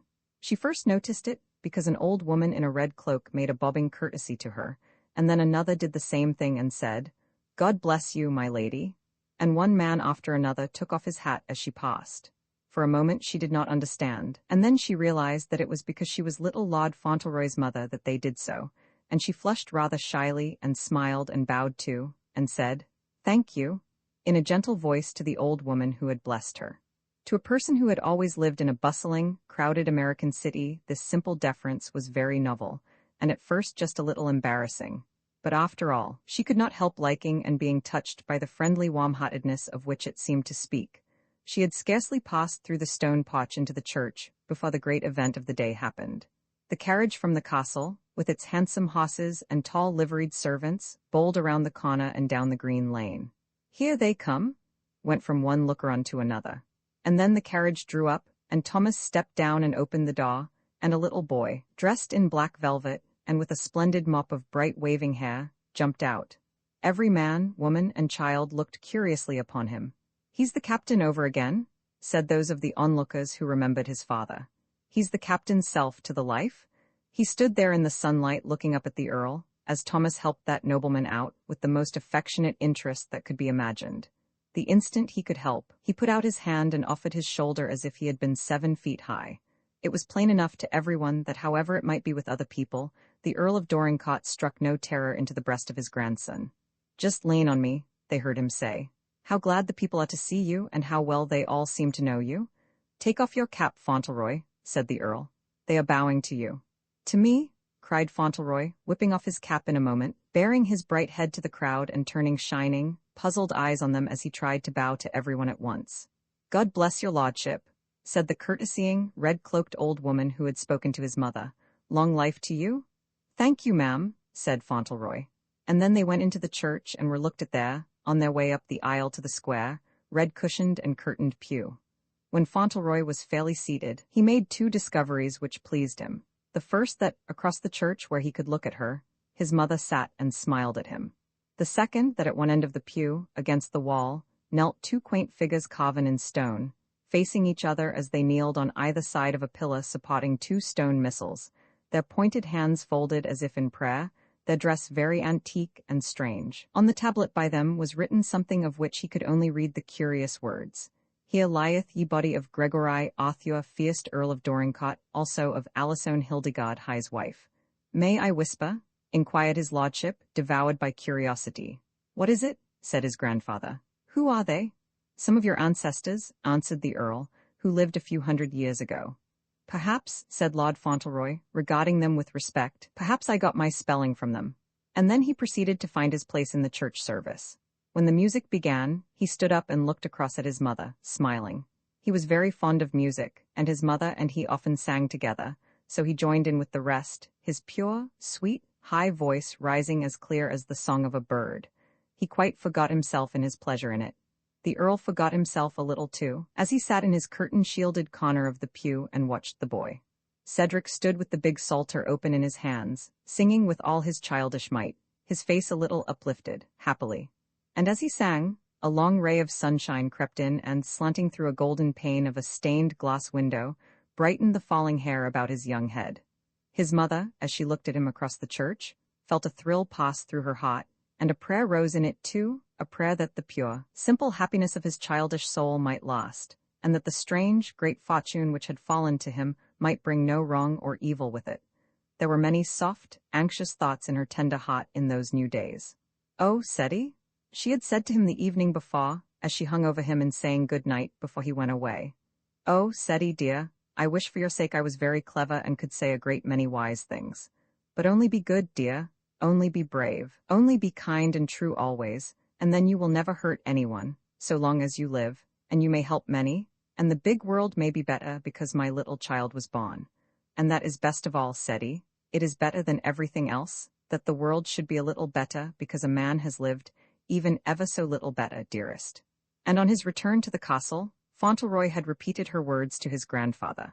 "And I thought about you when she said that," he ended, "and I told her that was the way the world was because you had lived, and I was going to try if I could be like you." "And what did she say to that?" asked his lordship, a trifle uneasily. "She said that was right, and we must always look for good in people and try to be like it."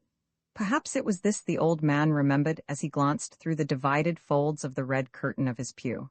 Many times he looked over the people's heads to where his son's wife sat alone, and he saw the fair face the unforgiven dead had loved, and the eyes which were so like those of the child at his side, but what his thoughts were, and whether they were hard and bitter, or softened a little, it would have been hard to discover.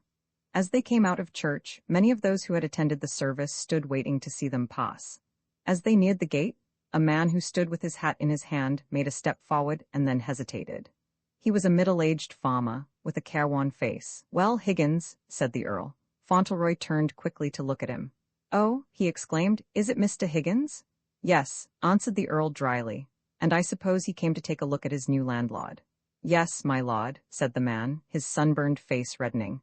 "Mr. Newick told me his young lordship was kind enough to speak for me, and I thought I'd like to say a word of thanks if I might be allowed." Perhaps he felt some wonder when he saw what a little fellow it was who had innocently done so much for him, and who stood there looking up just as one of his own less fortunate children might have done, apparently not realizing his own importance in the least. "I've a great deal to thank your lordship for," he said. "A great deal?" "Oh," said Fauntleroy. "I only wrote the letter. It was my grandfather who did it, but you know how he is about always being good to everybody. Is Mrs. Higgins well now?" Higgins looked a trifle taken aback. He also was somewhat startled at hearing his noble landlord presented in the character of a benevolent being, full of engaging qualities.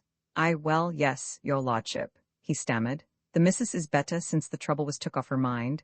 It was worrying broke her down." "I'm glad of that," said Fauntleroy. "My grandfather was very sorry about your children having the scarlet fever, and so was I.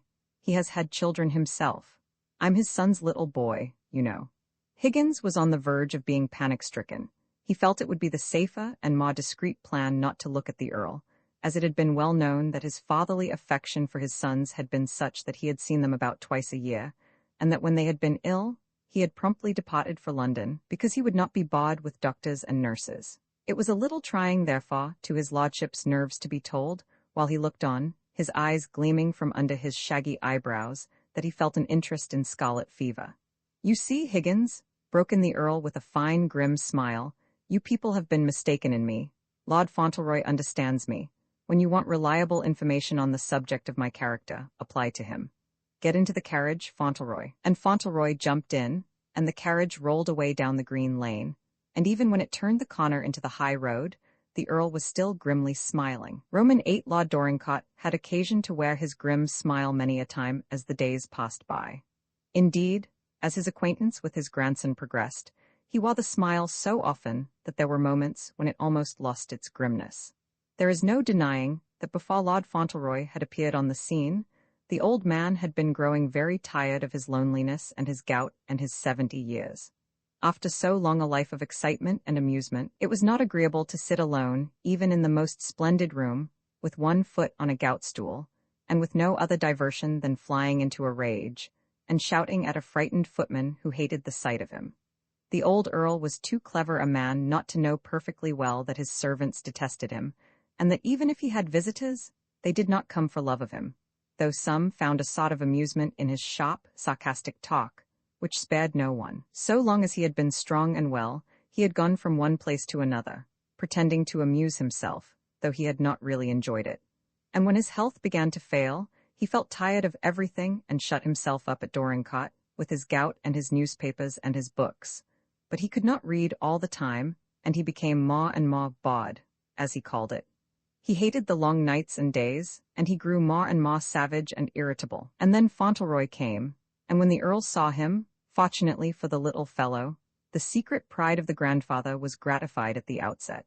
If Cedric had been a less handsome little fellow, the old man might have taken so strong a dislike to him that he would not have given himself the chance to see his grandson's finer qualities. But he chose to think that Cedric's beauty and fearless spirit were the results of the Dorincourt blood and a credit to the Dorincourt rank. And then, when he heard the lad talk, and saw what a well-bred little fellow he was, notwithstanding his boyish ignorance of all that his new position meant, the old Earl liked his grandson more, and actually began to find himself rather entertained. It had amused him to give into those childish hands the power to bestow a benefit on poor Higgins. My lord cared nothing for poor Higgins, but it pleased him a little to think that his grandson would be talked about by the country people and would begin to be popular with the tenantry, even in his childhood. Then it had gratified him to drive to church with Cedric, and to see the excitement and interest caused by the arrival. He knew how the people would speak of the beauty of the little lad, of his fine, strong, straight body, of his erect bearing, his handsome face, and his bright hair, and how they would say, as the Earl had heard one woman exclaim to another, that the boy was every inch a lord. My lord of Dorincourt was an arrogant old man, proud of his name, proud of his rank, and therefore proud to show the world that at last the house of Dorincourt had an heir who was worthy of the position he was to fill. The morning the new pony had been tried, the Earl had been so pleased that he had almost forgotten his gout. When the groom had brought out the pretty creature, which arched its brown, glossy neck and tossed its fine head in the sun, the Earl had sat at the open window of the library and had looked on while Fauntleroy took his first riding lesson. He wondered if the boy would show signs of timidity. It was not a very small pony, and he had often seen children lose courage in making their first essay at riding. Fauntleroy mounted in great delight. He had never been on a pony before, and he was in the highest spirits.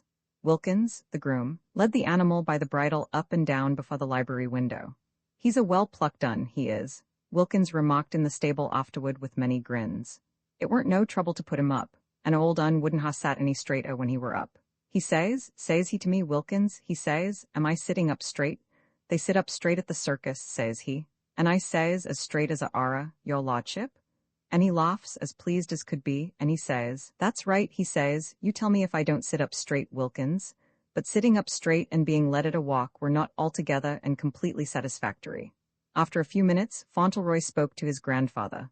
Watching him from the window, "Can't I go by myself?" he asked. "And can't I go faster? The boy on Fifth Avenue used to trot and canter. Do you think you could trot and canter?" said the Earl. "I should like to try," answered Fauntleroy. His lordship made a sign to Wilkins, who at the signal brought up his own horse and mounted it, and took Fauntleroy's pony by the leading rein. "Now," said the Earl, "let him trot." The next few minutes were rather exciting to the small equestrian. He found that trotting was not so easy as walking, and the faster the pony trotted, the less easy it was. "It jolts a good deal, doesn't it?" he said to Wilkins. Does it jolt you?" "No, my lord," answered Wilkins. "You'll get used to it in time. Rise in your stirrups." "I'm rising all the tea time," said Fauntleroy. He was both rising and falling rather uncomfortably, and with many shakes and bounces. He was out of breath and his face grew red, but he held on with all his might, and sat as straight as he could. The Earl could see that from his window. When the riders came back within speaking distance, after they had been hidden by the trees a few minutes, Fauntleroy's hat was off, his cheeks were like poppies, and his lips were set, but he was still trotting manfully. "Stop a minute," said his grandfather. "Where's your hat?" Wilkins touched his. "It fell off, your lordship," he said with evident enjoyment. "Wouldn't let me stop to pick it up, my lord." "Not much afraid, is he?" asked the Earl dryly. "Him, your lordship?" exclaimed Wilkins. "I shouldn't say as he knowed what it meant. I've taught young gentlemen to ride afore, and I never see one stick on ma determinder." "Tired?" said the Earl to Fauntleroy. "Want to get off?" "It jolts you more than you think it will," admitted his young lordship frankly. And it tires you a little too, but I don't want to get off. I want to learn how. As soon as I've got my breath, I want to go back for the hat.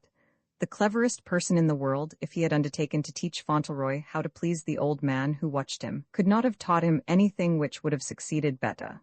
As the pony trotted off again toward the avenue, a faint color crept up in the fierce old face, and the eyes, under the shaggy brows, gleamed with a pleasure such as his lordship had scarcely expected to know again. And he sat and watched quite eagerly until the sound of the horse's hoofs returned. When they did come, which was after some time, they came at a faster pace.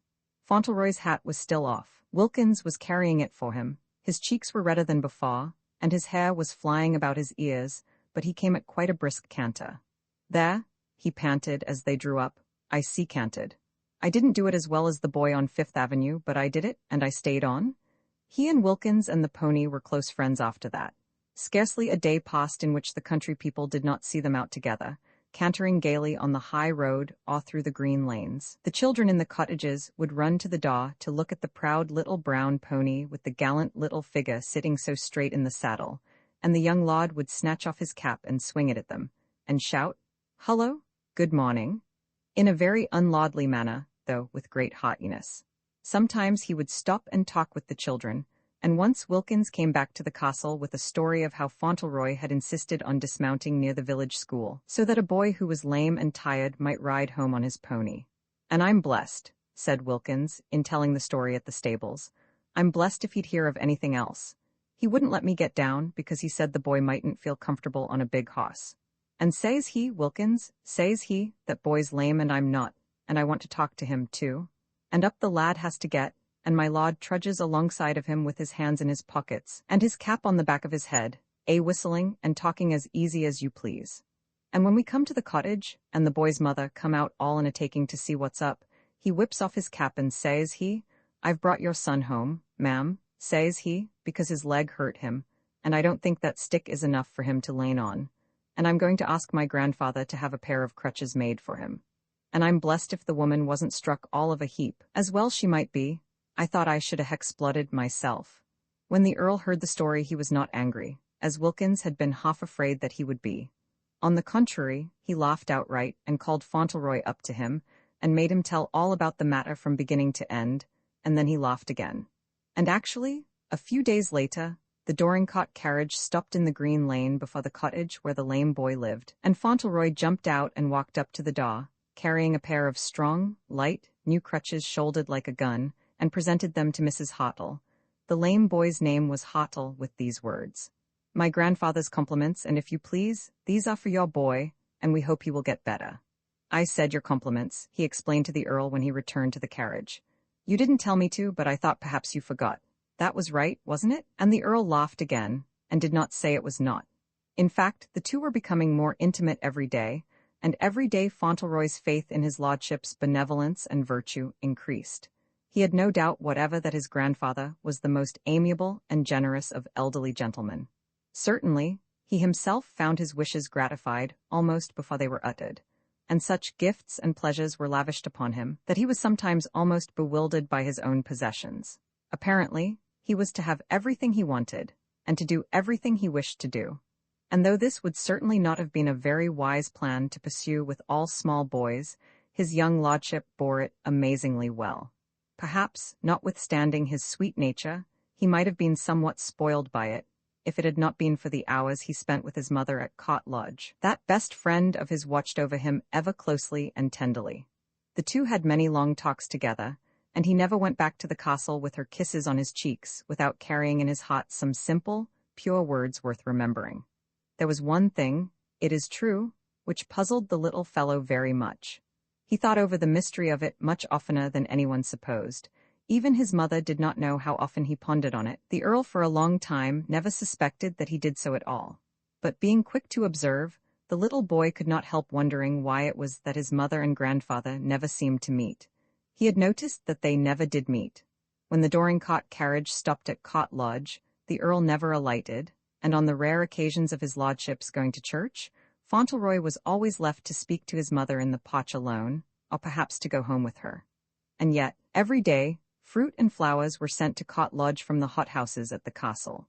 But the one virtuous action of the Earl's, which had set him upon the pinnacle of perfection in Cedric's eyes, was what he had done soon after that first Sunday, when Mrs. Errol had walked home from church unattended. About a week later, when Cedric was going one day to visit his mother, he found at the door, instead of the large carriage and prancing pair, a pretty little brougham and a handsome bay horse. "That is a present from you to your mother," the Earl said abruptly. "She cannot go walking about the country. She needs a carriage. The man who drives will take charge of it. It is a present from you." Fauntleroy's delight could but feebly express itself. He could scarcely contain himself until he reached the lodge. His mother was gathering roses in the garden. He flung himself out of the little brougham and flew to her. "Dearest," he cried, "could you believe it? This is yours. He says it is a present from me. It is your own carriage to drive everywhere in?" He was so happy that she did not know what to say.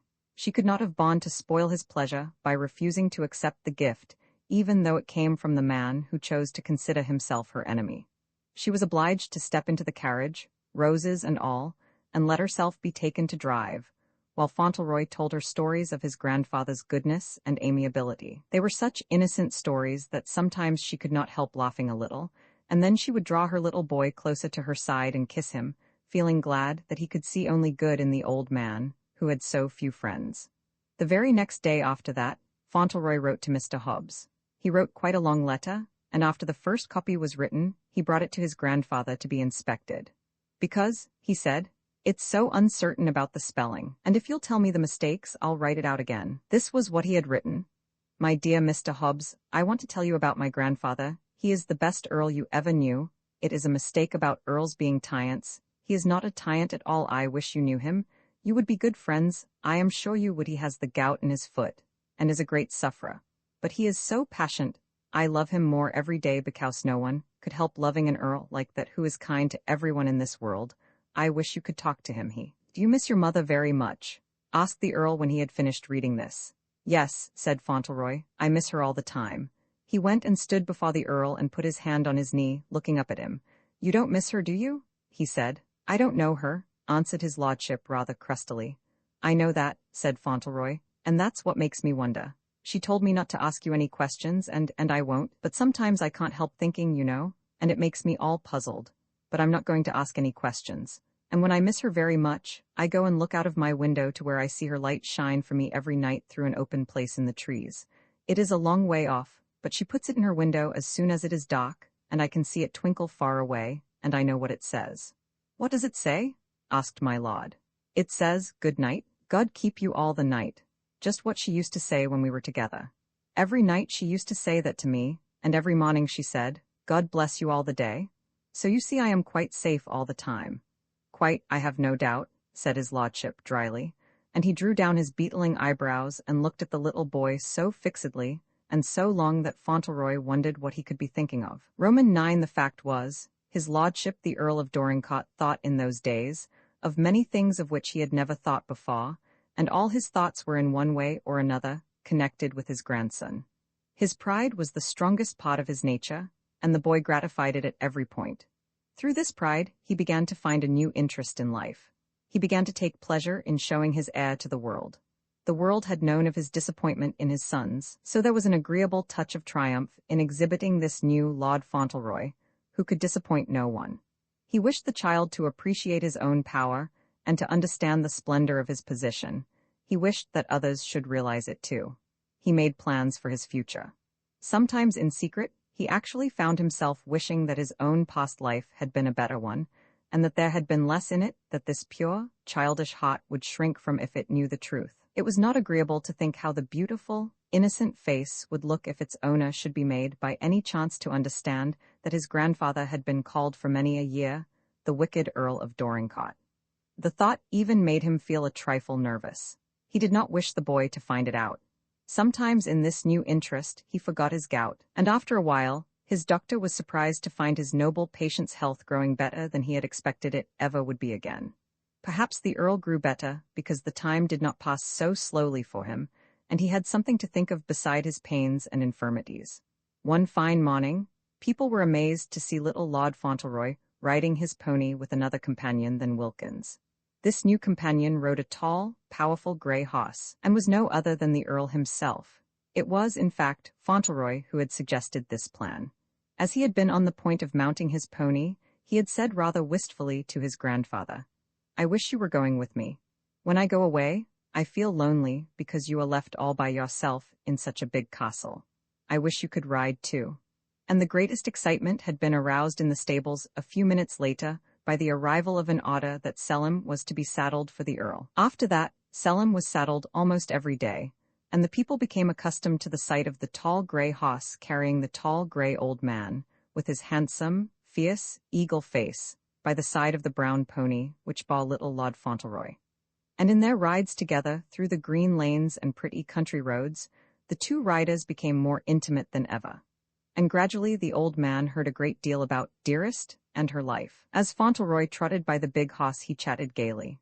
There could not well have been a brighter little comrade. His nature was so happy. It was he who talked the most. The Earl often was silent, listening and watching the joyous, glowing face. Sometimes he would tell his young companion to set the pony off at a gallop, and when the little fellow dashed off, sitting so straight and fearless, he would watch him with a gleam of pride and pleasure in his eyes. And when, after such a dash, Fauntleroy came back waving his cap with a laughing shout, he always felt that he and his grandfather were very good friends indeed. One thing that the Earl discovered was that his son's wife did not lead an idle life. It was not long before he learned that the poor people knew her very well indeed.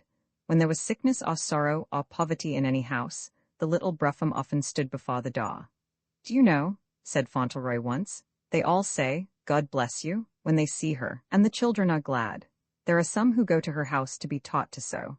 She says she feels so rich now that she wants to help the poor ones." It had not displeased the Earl to find that the mother of his heir had a beautiful young face and looked as much like a lady as if she had been a duchess, and in one way it did not displease him to know that she was popular and beloved by the poor. And yet he was often conscious of a hard, jealous pang when he saw how she filled her child's heart, and how the boy clung to her as his best beloved. The old man would have desired to stand first himself, and have no rival. That same morning he drew up his horse on an elevated point of the moor over which they rode, and made a gesture with his whip, over the broad, beautiful landscape spread before them. "Do you know that all that land belongs to me?" he said to Fauntleroy. "Does it?" answered Fauntleroy. "How much it is to belong to one person, and how beautiful. Do you know that some day it will all belong to you, that and a great deal more?" "To me?" exclaimed Fauntleroy in rather an Austrican voice. "When I am dead," his grandfather answered. "Then I don't want it," said Fauntleroy. "I want you to live always." "That's kind," answered the Earl in his dry way. "Nevertheless, some day it will all be yours, some day you will be the Earl of Dorincourt." Little Lord Fauntleroy sat very still in his saddle for a few moments. He looked over the broad moors, the green farms, the beautiful copses, the cottages in the lanes, the pretty village, and over the trees to where the turrets of the great castle rose, grey and stately. Then he gave a queer little sigh. "What are you thinking of?" asked the Earl. "I am thinking," replied Fauntleroy, "what a little boy I am, and of what Dearest said to me." "What was it?" inquired the Earl. "She said that perhaps it was not so easy to be very rich, that if anyone had so many things always, one might sometimes forget that everyone else was not so fortunate, and that one who is rich should always be careful and try to remember. I was talking to her about how good you were, and she said that was such a good thing, because an earl had so much power, and if he cared only about his own pleasure, and never thought about the people who lived on his lands, they might have trouble that he could help, and there were so many people, and it would be such a hard thing. And I was just looking at all those houses, and thinking how I should have to find out about the people when I was an earl." "How did you find out about them?" As his lordship's knowledge of his tenantry consisted in finding out which of them paid their rent promptly, and in turning out those who did not, this was rather a hard question. "Newick finds out for me," he said, and he pulled his great grey mustache, and looked at his small questioner rather uneasily. "We will go home now," he added, "and when you are an earl, see to it that you are a better earl than I have been." He was very silent as they rode home. He felt it to be almost incredible that he who had never really loved anyone in his life should find himself growing so fond of this little fellow, as without doubt he was. At first he had only been pleased and proud of Cedric's beauty and bravery, but there was something more than pride in his feeling now. He laughed a grim, dry laugh all to himself sometimes, when he thought how he liked to have the boy near him, how he liked to hear his voice, and how in secret he really wished to be liked and thought well of by his small grandson. I'm an old fellow in my dotage, and I have nothing else to think of, he would say to himself, and yet he knew it was not that altogether. And if he had allowed himself to admit the truth, he would perhaps have found himself obliged to own that the very things which attracted him, in spite of himself, were the qualities he had never possessed: the frank, true, kindly nature, the affectionate trustfulness which could never think evil. It was only about a week after that ride when, after a visit to his mother, Fauntleroy came into the library with a troubled, thoughtful face. He sat down in that high-backed chair in which he had sat on the evening of his arrival, and for a while he looked at the embers on the hearth. The Earl watched him in silence, wondering what was coming. It was evident that Cedric had something on his mind. At last he looked up. "Does Newick know all about the people?" he asked. "It is his business to know about them," said his lordship. "Been neglecting it, has he?"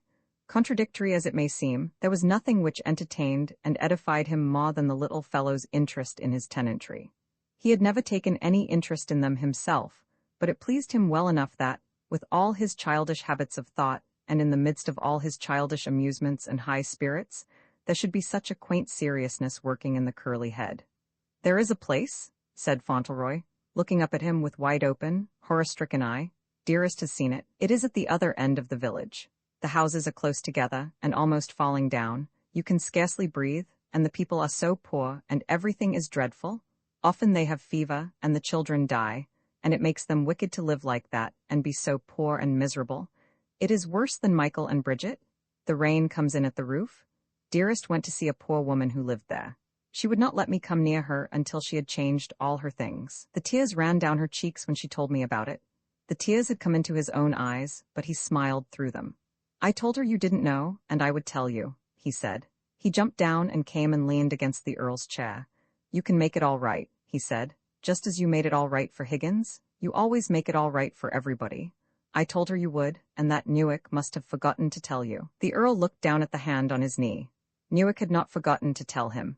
In fact, Newick had spoken to him more than once of the desperate condition of the end of the village known as Earl's Cot.